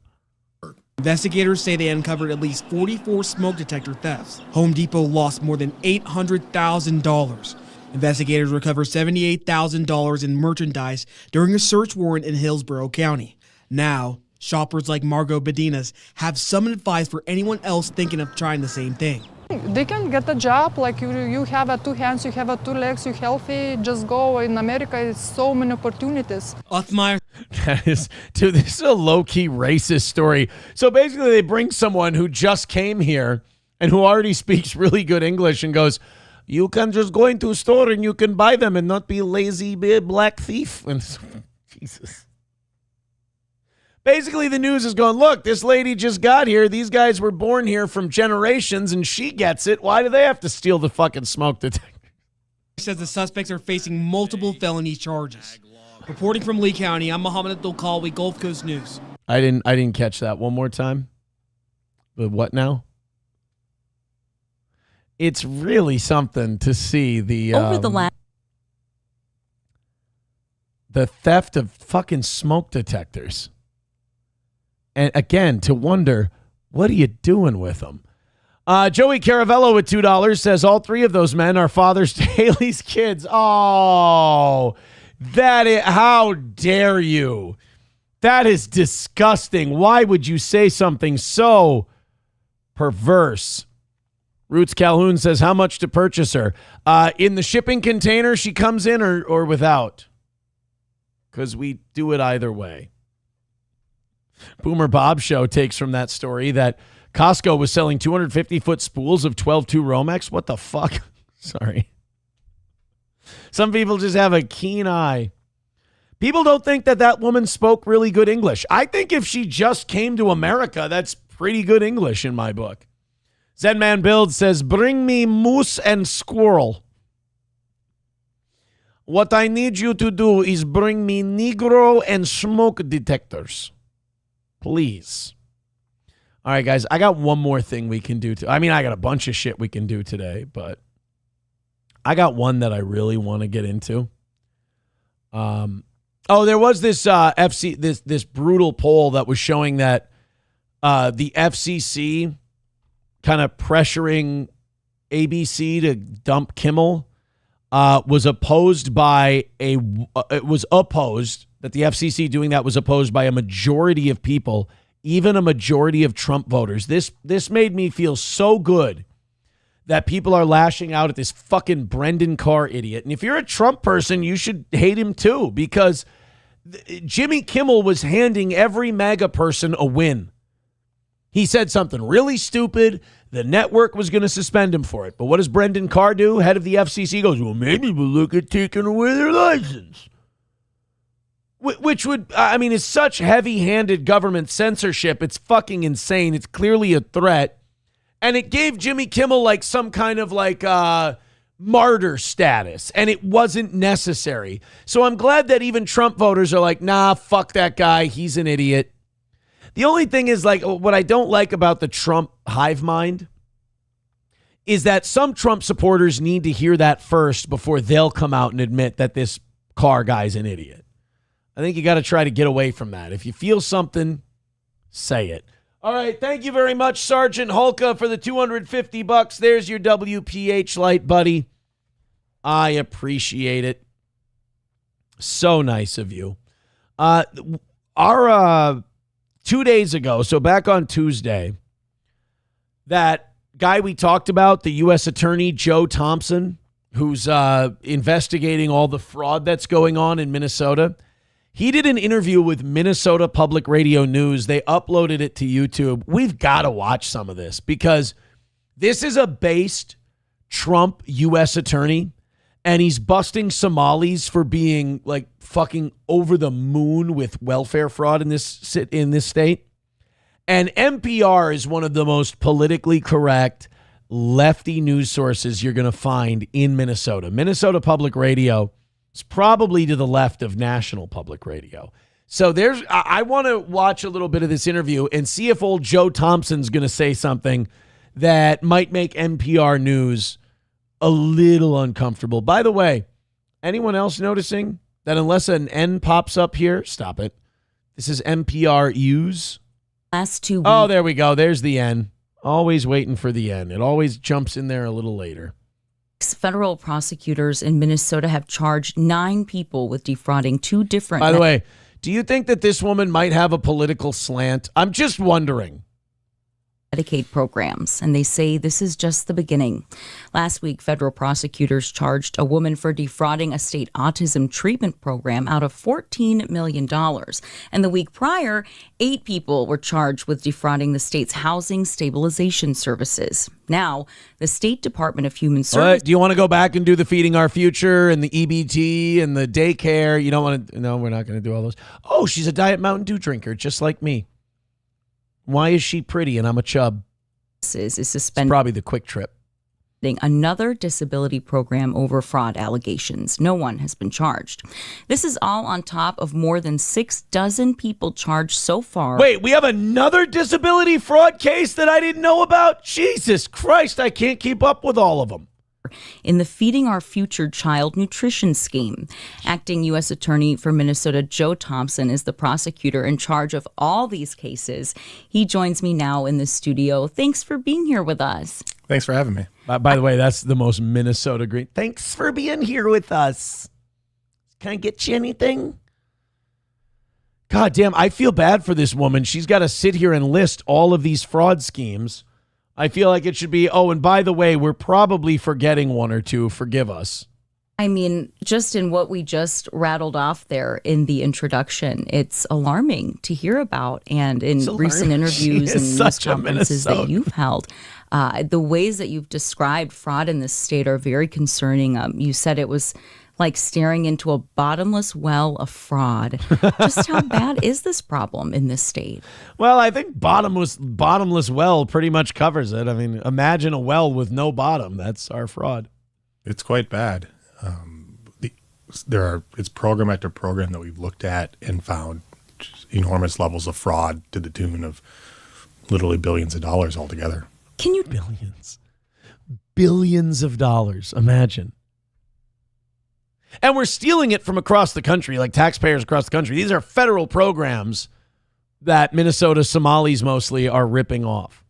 And like, to me, this means Minnesota should be under the gun. Every single welfare program and immigration program we have should be thoroughly investigated and everybody arrested and thrown in jail. And I think we do have to talk about, I mean, if Latino immigrants or Polish immigrants or any immigrant group was doing this at this level, I would hope we would have a discussion about not allowing any more of them into the state.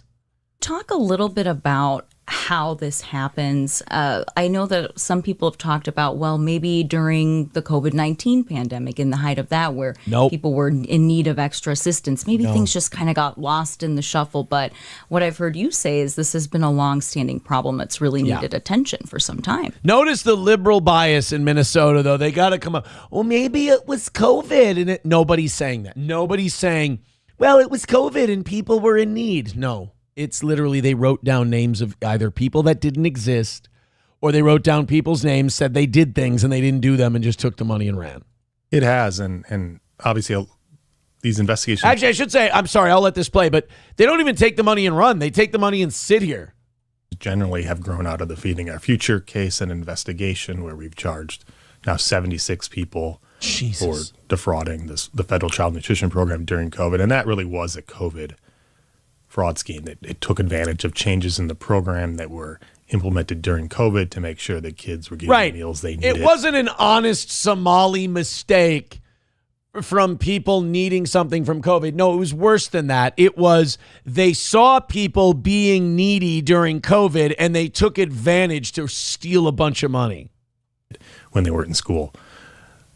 That being said, these other programs, they're not COVID fraud schemes. These are traditional healthcare fraud schemes or government benefit fraud schemes that have nothing to do with COVID and have everything to do with, problems in the way our programs are run here in the state of Minnesota. And I mentioned there in our introduction that we learned about fraud allegations in a Medicaid-funded program called Integrated Community Supports, a disability services program.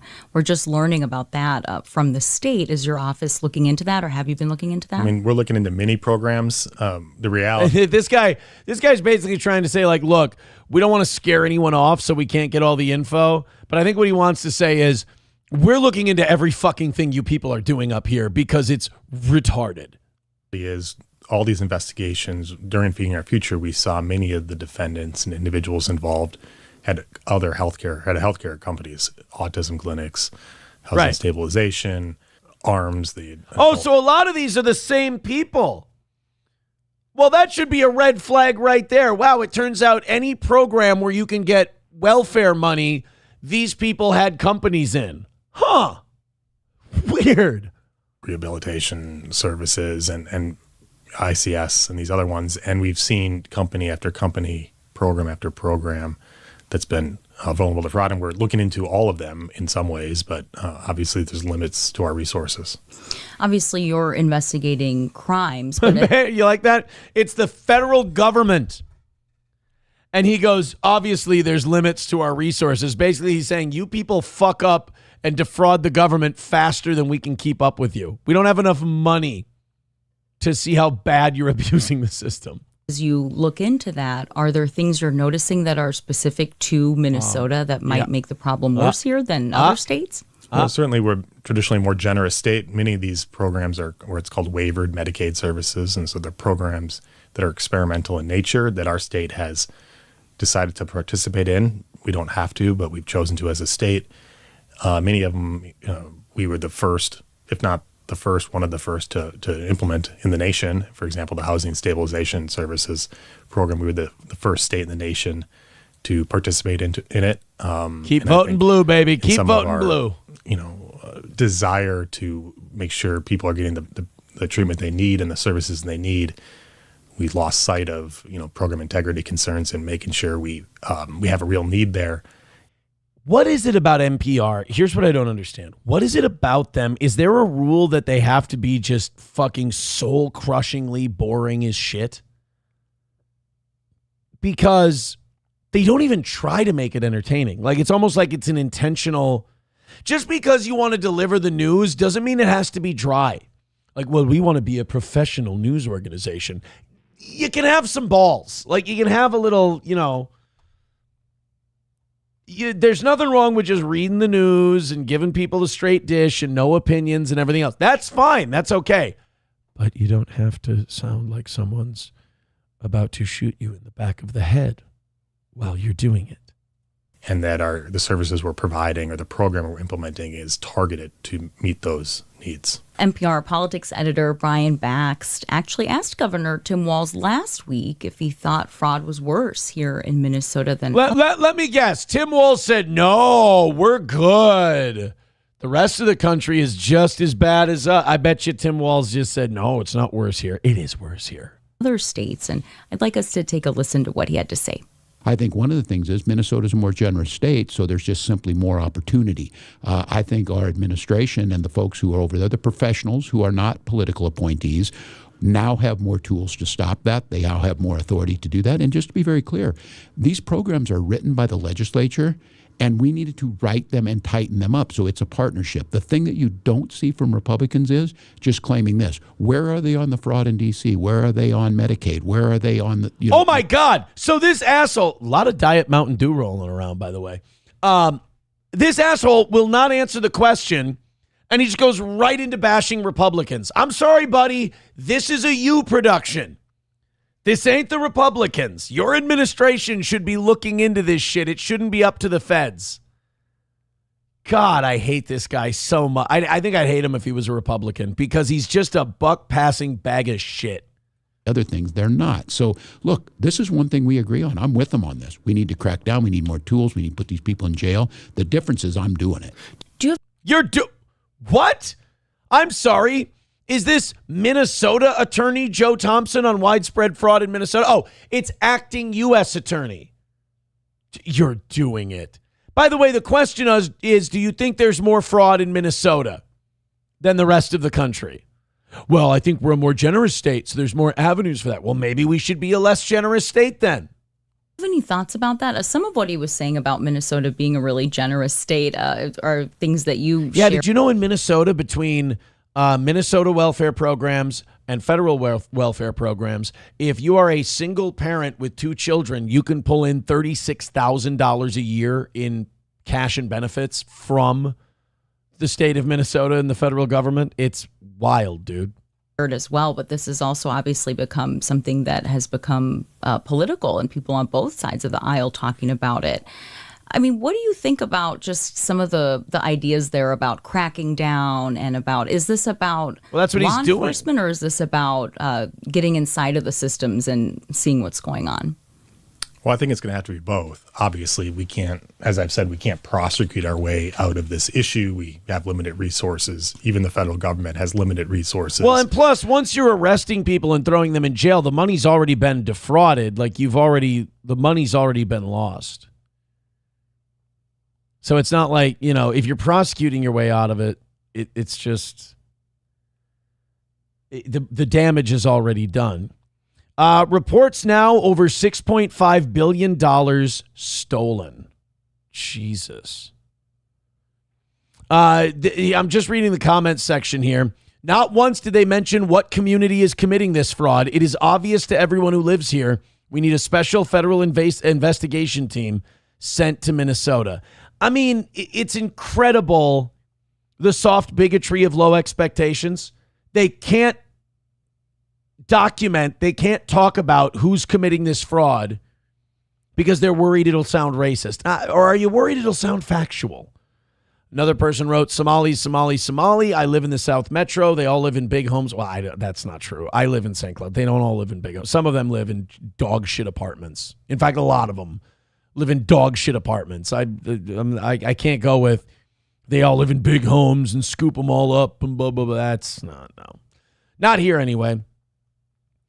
I was a state employee for 14 years and then worked with emergency housing services, and I have been screaming fraud for years. I can't wait until the DHS employees and politicians taking kickbacks to look the other way comes out. That's a good point. Like, again, Keith Ellison has been directly linked to some of the defendants in the Feeding Our Future scandal. And as far as I know, nobody so much as asked him a question about any of this.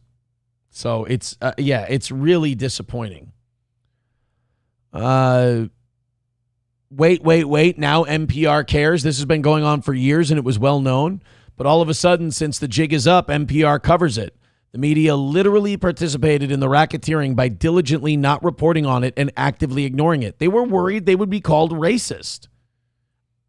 That's what happened. Where is the $18 billion tax surplus we had just a short time ago in Minnesota? Nobody commenting on the ethnicity of the defendants. Don't hold your breath. You'll die of suffocation. Please don't. Another person says there are a couple of repeating themes in the series of major fraud issues in Minnesota, the Democratic Party and the Somali community. I mean, again, tell him when he's telling lies, as they say. $2 from Joey Caravello says, did you vote for Jesse Ventura back in the day? I was 13 years old when Jesse Ventura ran for office, but I did get to go with my mother to vote. My dad voted later in the day, and I went with my mom to vote because they were all excited to vote for Jesse Ventura.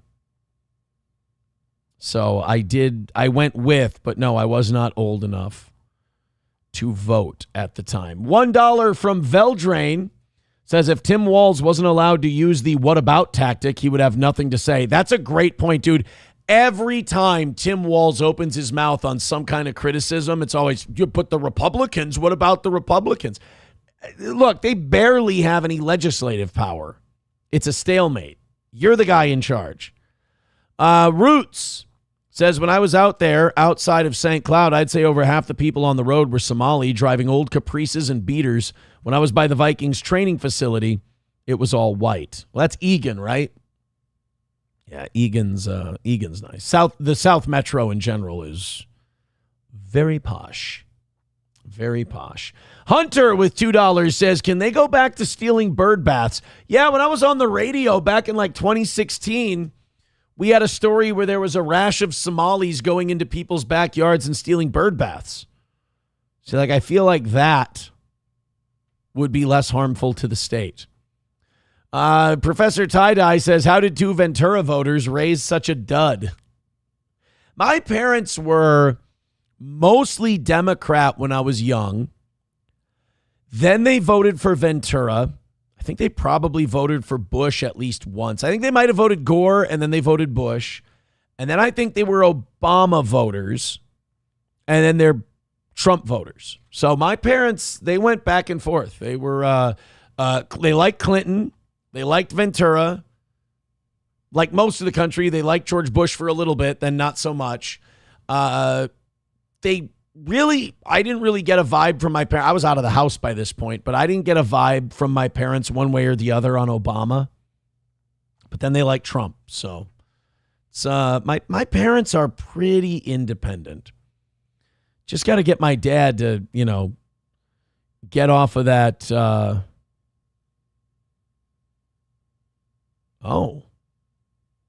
No, Watergoth, I don't think that's how it works, but that's interesting. Aaron, don't do a month of weekends.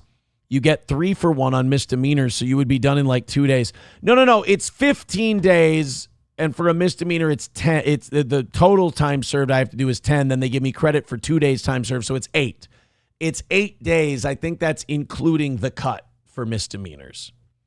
$5 from Hunter says, and you tried to shame us for predicting where it was headed. That's true. You guys, I was very tolerant on Somali immigration. I said, you guys are being racist. In a generation or two, they're going to be, well-adjusted and everything else.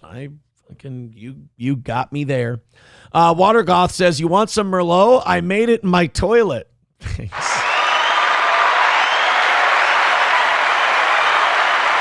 All right, that one's funny. That's a good one to end on. Thank you guys very much. You are already through Monday's goal. I appreciate it, and you are now 105 into next Tuesday. So evening show goal free all week next week. Monday goal. We are free and clear, guys. Thank you so much. Take it easy. Rumble Friday is tomorrow.